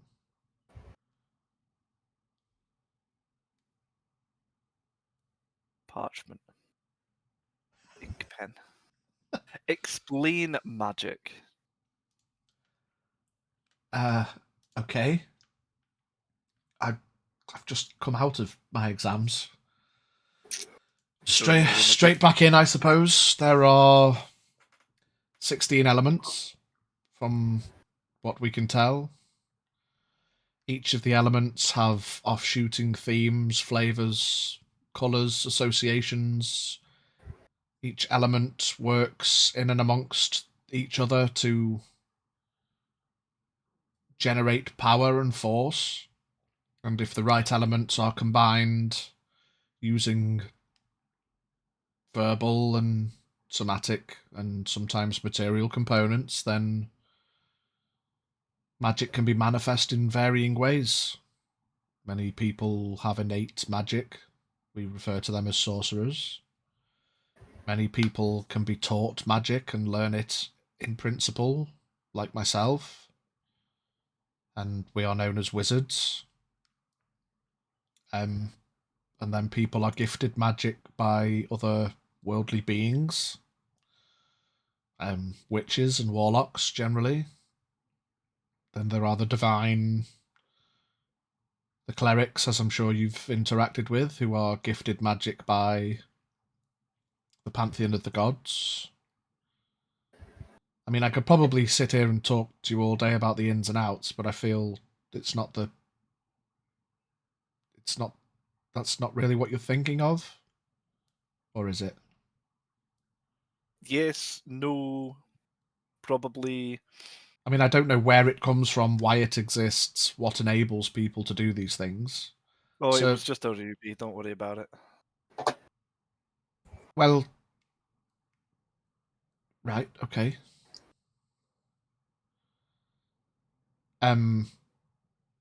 Technically that's true, but also not true at the same time. You know about the ruby? Well, we know of the Red Day. We've had guest speakers from a number of different planes at the Tri-Peaks. We saw the 6 people sitting there in the room, standing, doing nothing, and we think this is the origins. There was magic before, centuries ago. Magic has always existed, but it was under a preventative, a blocking. There was, I suppose, in reference to the Red Day, there was almost a Red Day in the past as well. As much as magic seemed to have been turned on by the Red Day as we know it, there was another similar event that turned it off, to put it in simple terms. But magic has always existed in its suspended state, I suppose, and over the centuries people forgot how to use it. And so no one did. And then Red Day happened. It unlocked the latent magics within those native to magic. They practiced and learnt more. And then they realised that it could be taught to those with an aptitude for it. Right, okay, so we had a little problem, which might become a little problem again. So, we're all magical as shit here. And the problem is, we don't really understand how we've really used it. I know, me personally, thank you, Wuntian. But these guys, not so much. We don't really... We just thought about it and it happened, right? Well, then I imagine that was sorceric in nature. And then we used it so many times, and then we went a little batshit crazy. Right, okay. And then at that point she kind of unflaps her journal and guess it's my turn. She pulls out a book and... Right. Oh, I thought you had the answer to that. I mean, you seem to... I mean, I don't know why you went batshit crazy using magic, no. Okay, so on Red Day, we were there. We technically may have helped cause the Red Day. Let's see her eyes go wide a little bit. Go on. So, blah, blah, blah, explain the room, like we all know what happened, blah, blah, blah. Such like that. And then and then we woke up 16 years later. And, that explains a lot. Doesn't it? I mean, if you were... Magical artifacts have untold potential. I suppose if you were that close to it and it had enough force and power to cover the world and turn on magic again, to put it in simple terms. If you were at the the origin of the blast, then I imagine it probably turned on your magic, but it could have been corrupted in ways. Okay. Not to mention living your lives and then suddenly realizing magic exists, and it probably messed with your heads, but I imagine if you all experienced it, it was probably more than just a little confusion recovery. So, has it happened with you yet, Jarek? Did you go batshit? Yes, you killed me, remember? Well, formalities. Is there anyone who hasn't gone batshit? Boone? That's a good point, actually. I'm not a sorcerer, Oron. But you could be. That is true. You see his eyes furrow a bit. Boone, come here, Boone. Come here, Boone. Pods over. Stare into his eyes. He is responsive. That's interesting to see. Oh, he can talk now. Curious. Yeah. But anyway, I look into Boone's eyes. Does he have the red? I won't make you roll the full investigation. No.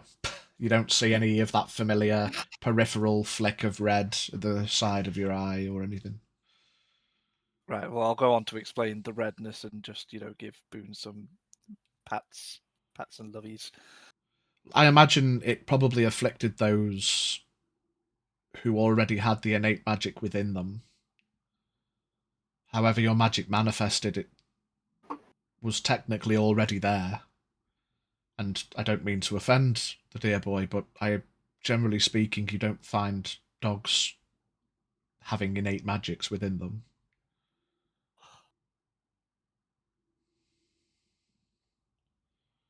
Sorry, Boone. But I suppose if he can communicate now, maybe that was how this power manifested with him being so close to it. Do you think we are in danger of doing it again if we keep using our magic? Have you... what were you looking for when you just looked into Boone's eyes?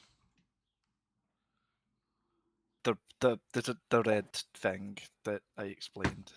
Have you checked over each other to see if this redness is still there? Have you checked regularly to see if it's come back? We haven't checked recently.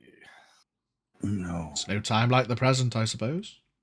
Look into my eyes. Look around the eyes. Look at the eyes. Yeah, you're under. Yeah, I won't make you roll. You all spend a couple of minutes checking each other's eyes. There's no redness. Perhaps it was just a lingering effect from the initial blast, or maybe it was a consequence of suddenly turning on your latent magic. Who knows? Okay, all right. Jane starts coming out with Zeron with plates of food for everybody. She just sets it all down on the middle table. Horak, within 3 strides, has 2 plates and goes back to his wall. Shrub climbs up on his shoulder, gives the plate to Shrub, rests it on his shoulder. Thank you, Red One. For ages, your mum's not still here. Bear with me.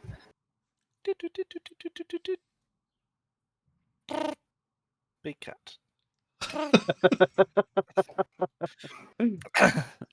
Operator, which service would you like? Hello, furry friend. Haldir again. Listen, I love you, and I really, really, really need you at the tavern. Like now. Opportunity of a lifetime. Haldir, you'll have to wait. I'm a number of hours away. For sake. How long have you got, Kitten Whiskers? I mean, technically as long as I want, but I do have an exam in 2 days. It's alright. It'll be alright. It'll be alright.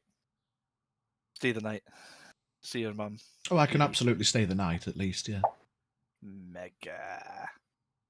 I'm going to get 10 gold out of this. And did she say where she was?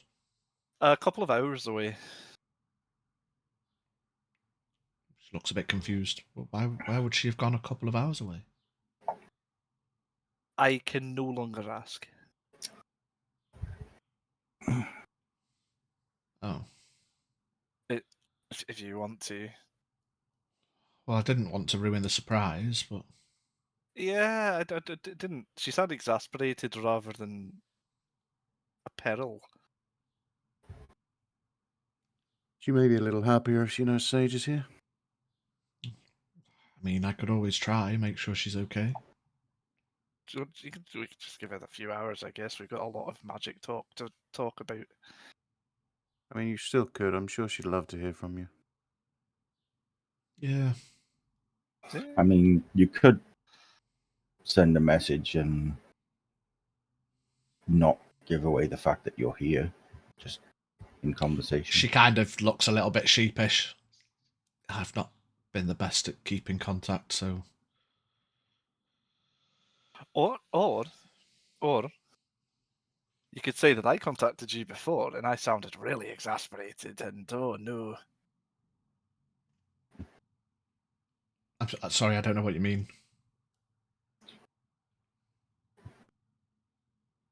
What, that you were worried that you didn't know where she was? Just make something up basically and it'll be fine. It'll be fine. Hi, Mom.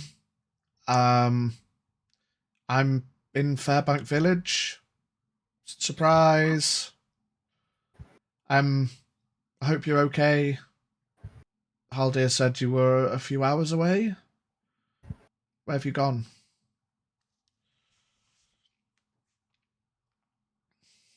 Now, do I give the reply? Up to you. Story dice. Story dice! Selling us out to the kings. 1.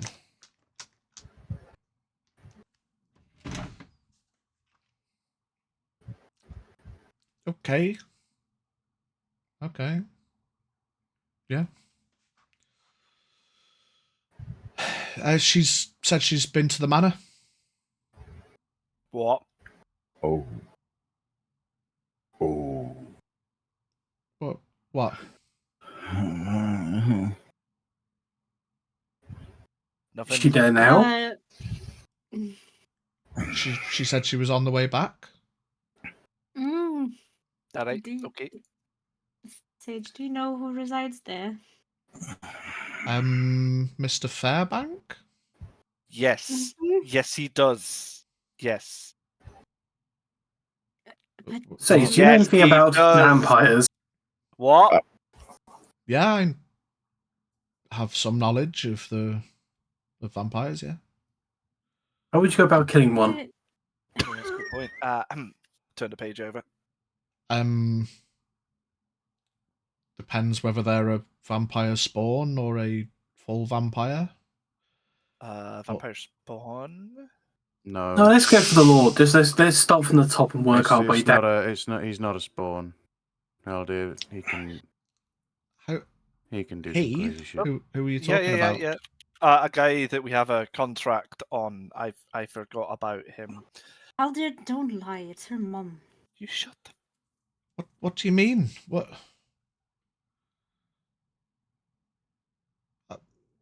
What do you mean, Haldir? How would you kill a vampire? Oh, that's what I mean. I mean, much like you would anything with weapons, magic. I don't think... Well, I've certainly not learnt of any case where they were immune to anything. Generally, necromantic magics aren't the best case because necrosis doesn't seem to afflict them considering that they're dead, technically.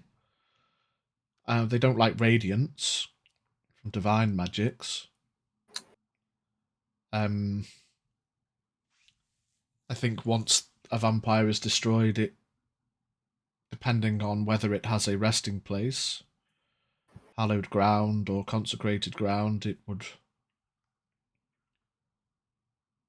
find its way there through in a spiritual form or as a ball of gas.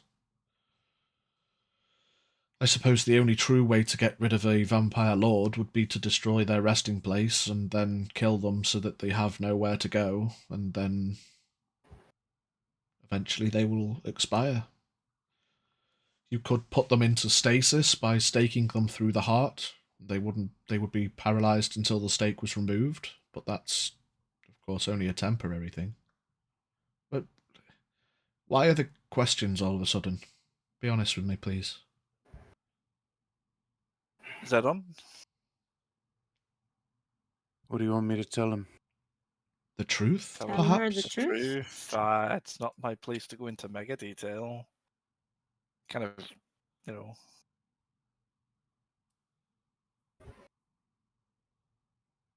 Sage? Spare my feelings, Aaron. I'm a grown woman. Just tell me. Is my mum in danger? Possibly. Maybe. Don't know. My brother's a vampire. My brother owns the manor now. I don't. Dad's dead. Life sucks. I don't know why she could have gone up there other than to speak to her. To him, sorry. Mom, apparently you've been talking to a vampire? Please tell me you're okay and you're on the way back. If she's on the way back, then she survived, or... See, Sage kind of looks to you, Oron, and looks concerned. She said she's okay.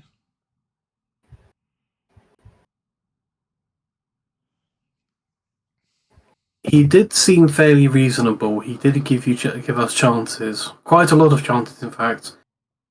So it could very well be that he politely declined her and sent her on her way.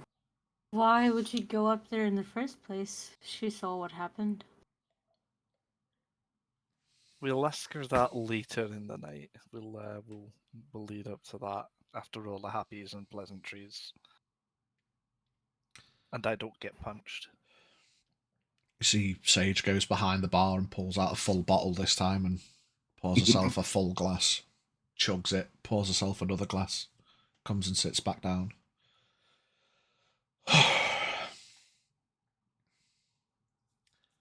Kind of sitting up straight, knees together, looks around the room a little bit, then starts shaking her leg a little bit.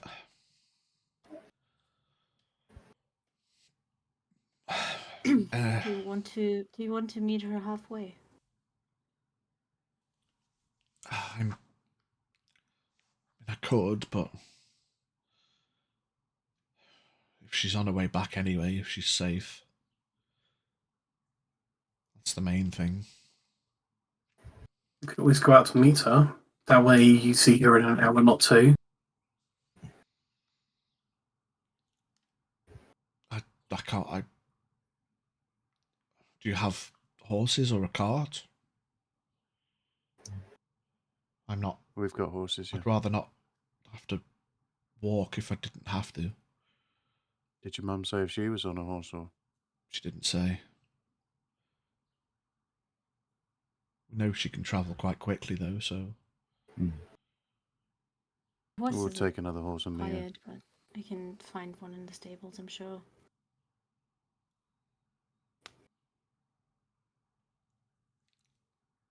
Wait, Mouse, aren't you a horse? Can be, yes. How long can you be a horse for? Well... Sage looks confused. A total of 6 hours. Sage, our little friend Mouse here. She's in with the druidic folk. Oh yeah! Never got onto how she made that really weird deal with the Fae. No, it's not really the time. Sage's eyes go wide again and she looks at you both like... We'll explain later. Let's go fun, Mum. We might have been gone for 16 years, but in the weeks we've been back, let me tell you, it's been a fucking wild ride. Oh, well, so who's coming? There's no point any of us staying back. I'll stay here. You want to stay here? I'll stay here. Come on, Haldir. I mean, you're the one I think should go. Neve really wants to see you. She'll see me here. She can see you nice and soon. How about we just make the place nice for Mum when she gets here? Going out to meet her isn't going to speed anything up. Let's make party banners. For the sake of travelling to meet her, then travelling back, it would be nicer for her to be able to enjoy the rest when she gets here. Get some food and drink ready, and we'll grab Maeve's hand and lead her out the door. Bye, Felicia. Bye. See you in a bit, I guess. What? Let's go. What do you mean, let's go? I'm worried. I'm concerned. I don't like the fact that she's been up there. And when those two go, I'm gonna leave into Kitten Whiskers and go, I think they're gonna get married one day. Big child. Power to them. All power to them. Bless her. Right, well, would you like to be a bridesmaid? I mean, yeah, just ask her on our behalf. Ask her on our behalf. It's fine. If they invite me to be, I've literally met maybe seconds ago. You'll be fine. She's lovely. Ironically, kind of sounds like your mother, don't she?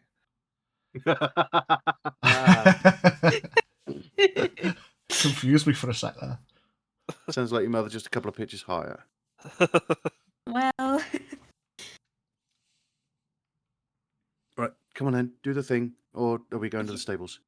No, okay, fine. Another wild shape. Rock and roll. Oh yeah. You can't full dash up to the manor. I'm just gonna give him like a side eye if he can you even get on? Like, you are a tiny man and she is a horse and there is no saddle. Do you need me to Little pony. Not full size horse, little pony. Get down a bit. Just a little. I'll just lay down for a moment. It's fucking riding bareback all the way. My bollocks. Oh, my ass. Oh, my ass. Fuck. Oh, my ass. That's what you get. We could have got no, actually, technically, if she's a riding horse. Yes, she is a riding horse. Yeah, wild shape turns her into a riding horse. It doesn't. She doesn't wild shape a saddle. No. I mean, all right, fuck it. Have to go bareback. I'm gonna put the blanket under my ass. Okay. Because I kept that. It's damp. Go. Let's go. Yeah. Oh shit! I forgot. Oh no! Oh god! You start. I didn't hear it. Oh no! It's all stank and musty. Smells like ass. Smells like ass. You all go. Well, you two go running off towards the manor. Yeah, up the hill.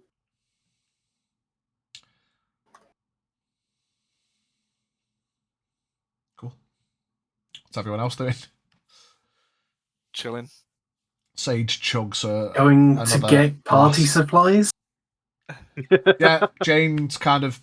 Sage walks up to the bar and you see her having a quick conversation with Jane, and Jane nods and smiles and kind of takes her hand over the bar and just gives it a little stroke, and Jane goes into the other room off the side of the bar tavern. Sage goes with her. Just going to quickly go into Haldir. If Neve isn't who she used to be,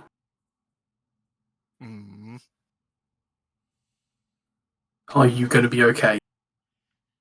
Fuck's it got to do with me? Well, you heard her say radiant damage. They don't like this holy magic. You're probably our best bet for stopping a vampire. Will you be prepared? Oh, yes. Shut the fuck up! Oh! No! What if she's about to kill? She could kill her. She could kill all of us. She will not. Or not. Boone, tell him. Boone, you're on my side, right? You do have a point, Oran. Could be. He says I got a point. That's because I can't hear him. A Boone turns to you and nods. Right? No. He's smart. You could basically say one nod and for yes, 2 nods for no, and he will tell. I know what he's saying. That was an obvious enough gesture. But no, that's no. What are you shouting about, shite lips, for fuck's sake? Go to bed. Oh, I forgot he was here. Banner. I've been fucking trying to sleep with your loud mouth. What was that fucking wind and loud fucking noise down in the tavern? Oh, that was just a cat. Ever the fucking explanatory. Right, there's cats in the tavern blowing wind and making noises. Now you're shouting. Mary comes down after him. Kind of pats a hand on Eliax's shoulder. Go give him a hug. Listen to me. She said I'll give you 5 gold to punch him. You're I didn't say who. I didn't say. I didn't say. Runs up and I didn't say uses who his had to punch momentum. you. I just said you had to get punched. Right, we both jump at each other. For Neo and Agent Smith I for the would Matrix. like to contest you to who lands first. Okay.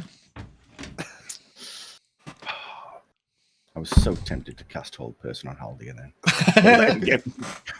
Fucking do it. Do it, Don't you be tempted. Do it, you won't. No balls. 16. Are we just doing this as a straight roll, or Just athletics.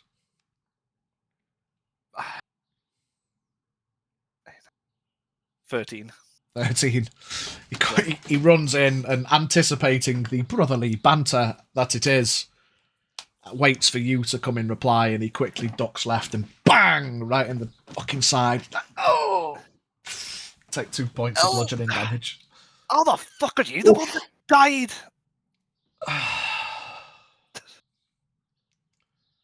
And he kind of Right, come here, pulls you prick. into a Come here. hug. Come on, bastard. See Mary's giggling over on the stairs. Poppets. Mary, come on. She walks over and goes to put her hands around Auron, Jarek, and Haldir with disadvantage. Well, you get disadvantage on perception anyway. Auron and Jarek, perception checks. Haldir with disadvantage. 19 plus 9, 28. 23. 17. This is probably one of the... you don't pay attention to it in the moment, Haldir, because you've just been punched by your brother and you were anticipating a hug. But, quick flash. You don't see anything in reference necessarily, but this is the first time you've probably ever seen Mary without any gloves on. Auron and Jarek see that there's a marking on her palm, but it goes in. It's quick. It's just as she's bringing her hands around. You see what? Gives you a hug. Also, just a quick of something. Yeah, you see there's something. Like you see someone's hand, and like there's paint on it. There's a marking. There's a cut. There's something on her palm. And she wraps you both in a hug. So, how was it? I'm still bloody exhausted, but I can't keep asleep. I'll move up so there's space for them to sit down at the booth. Just kiss. Right. Over to the table. How was what? The fucking reason you sent us running away? Oh, all of them are dead.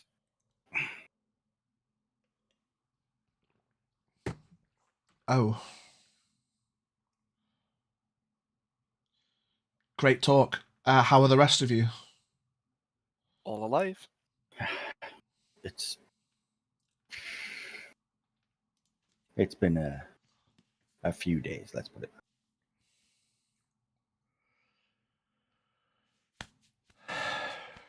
Not been the easiest, have they? Seen worse. Seen a hell of a lot better as well. Budding life of an adventurer. We chose this. Is anyone serving drinks? Yeah. Yeah, I'll do them. First, I'll hold my hand out to Haldir. Come on. Think cold. Come on. Fuck's sake. Yeah, come on. Okay. What are you going to get out of it? 5 gold in your hand. 10 gold. What? Excuse me, you said 5. We said 10. It was 10. 10 foot. No, 10 if the cat gets me. That was 5. I said just someone had to punch you. 10 gold, he gets punched. You shouldn't be making bets like that, shite lips. You know you're going to lose. He's not very good. Him 10 gold for punching me. Whoever gets 10 gold, just someone get the drinks in. I'll pay for the drinks. Have you got these war tokens? Don't need them, don't worry. Okay. I don't trade in false currency. Fair enough. Jane and Sage come out of the back. You see there's some strips of very pale, dusty, worn-in parts bunting that Sage is just bit by bit, just mending and tidying up. I was about to say, was she printing something? Yeah. Sage, her middle name, Hewlett Packard. You see she kind of just holds up the end and extends her hand forward, and you see the end floats up to the corner. And you see she directs and pins bits across and starts putting bunting up. More drinks, if you will, please, my fairest of ladies. Unless people are going to give me a hand, just help yourselves. I was going to go over there and start pouring on myself. Yeah, just pour your drinks. Tips are appreciated, but... That tip jar? There is a jar over at the side. You're practically family, but I do have a business to run, so... Freeze nice until it runs 20 gold should be alright. That'll pay for a fine number of drinks. Is a celebration. Yeah, I'll chuck 20 quid in. 20 quid. 20 quid. 20 quid. 20 quid's 20 quid, mate. 20 quid's 20 quid, mate. Yeah, so you have some drinks. Get them prepared, bring them over. Now, with her giving me a hug before, with my 17, did I get a flash of the hand or no? No, your flash was like, it kind of just pings in your mind, and it was almost like something that kind of always stuck in the back of your mind, almost pointlessly, because it is what it is, people do what they want, but you always notice that, like, in that moment, the fact that she doesn't have gloves on triggered something in your mind to go, oh, shit, it's probably the first time I've never seen her with gloves. Like, it's like, yeah, absent-mindedly, she always wears gloves, she's always ready for working or whatever, but just seeing her without them triggered the hang on. But whatever, you had a hug. Yes. Are they sat down at the table now, or are they still stood up? Yeah, they've sat down in the booth. There's a couple of spare seats now that the other two have ridden off. As they've sat down and the drinks have been brought over on, I'm guessing, like on a tray or something, I'll go to hand her a drink to the hand I saw the symbol on. See if she'll take it. Yeah. I will say, give me a sleight of hand roll to... A fucking barbarian. Yeah, I said what I said. Give me a sleight of hand roll to try to subtly direct the hand that you're giving it to, you know? No. 4. 4. Fair enough. You go to hand her a drink, and like normally you'd go like right hand and you'd take a drink with your dominant hand, but she just has her hand down by her side and just takes it with the other hand. I mean, she might be left-handed, you don't know, but you know, she grabs it with her left and keeps the right hand by her side. Thank you. Okay, and I'll start handing drinks around to everyone else at the table, as though completely natural. So, are you going to introduce us properly to your friends? We travelled a bit, but I must admit I'm not the best with names. Okay, so Oran, handsomest man, fantastic dog, quippy as shit, lost his balls. Wow. Jarek, big and strong, magically adept, pretty decent bloke, still has his balls. Boone. Please tell me you lost yours, shite lips. You fucking wish, baby boy. Boone, very intelligent of all of the dogs. Mary looks down again, and then she's like, "Oh, I fucking love dogs." Goes over and starts rustling his. Oh, he's a good boy. Boone kind of starts off with a bit of a fuck's sake look, and then he's like, "Oh, actually, oh fucking hell, oh." That's the good shit. Obviously, before the reintroduction of magic, I taught him Common 101, and now he can fucking talk. Believe that. It's fucking great. Brilliant. Okay. Then we have Kitten Whiskers putting up the bunting. She was a teeny tiny. Is that teeny tiny? Her actual name? No. Sure. She kind of looks between you two. Sure. No. No, of course it's not. Sage? Her name's Sage, yeah. Oh, right, okay. I was going to say, I don't know many... Tabaxi, is it? But... Yeah. She was like this big when I first met her. Right, okay. So, tiny little thing. Either way, it's 16-year thing. Yeah, you'll meet her mother later. Fucking hench. Okay. I'll look forward to it. Oh yeah, she's an absolute fluffball, prettiest thing ever. Oh shit, what was the cousin's name again?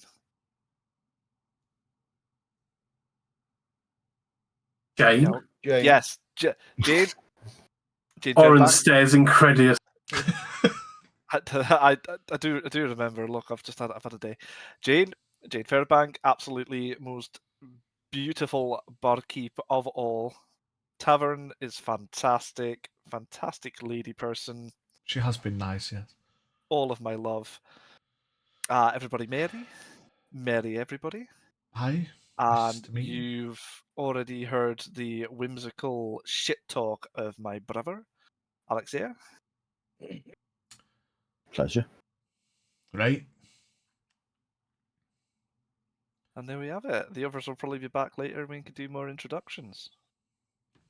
Yeah, as Haldir introduces, Mary reaches over to shake your hand and then realises and kind of awkwardly puts out her left hand and waves and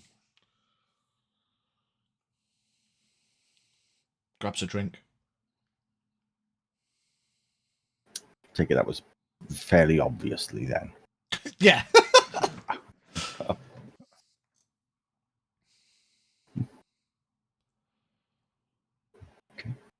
I pay no mind. So, Hardy, would you like to tell us about these two? These three? There's only two there. The other sister's still upstairs. Or I say the other sister. The sister's not come down.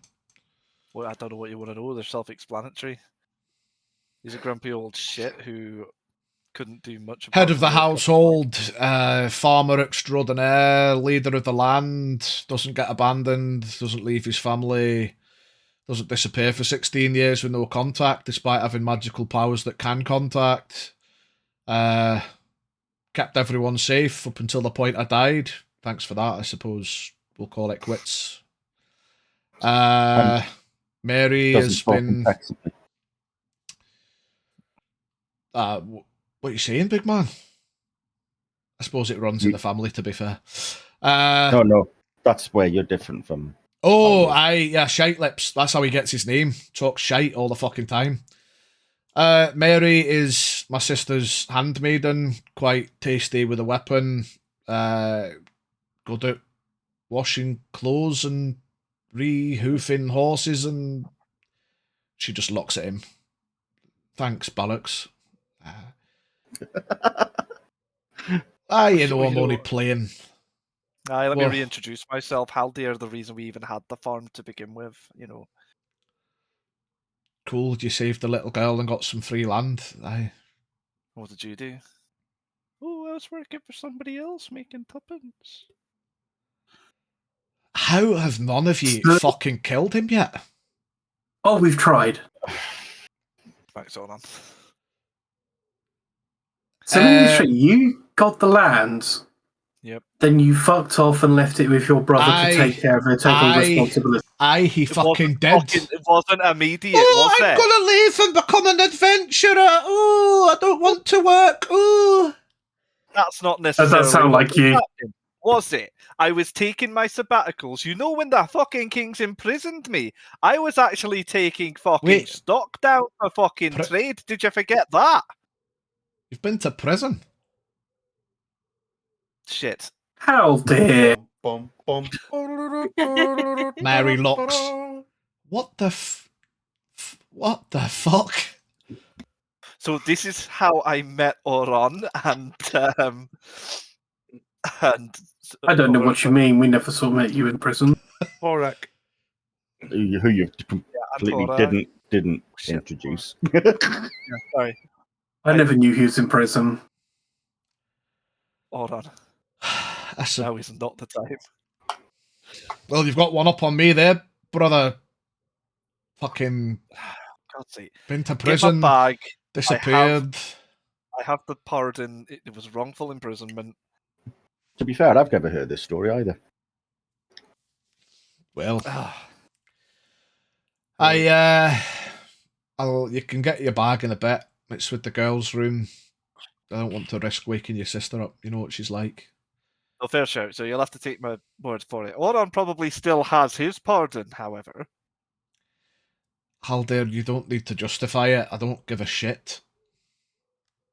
So you shouldn't. It's okay. Having a criminal record isn't a big deal these days. If you've been pardoned, you've not got a criminal record. It is what it is. So anyway, yeah. And Mary just gets up, finishes a drink, and goes over to help the girls decorate in the place.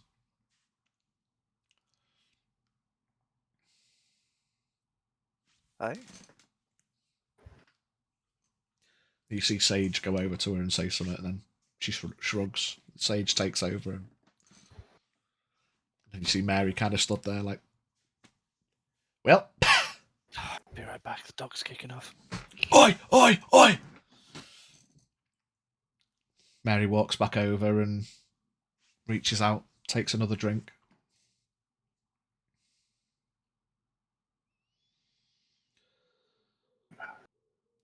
I'll say, as she goes to take a drink, she kind of absent-mindedly does it with her right hand. Yeah. So did she leave the table and come back? Yeah, she left the table, walked over to start putting up bunting. Then Sage kind of took over because she's just putting it up magically. So Mary was like, "Oh, fucking hell!" So then she came back over. I was sat on one, not on the booth cushion bits. I was on a chair at the table. So would she have reached sort of around me to reach for a drink? Well, she'd be reaching to wherever the drinks were put. So I suppose on one of the tables. If you want to try and have a look, give me a perception check.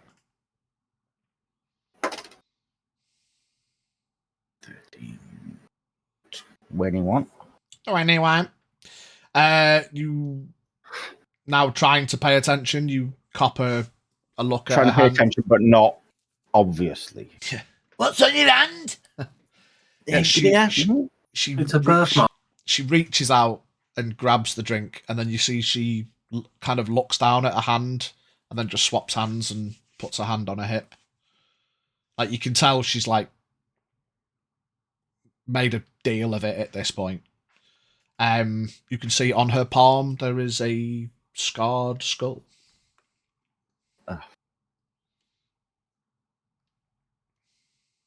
We've seen that before somewhere, haven't we?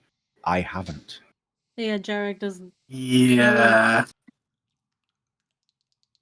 Shit. Did I notice it when I got the first time round, or was it too quick? I don't know. Give me not the first time. If you want to have had a look just now, give me a perception check. 12, 21, 9, 12 plus 9. Yeah, see it. You see it as well. And was I there when they were mentioning that she wants to be an adventurer? I mean, I'm pretty sure she told you because she liked your dog so much. Yeah, I think it was you who she spoke to. I'm pretty sure she talked to you because she liked Boone. Yeah, because I remember her saying something about it. I wasn't sure if it was mentioned to someone else. Yeah, I'll go over to her and say, so, quite good of a sword? Yeah, she kind of chuckles. I mean, I don't practice all the time, but when it was just the three of us on the farm, being the handmaiden, it's good to be able to protect the mistress, you know, so I prefer short weapons, daggers or short swords, rather than the bigger ones. They're a bit too heavy, but something sharp and short. Any means to be able to protect yourself is always a good thing. Yes. Because you never know in days like this when you might need to call upon it. It's true. Eliak's told me not to get involved when the soldiers came over, because if we showed that... I mean, I wish he'd just kept his mouth shut and paid the money, but he didn't like being accosted, you know, but I suppose if I had got physical, it might have gone even worse. Well, I'm glad you were there. Sorry, I missed that because you both went to talk. I'm just saying I'm glad that we were there to help. Well, yeah, fortunately. What were you going to say, friend? I was just glad to hear that the stinginess runs in the family. How to never pass for a coin unless you have to pry it from him. She looks at Eliax and he's sitting there, kind of with a smirk on his face, doesn't deny it. Just... So who taught you to use a weapon? Oh, I mean, I just practice, you know, in my free time. We had a small hay-filled, like, practice dummy, and, you know, it's mostly just stabs and slashes and hoping for the best, I suppose. Using what you have to train, it's a initiative. I like it. Well done. Do you have any cool scars to show off? And you see, as you say that, she kind of like clenches her fist. Because I've got these, I'm going to start rolling up my sleeves to show off all the chunks and scars ripped out of my arms from the direwolf fight. Got these fighting the direwolves. Me and the group, we ended up hunting some large wolves that were terrorizing the camp, and one of the big ones got me. You see, when you say that, it kind of... She kind of, like... She was looking towards you anyway, but then she kind of jerks attention a bit, you know. Oh. Was that in the where was that? Funny story. If I remember correctly, that was over in the Coleraine territory. It was the northern forest on the coast. Give me an insight check. See how good you are at reading. I'm good at insight, actually. 10 plus 9, 19. With a 19, as she nods, it was more of a nod of recognising a detail that you've said, rather than just a nod of agreement in listening to what you've said. Almost like you said something that confirmed what she already knew. Okay. Well, I'm glad you're okay. Being a handmaiden, it's more just self-defense. I don't have any battle scars. You never told us about that fight, Warren. That sounds like a hell of a one I missed. Oh, I nearly died. Oof. Awful. But it was fine. It was, and I'll start telling them the story, and I'm going to keep an eye on her. So, like, I'm going to tell them about how we took on a contract for the dire wolves. We went over there, found the Akokras. See if she's mentioned. I won't go so far to sort of say that. We started finding out about some catapults and ballistas being used to puncture them out the sky and stuff like that. But just see like what her reactions are. And she doesn't. She just nods a lot. Listening to you talk about what happened, she just nods along. So I'm seeing if you get a particular detail that she might have been waiting for. See if you can remember. I think Biggie knows. Oh, I know fully fucking much what you're trying to. Fucking hell, do I bring it up? Started it. I'll bring up the fact that before that we met up with a group of people and the tall Goliath and his companions. Funny thing is that one of them mentioned that they were in a assassin's guild, a bounty hunting guild, and on their hand they had a scar. As she takes a sip, she's like, nah. You're right there, my dear. Assassins? Oh. Nah, Awful. Brev. Awful.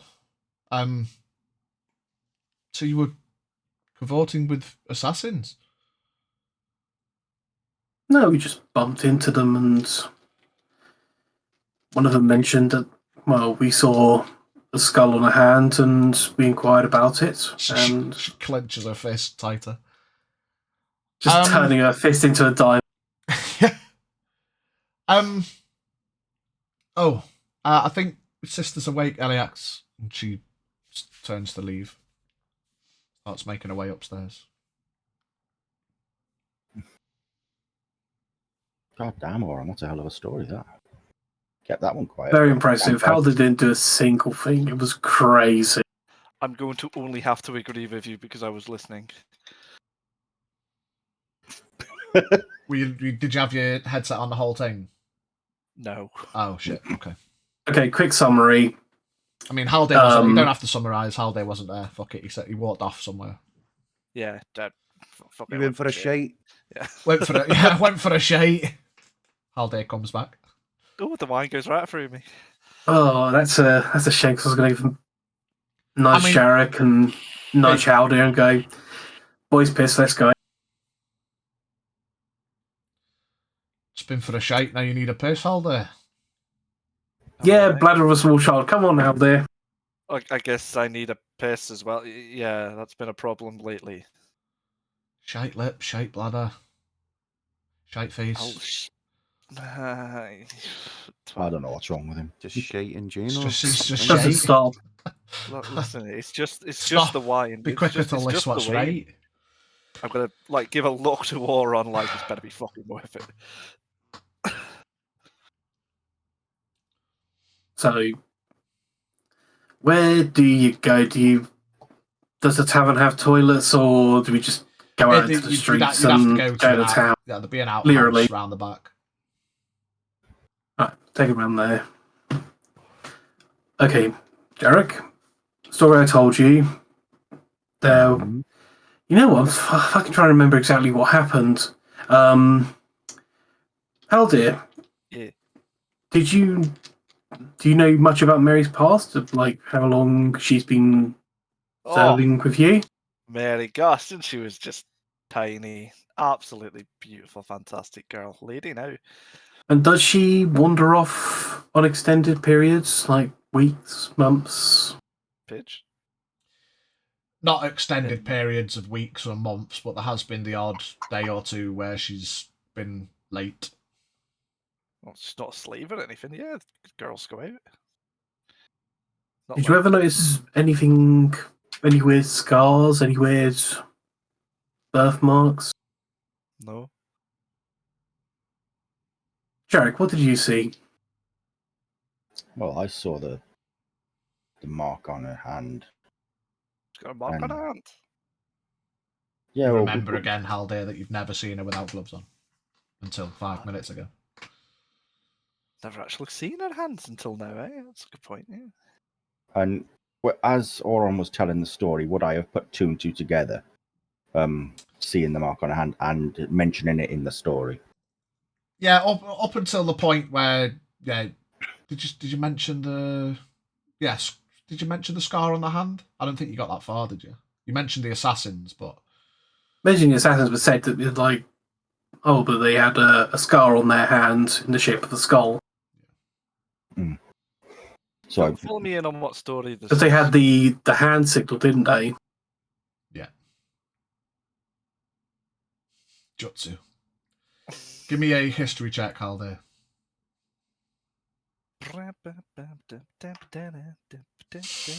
25.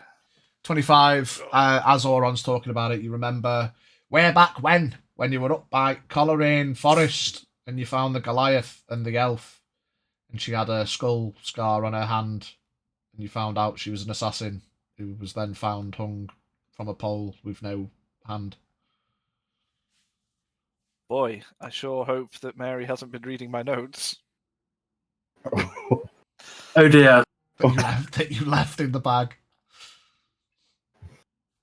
So, from what I'm gathering from the story you said and from what I've seen, that's a connection.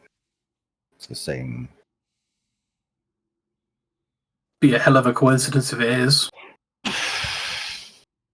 Mm-hmm. So what does this mean? I think you've seen it wrong, then it's probably nothing to worry about. And if we haven't? I will deal with it. I mean, it could be that it's in her past and now trying to just live life after. Hold on. Do you remember when we dealt with all of that and the lady was in the camp? Dead? Yes. What was she missing? What do you mean, the fact that she had her hand cut off, or the fact that she had her hand cut off? I don't think you just leave something like that. I don't think you can just have it in your past. It's sort of you don't walk away from a life like that. No. Okay. Well then, if she is still working that life, why is she here?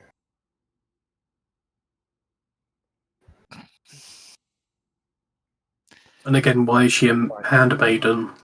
I spoke to this assassin when she was in the camp way back when, and I did get information out of her. Can I now remember if I roll enough and you fill me in? I mean, you had your 25 history. She basically tried her best to tell you it's not your problem, and you were tremendously insistent that it is your problem. So she said there's assassins and that you shouldn't worry about it. And then she ran away and was found the next day on the way back to the village, hanging from a pole with no hand. And then you remember that twinge that, maybe I shouldn't have pushed her for information because maybe pushing her for information got her fucking killed. Maybe when someone says you really don't need to know, sometimes you should just accept no as an answer. Or not. It's up to you. I will relay that information to these two and put down if we may even being watched now. I would rather not see her dead. Oh, absolutely. If you've known them as long as you say you have,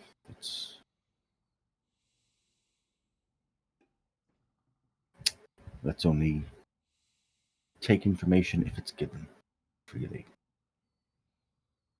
Is there a fucking queue out here for a piss? Or what? Christ. When did you get... Oh, it's my favourite eagle. Yeah. Tell you what, you three go for a piss. I'll go inside and see the girls, yeah? You still need a piss? I'll piss myself later. Not even surprised. No right. Well, he's got a history of that, has he? Aye. Pissing himself. There's 3 pissed beds, you know. Wasn't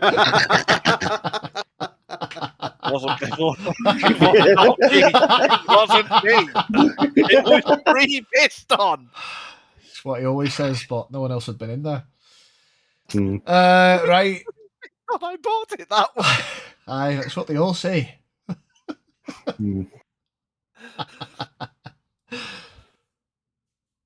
Right, excuse me, lads. Eliax just poshes past you.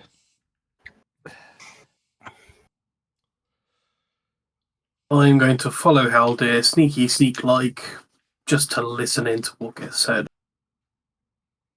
Okay, sneaking from In Haldir. case he needs help. Okay, yeah. Give me a stealth roll then. Not necessarily hiding from Haldir, but trying to be quiet about things. 8, 19. Okay. You follow Haldir up the stairs, trying to match his gait so as not to make any additional squeaks on the floorboards. Did she go back upstairs, did she? She went back upstairs, yeah. She was not in the room when you came back in from your shade. I'm going to sit at the table really quick first. I am going to write something. I'm going to fold. Going to go upstairs. And knock. Who is it? It's me. But the good one. Shame. Just joking. Give me a moment. Just getting dressed. Says your sister. Yeah. 30 seconds. Yes. Sound. 30 seconds later, she comes to the door, opens the door, straightening her dress. Yes? Big hug. Oh, she hugs you back. Keeping the hug. Yeah, perception with disadvantage. Perception with disadvantage, like I have anyway. I was going to say standard, yeah. Standard. 17. Yeah, you clock Mary standing with her back to you, doing something in front of her. So while I'm hugging then, the note in this hand, I'm going to... The note goes about 2 feet.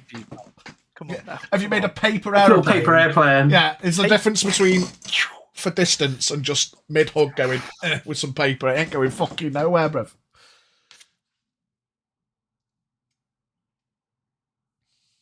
You don't have to... I'm proving myself. He's going to prove it to you. He's got to prove it. I cannot wait for this to go I nowhere. hope it failed. Okay, Right. that actually had some fucking distance, mate. It went off camera, so it went at least 4 feet. Brilliant. Do it behind you. Yeet it behind you in the room. 360 no scope.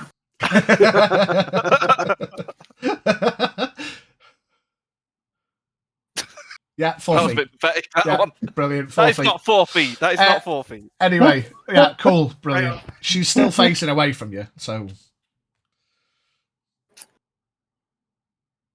A 6 at least. 6 feet, a whole ass man distance. Woo! Yeah, cool. You throw it.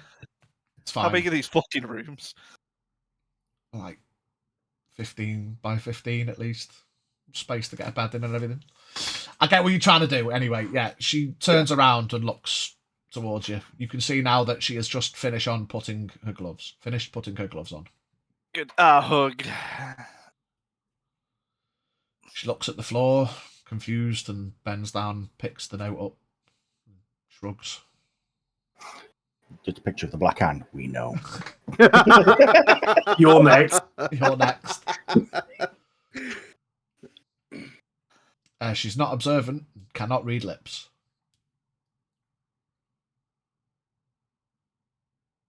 Give me a performance check. Open your door. Open your door. 17 again. 17, she kind of looks at it, looks confused and tucks it away. Oh, missed you. Your sister pushes away, like, fuck, what? Fucking Right, sorry. longest hug. It's been years. By the way, a few things in my bag that I'm gonna need. It's your bag. I guess. She kind of gestures to one side, and between the two beds pushed up against the wall is your bag.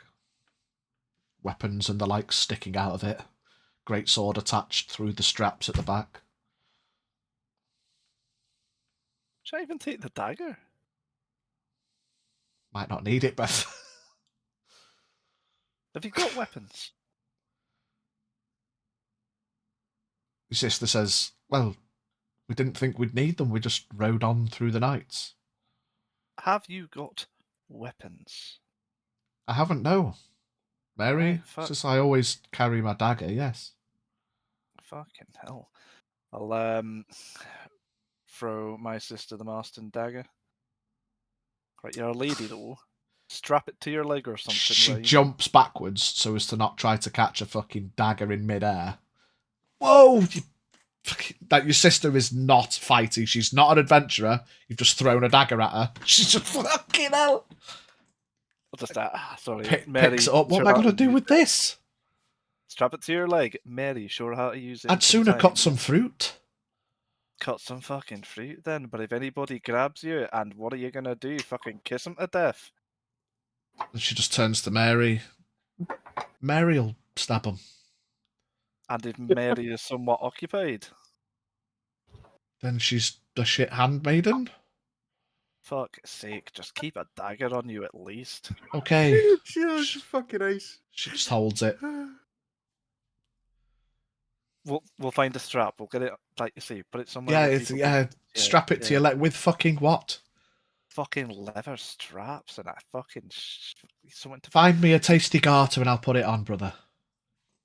I'm not going garter shopping for my sister. Then I will find the place for the dagger later. She puts it on the side.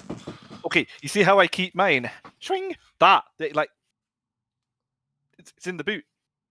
And what's in your boot with it?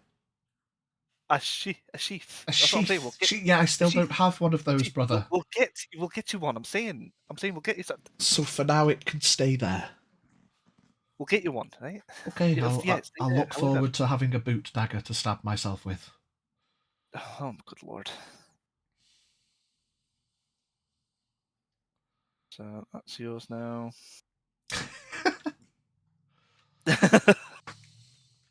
Meanwhile, through all this tomfoolery, we shall switch up, and it's going to be a little bit timey-wimey because obviously all that didn't take a couple of hours. But I'm a bollocks, riding on the back of a riding horse, majestic as it looks, with a small flower behind its ear. You go steaming towards the manor, making your way up the hill. You can't help but reflect on what was said last time you left the manor. As expected, halfway there, you bump into a large, fluffy, white tabaxi riding a horse, coming down the hill, not at pace. Sees you coming and you see she slows down. Kind of, I nearly said zooms in.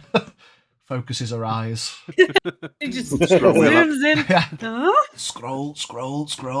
Oh, who is this? Just focuses her eyes as you're on approach, and you see she kind of reaches behind her.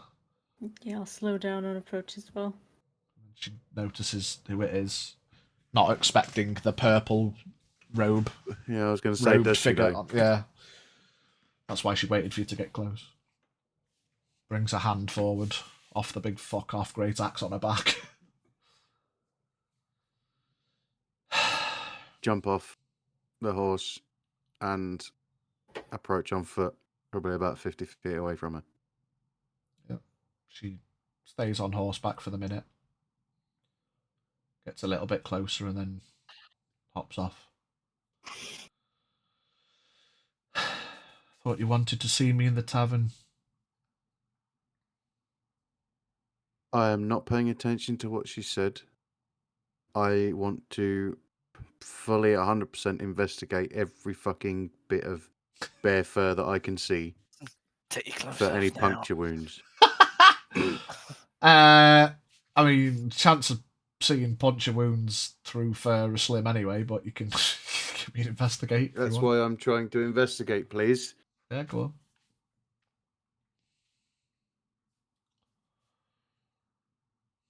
31.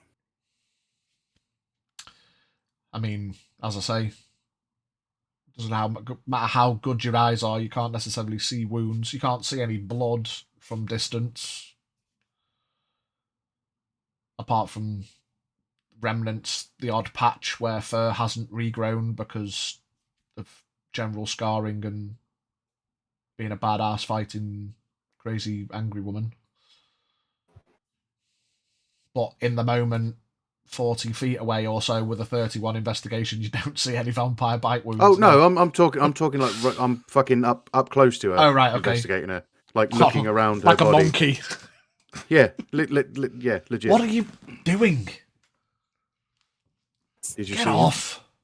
Did you talk to him? Did he touch you? Did he hurt you? Yes. Show me on the doll where he touched you. No. Where he bit you. Show me where he bit you. Show me. I'm not a fucking vampire, Zeron, if that's what you think. I'll walk up slowly, meanwhile. It's hard to tell. Pods over. Where's Why your did saddle? you come here? First. Long story. It's not. It's Mavie. She's a horse. A druid. Okay. Not in response.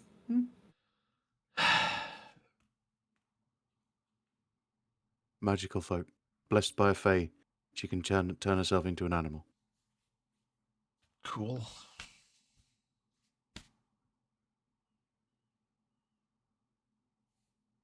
So? And why are you up here? Wanted some fresh air. But why this way? Air's fresher up the hill.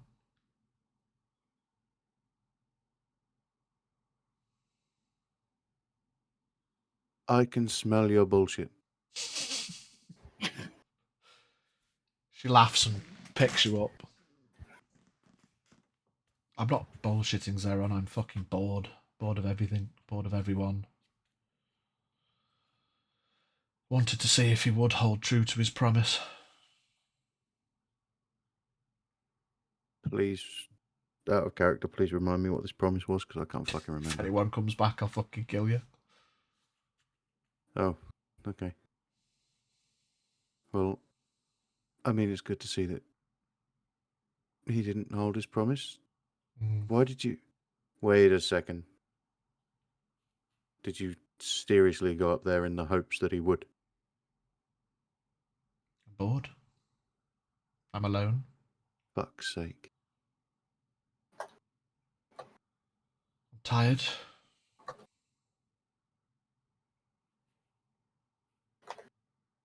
We all are. At least you've got the others.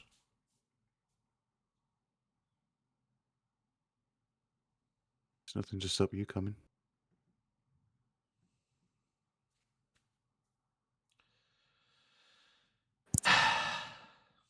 Disappeared. Came back. Disappeared again.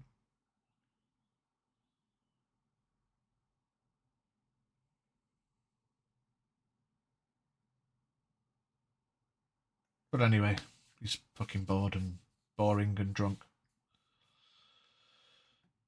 Offered him a fight. He declined. Ripped one of his curtains.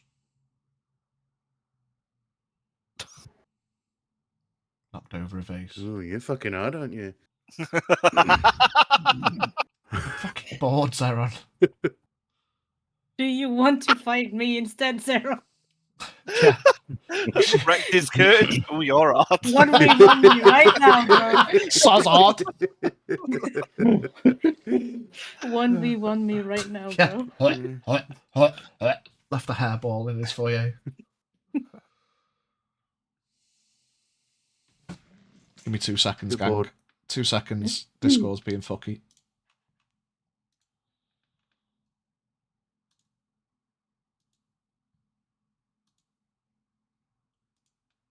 Oh, what a day. What a day. Yeah. What a fucking day indeed. Jesus I Christ. had a feeling she's.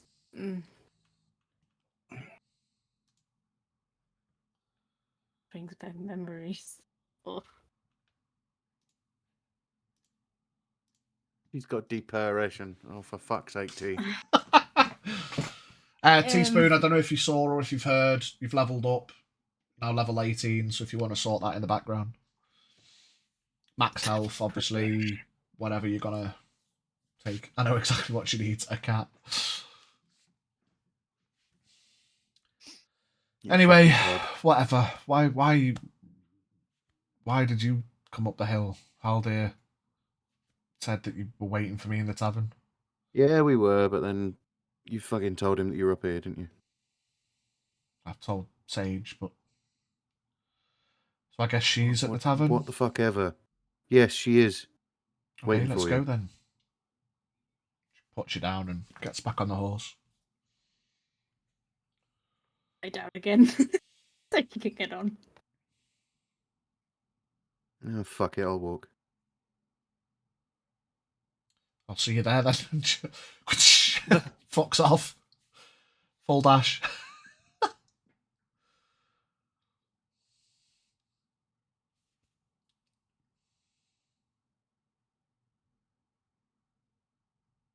Looking Zeron like.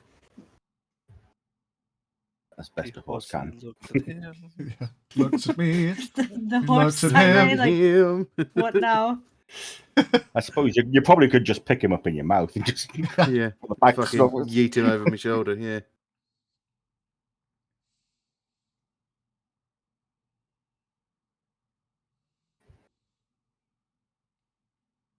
Is this how people think of me? I'm going to turn back, seeing as he's not wanting to get on. Is that how people see me? Like what? Selfish. Can you talk as a horse? Ignorant. I was about to say. No, she's underworld chick. I turned back. Oh, you turn back? No, I thought you meant turn back as in turn back to go home. Right, yeah, you dropped the wild chick. I turned back, seeing as he doesn't want to... Yeah, as he I'm with you. wants to walk. I'm with you. So I guess we're walking. Until he changes his mind, we're walking.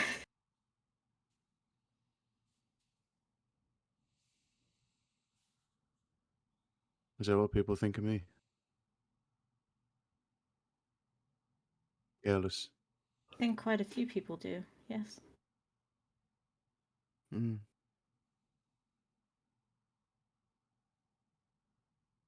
It's a shame, really. Just starting to like you a lot. A little chuckle.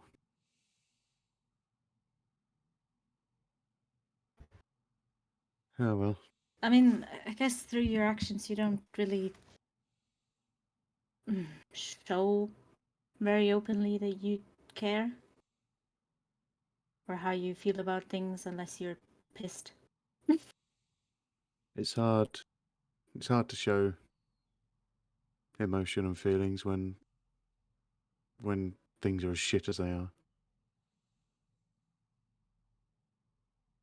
Is that? Yeah.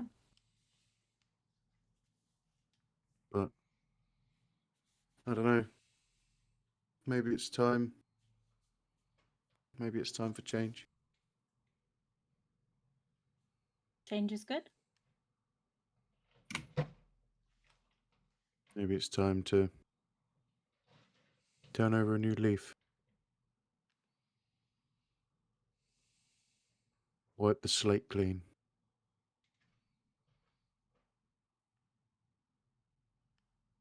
Start again. Oh, you said earlier that home doesn't really feel like home. It doesn't. Hasn't done for a while. You know, Not since the last time we were here. home isn't necessarily just a place, right?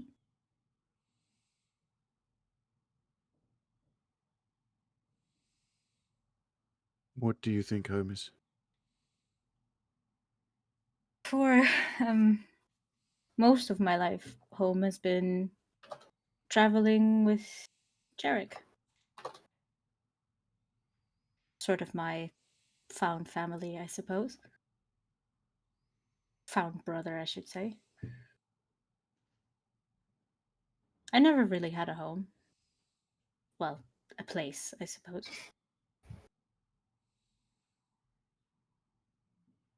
So I think you can feel at home anywhere. If you're with the right people.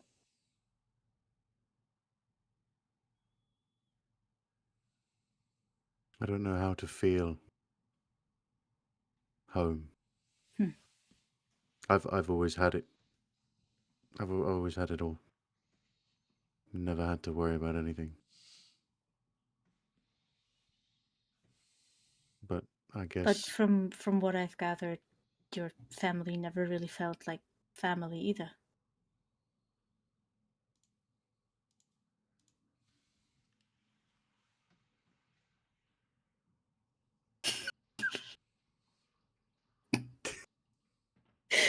Fuck's sake. I should look.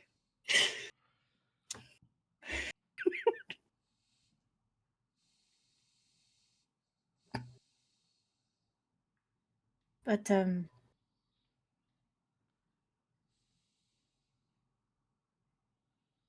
Family's a strange thing. It's like friends that you don't choose. And then friends can be family that you choose. I mean, before you met Jarek and I, you were traveling with these guys for a while, no? Yeah. So wouldn't you Long say enough. they're your friends? Yeah. I guess. How do you feel traveling with them? Do you enjoy their company? No. Well, Of course I do. How do you not? You know, I was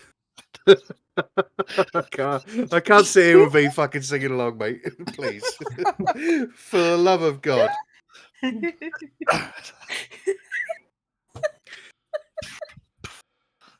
What are you guys? I don't even know what he's on about. I'm not looked in the He's chat. supposed to song in the fucking chat. All right. Yeah. And all this time, you just see somewhere in the distance a man in heavy armor just. Yeah, I mean, passive perception. Staring at us up the hill. Yeah, he is like working and lurking.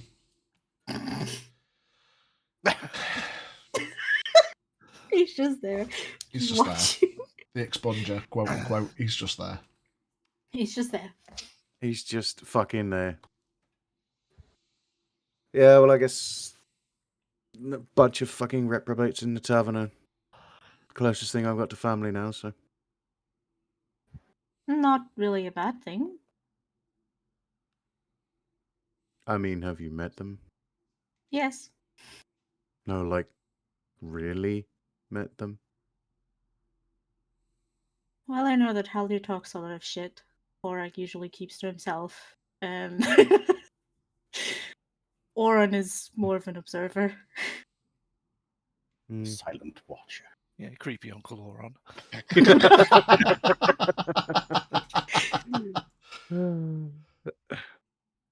Yeah, I've had worse companions, I'll admit. Then I know it's hard to open up to the idea, I suppose, but maybe you could let yourself enjoy their company more and feel at home with them instead of just worrying about what's at the manor and who's at the manor and who it belongs to. And because in the end, even if you want it back, what do you have to gain from an empty house?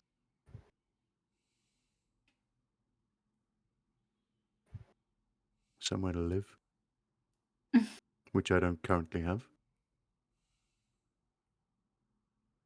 I've lived on the road for years, Sarah, and it's not that bad. I haven't. You'll manage. And what's to say you can't make a home somewhere else? I'd rather be at home in my home. But you just said it doesn't feel like home anymore. Now you're just contradicting yourself. You talk too much sense. I'm walking away. Yeah, and you're just spoiled. Tell me something I don't know. So do you really want to walk all this way, or should we... Do I fuck? Are you helping, or am I walking? And I'm going to wheelchair back. Something a bit faster this time. Jet plane. Horse is pretty much the fastest I can get. Can you well shape into a jet plane? Fucking no! What's the fastest? I think... Bloody hell, what's that carrying there? Is that a fucking condor? Fucking condor, Gary. Pigeons, Gary. It's more like fucking condors. I think a war horse is the fastest I can go. Well-shaped bullet train. Just turn into a fucking cheetah. He's only a small man. I was going to say, yeah. Well... Fucking hell! just hanging onto the tail, flying off the back. Fucking Superman, yeah. Just holding onto the neck. Wild-shaped bullet train. No, horse is the fastest I can do. Yeah, I mean, still 120 feet dash. We'll catch up to Neve and just fucking trot along. We're not. You won't catch up to Neve.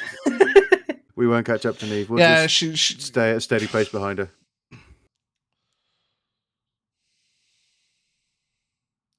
She got like partway down the hill and then stopped to wait for you.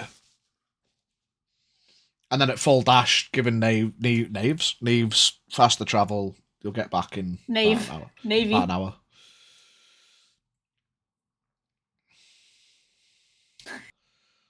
What the fuck? Fucking shit. I'm not even going to click on that. I'm just not even going to click on that. So you start charging back towards the village with Neve in tow, following her path, some shortcuts, weaves and bobs through the hills, not necessarily staying exactly to the road so you can get back quicker.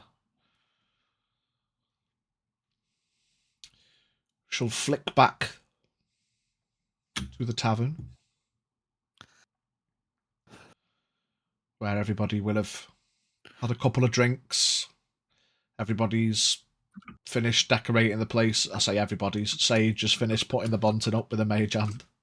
Well, I would have actually gone over to help. Yeah, anyone that goes over to help, she's like, I mean, you can follow me round and hold that if you want, but otherwise I'll pretty No, much I can do the same. See? Oh, Do the old mage hand. wow. Yeah. Yeah, you're already stood up against the wall, Horak, eating your food. Which is very impressive. So where do you want this thing? Just try to wherever, I suppose. And then you kind of just match where she's been putting them up, crossing over and zigzagging. And yeah, Horak's become part of the furniture now. He's got a bit of bunting wrapped round his horn and goes up to the ceiling. You can't move now. Oh no, Horak has to prop the wall up and eat all day. What a shame. He breaks one of the trusts and he's just like, oh, fuck. If I don't move. Don't move. So, I need another glass of wine. I'll go and grab some. Everyone's just going to be fucking drunk when we get there. Yeah. Fuck it. Fucking special's been out, mate. Yeah, Haldir, you come back downstairs with your sister. Mary takes a couple of minutes and then comes back down after you.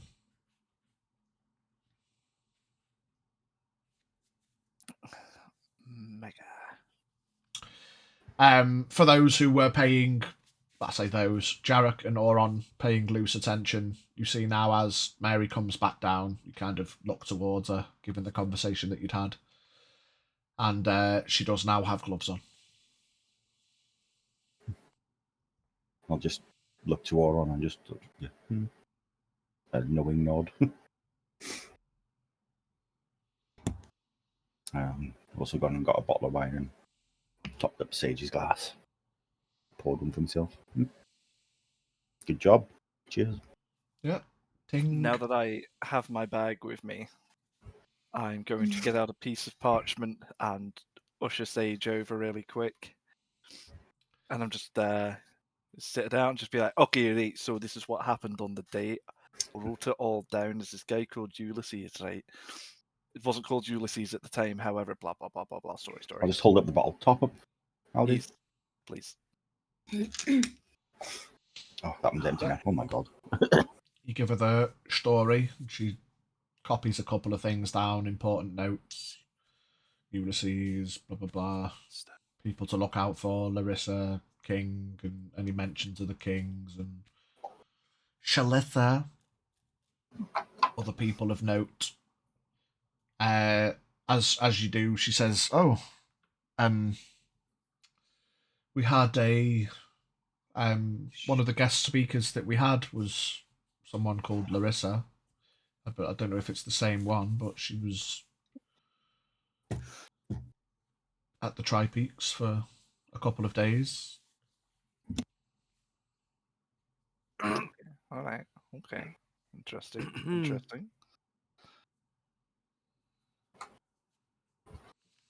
But yeah, she copies the details down. So, how do we get to the Tri-Peaks to have a word and, see what it's all about? You don't really. How did you do it? You have to be invited in and taken up there by a member of the staff. There is no doors or walkways. There are only teleportation circles.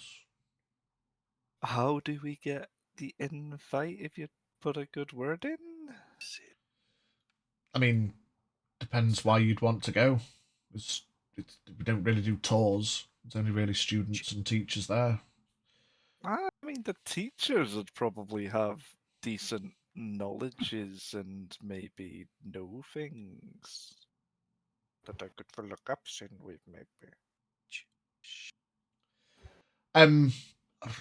Possibly. Put a word in. I'm not going to force it. When you go back, I think they'd sooner come to speak to you than allow you to come in to talk, kind of thing. No rush. Just let them know, it's no rush. World's not changing anymore, is it? No, that's fair enough. I could put a word in with the headmaster, if you'd like. Yeah, please, yeah. Yes, she puts her hand out flat and a small illusory image appears in her hand of a tall, thin, well-groomed, well-suited elven man. Archmaster... Damn, she got a flip phone? He. Yes, Archmaster Garamat is a well-renowned mage. Wait a fucking minute. Fucking PogChamp! Archmaster Garamat! My lad! God damn. Now we know why he's a fucking kick-ass, badass motherfucker! Did he make that shit? Did he make that shit? Fucking law drop this, man. Did he make that shit? One of the instrumental founders in the Tri-Peaks, yes. Fucking yes, mate. I'm not there, though. That guy! He I'm still on my way back. doesn't do a lot of teaching, but he is one of the pioneers in enchanting magic. I mean, if you let him know that Of some of the people who are actually there at the epicenter of Red Day, I'm sure he'd be interested to speak. Probably be interested, of course. I will pass on the name of this Lysus or Ulysses or whatever, and Oh, for fuck's sake. Hey, I mean, both. Have we just hooked up fucking Garamat and Ulysses? Oh, for fuck's if sake. he's an important person of note, then I'm sure the Archmaster would want to talk to him. Is there a fucking time travel spell? Could I go back in time and slap the ever-living shit out of Jarek, please? It wasn't Jarek, it was Haldir that just said it. Fucking Haldir. Right, even better. I'll take even greater pleasure in doing that. Just having Haldir's known that the Egons are partially the reason for the destruction of everything in the future. Well, not necessarily. Like, you know that Ulysses is the bollocks, but perhaps a flap of a butterfly, my friend. If the introduction hadn't have been broached, the subject of meeting up with, then certain items may not have eventually been created.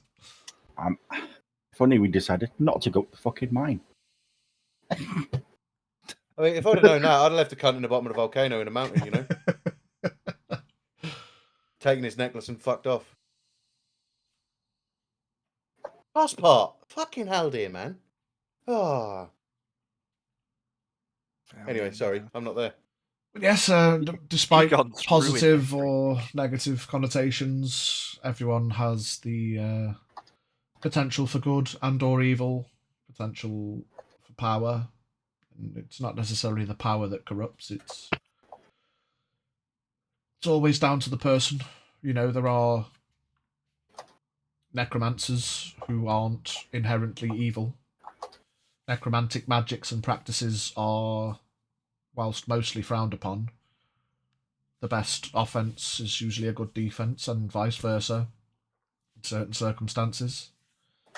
Our necromantic professor is a quite quirky yet interesting person. Don't want the name drop of that one though.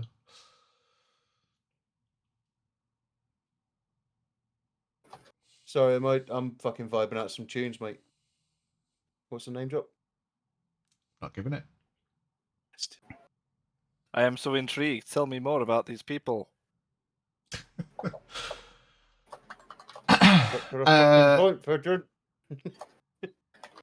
Yes, I mean, interesting. I do have my quill and paper out. I will be noting things. Yes, well, Professor Pym is quirky and interesting, but they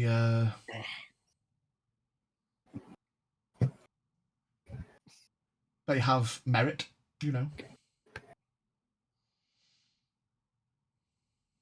Okay, all right. Have you met many Kenku?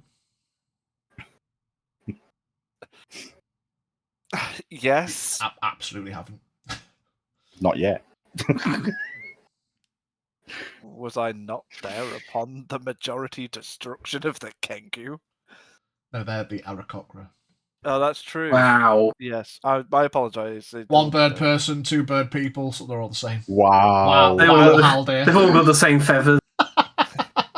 Jeez. Are they closely related to those guys? And you know, of course, like, name drops aside, we are going back a few hundred years here, so there was obviously, I mean, necromancy is as necromancy does. Who needs life when you can just die and keep going? Anyway.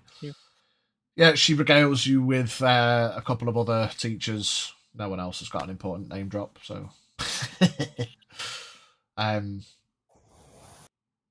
it's a fun place, but yes, I can always, if you're interested in a particular area of magic, I can put a word in. Otherwise, we can. I shall regale this back to my professors when I get back. It's appreciated. Fantastic. I imagine the Archmaster will want to talk to you, given that, as you say, you were there in the moment, so...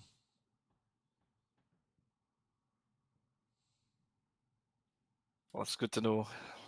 I mean, maybe we can get some things sorted and on the right path to a unified, happy, war-free world. Hopefully.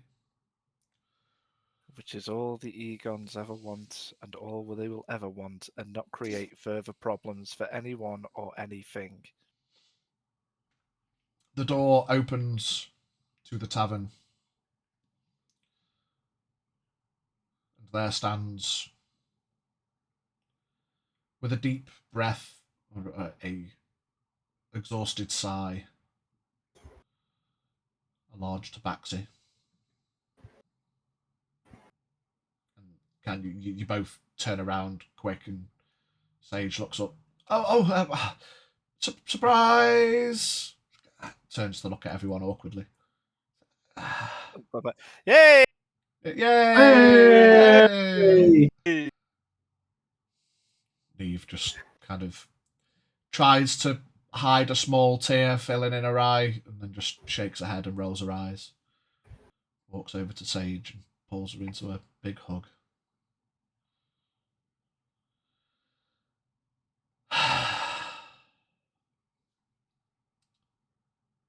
Well, this was all unnecessary. But thank you. She smiles. And walks Aaron and Mavie. Somebody get me a drink then. Stand up and head up to the bar. What would you care for? She looks down at Sage. Same as the breath of this one, I suppose. I'll have a wine. Sage kind of looks a little bit sheepish. I'll get a bottle of wine in a glass full of news. So, is it going to be 5 minutes or 10 minutes before you leave again, Egon? Give it a few days, maybe? A few days? You're going to treat me? Meet my brother and my sister and her handmaiden and... Nice to meet you all. Aye, he's good at abandoning people. I will fucking... This is not the time. Well, Haldir, it looks like Neve and your brother are going to get on just fine. Neve walks over and twists a chair round and sits on it backwards. Tell me all about the tales of young Haldir then. Kind of looks back at you and smirks. I'll pour out the glass of wine for Neve and hand it to her. There you go. You think this is going to be bad, but you're going to be fucking impressed, right? Anyone else need a top up while we get to hear this? Good Christ, Yeah. Gonna keep so I remember this one. I'm gonna just grab the nearest glass and walk up to him and just hold it out. There you go, boss. This is going to be fun.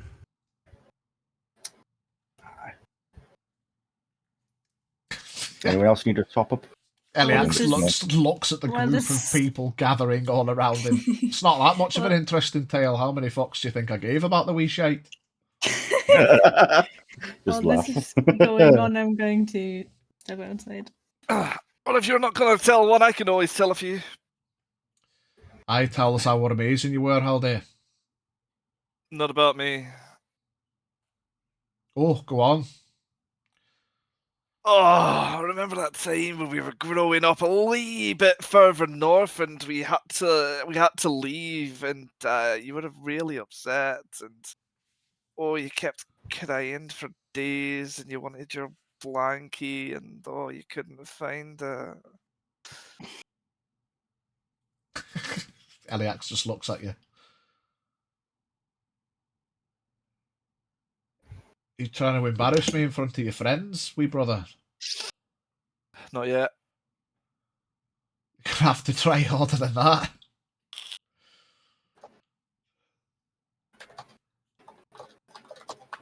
Go on, I'm sure you've got loads of lovely tales.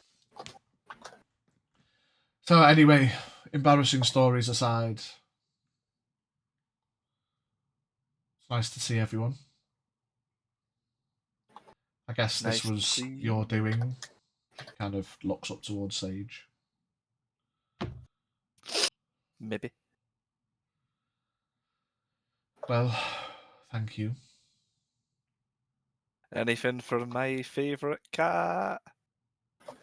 I'm not a cat, I'm a tabaxi, but it's appreciated all the same. You'll always be a cat to me. Brilliant. I love you. Thank you. Say it back. No.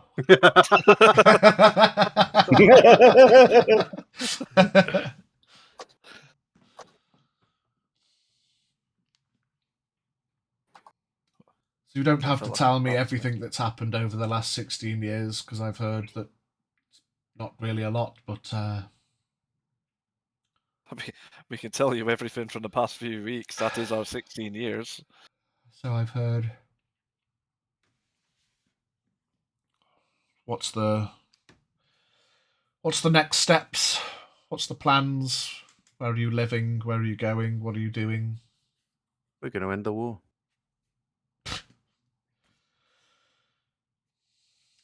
Okay. We're already one camp down. Can't be that hard. Yeah, exactly. What do you know about the war so far? There's a lot of soldiers. Mm-hmm. They're all fighting in the north. Mm-hmm. Or a bit we further just come north. from the north. What's the two now? Three generals. One is gone. And I unsheath a rapier. This is his weapon. Horax got his mask on. I did wonder whether that was a party favour or... No. That's my favourite. Father's not here to host another one of his shitty fucking masquerade balls, is he? Only person wearing the masquerade mask in the... Well, it did confuse me for a moment, but... Suits you, big guy. General Rydaw, his name was? Was. Good point. How does that feel, Haldir, being right for a change? Anyway, how many more are there? Were we told the names? I don't remember. We were indeed. Yeah, that's true. He's eating. The mask's on the top of his head. I'm assuming that once I said about the mask, he would have just pulled it down in front of his face and just been like, look at me, I got a mask on. Yeah. Because he's Where's cool Horag? like Where's Horag? Horag gone. It's Horag. There he is. Red One's Shrub's like, where's Red One? Red One. Oh, there he is. He absolutely would do. Oh God, it's got again. Oh, thank goodness, he's still there. Yeah, so one's gone. Rydaw gone. Two more for us to deal with. Kogu. Vanalor. And after that, guess where we're going? Have a guess. Bet you fucking can't. No, I'm interested. On a holiday? Back up that fucking hill. Right. And let's see if he makes good on his promise when little bro, big bro shows up.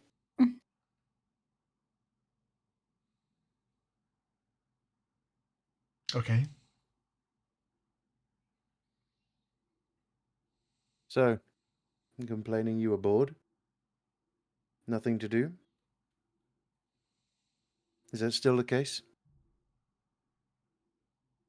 Kind of awkwardly looks towards Jane. Well, yes. There's no point hiding it, Neve. If you can't be honest with yourself and your friends,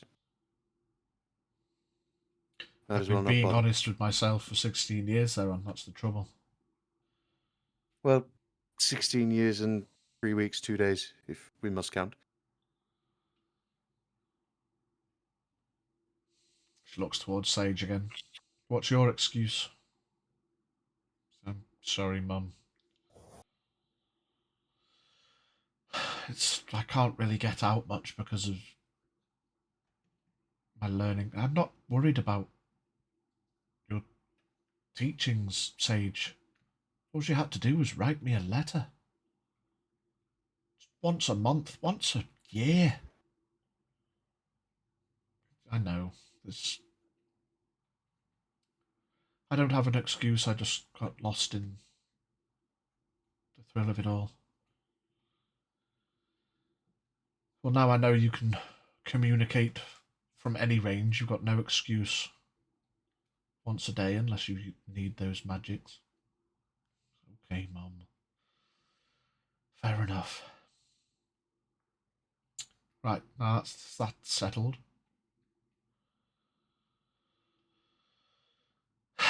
Horak, why is the bottom of your bag so moist?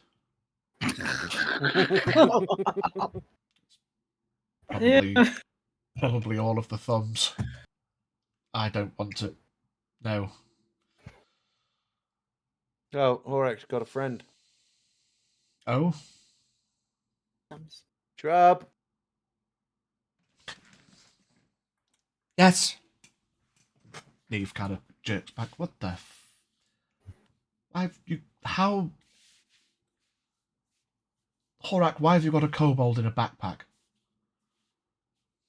The talk writes itself. What's the fun? I'm Shrub. Hello, Shrub. I'm staying with the red one. Okay. I've got this. And he pulls out his hand crossbow. Like, oh, very nice. You're good at shooting it? Yes. And he aims and shoots a bottle behind the bar. It smashes. Everyone kind of... Ow! Oh! Sorry. Quickly loads it again. Horak kind of pats him down. Okay, bye.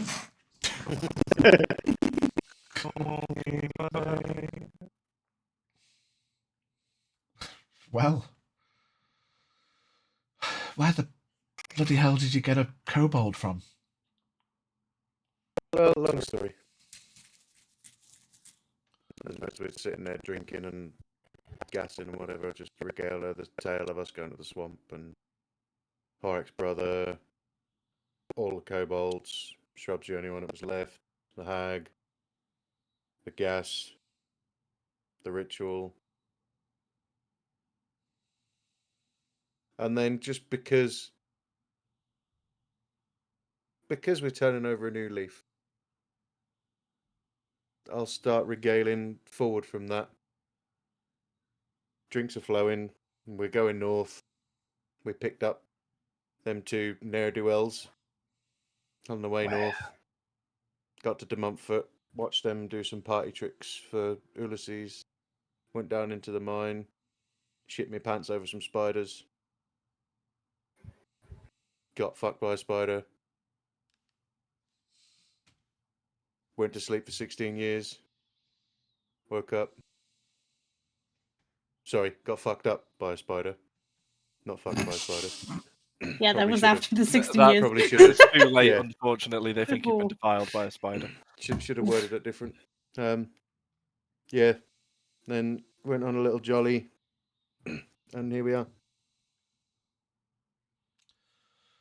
And by this time, it's probably early, late late evening. on. Yeah, We're everyone's all been well fucking drinks, cut. Yeah.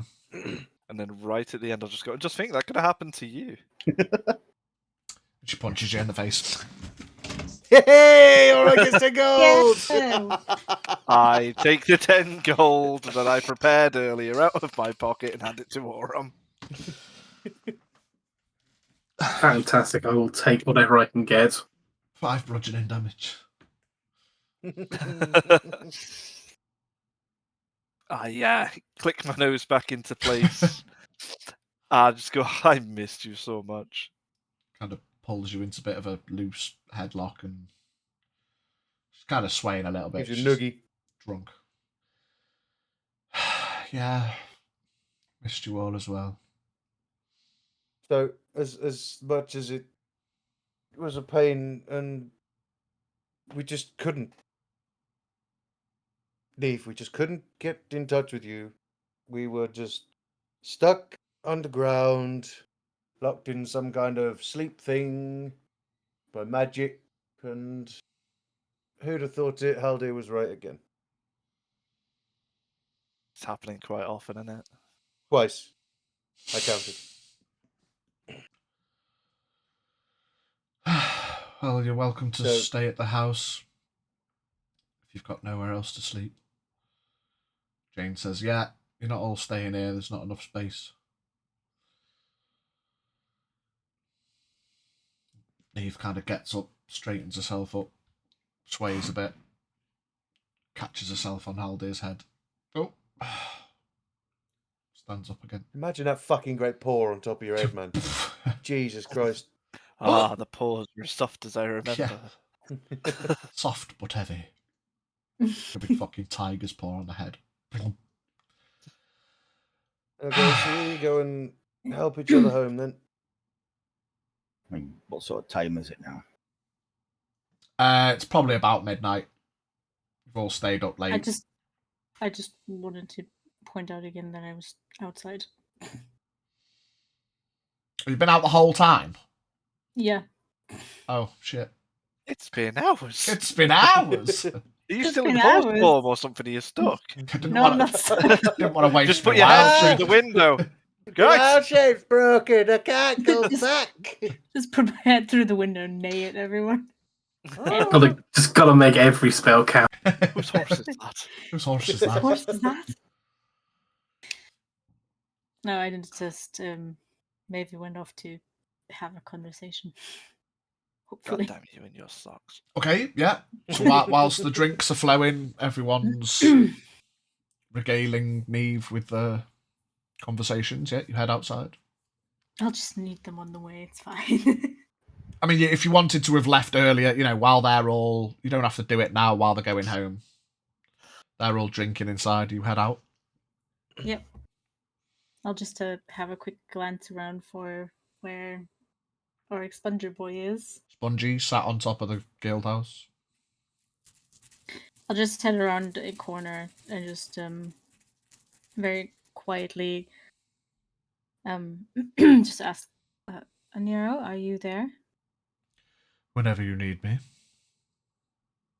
Can I ask you something? Yes. Why did you do that? Why did I do what? The camp. Oh, well... It was fun, was it not?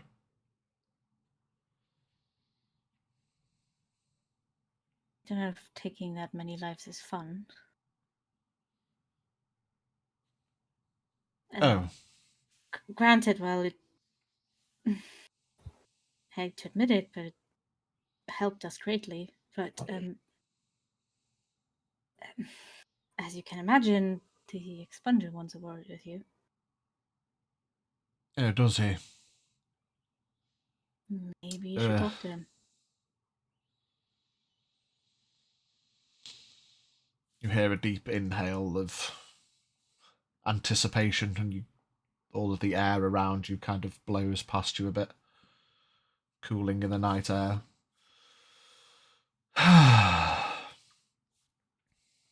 cold wind blows past you again. I don't know what that will achieve. You'll just slap my wrist and call me a naughty boy, and that'll be it. Don't know what difference it'll make. He seems concerned that you have more rain in this realm than he anticipated. What a shame. The Tier Manon don't quite know what they're dealing with. I can talk to him if I must, but again, I don't know what difference it'll make. I can go where I please now.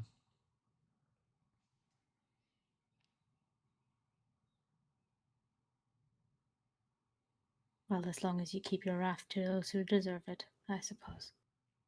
Oh, wrath? That wasn't wrath, darling. That was a bit of fun. It was well over 200. There was like 200 people. I told you to pick a number, and I embellished.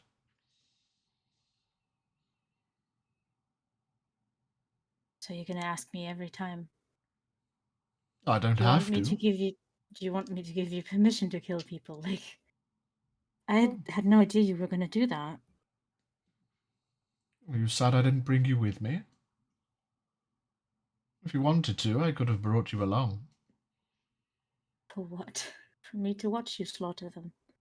To join in. It was fun. No, I don't kill for fun. Fair enough.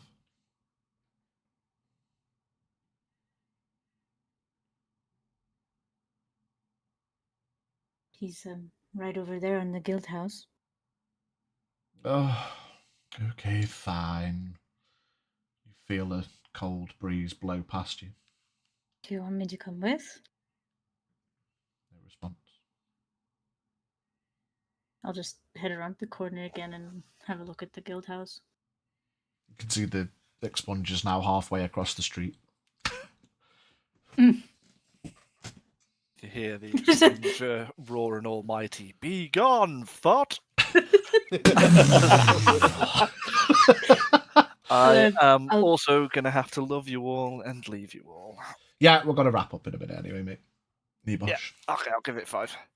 And I'll just look at the expunger down the road. Is he facing me or facing away? It's facing towards you. I mean, you disappeared into the corner. You imagine he got down to see... To look. Continue his... Where's she gone? Where's she gone? I'll just brush some hair behind the flower.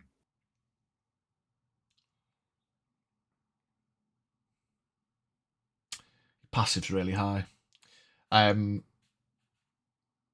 You try to give me a perception check with advantage. Okay.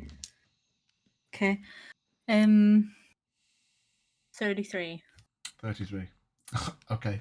You overhear a slightly heated discussion.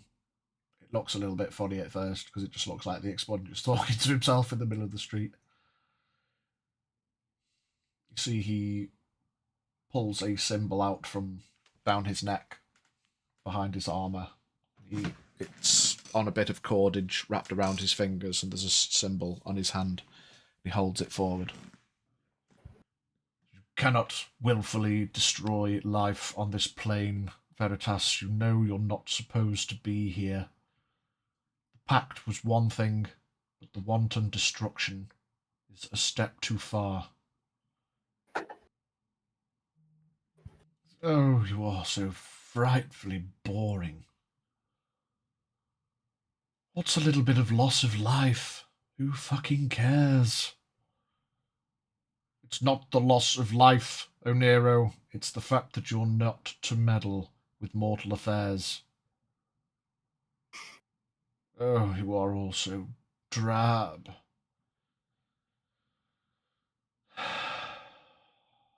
I will bite my tongue, should I need.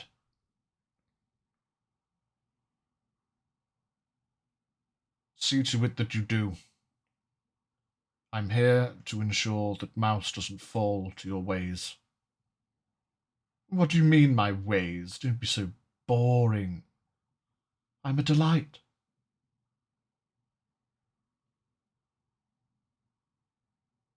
That will be the end of this discussion.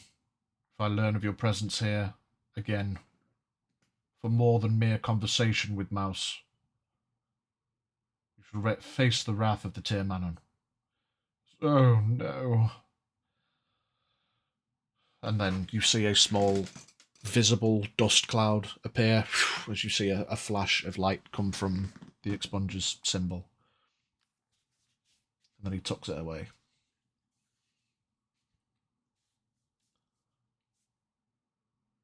That is where we shall end tonight. Yay. Yay. Well done, everybody. Right. I genuinely have to get going. Yeah. Appreciate you. Love you. Bye. Sauron's just appeared with his purple robe. Woo-hoo. Clown dance. Clown dance. Ratty Kitchen. Elgato Sanchez. Ulysses Kobold Nommies. Slithery Snake. Ulysses Bow. Love you. Bye. Love you. Bye. Bye. But yes, well done, everybody. I need to get rid of that because now I'm not on the screen. Oh no. We will be back on Tuesday for some more Blades fun, and Wednesday for some more Karachekian duty, intentionally not named guards because they're not going to be guards for much longer. Or are they? Who knows? But yes, well done, everybody. We are... we will love you and leave you and see you next time. Thanks for watching, everybody. Come and join the Discord if you're not in it. Catch up on past episodes on the YouTube.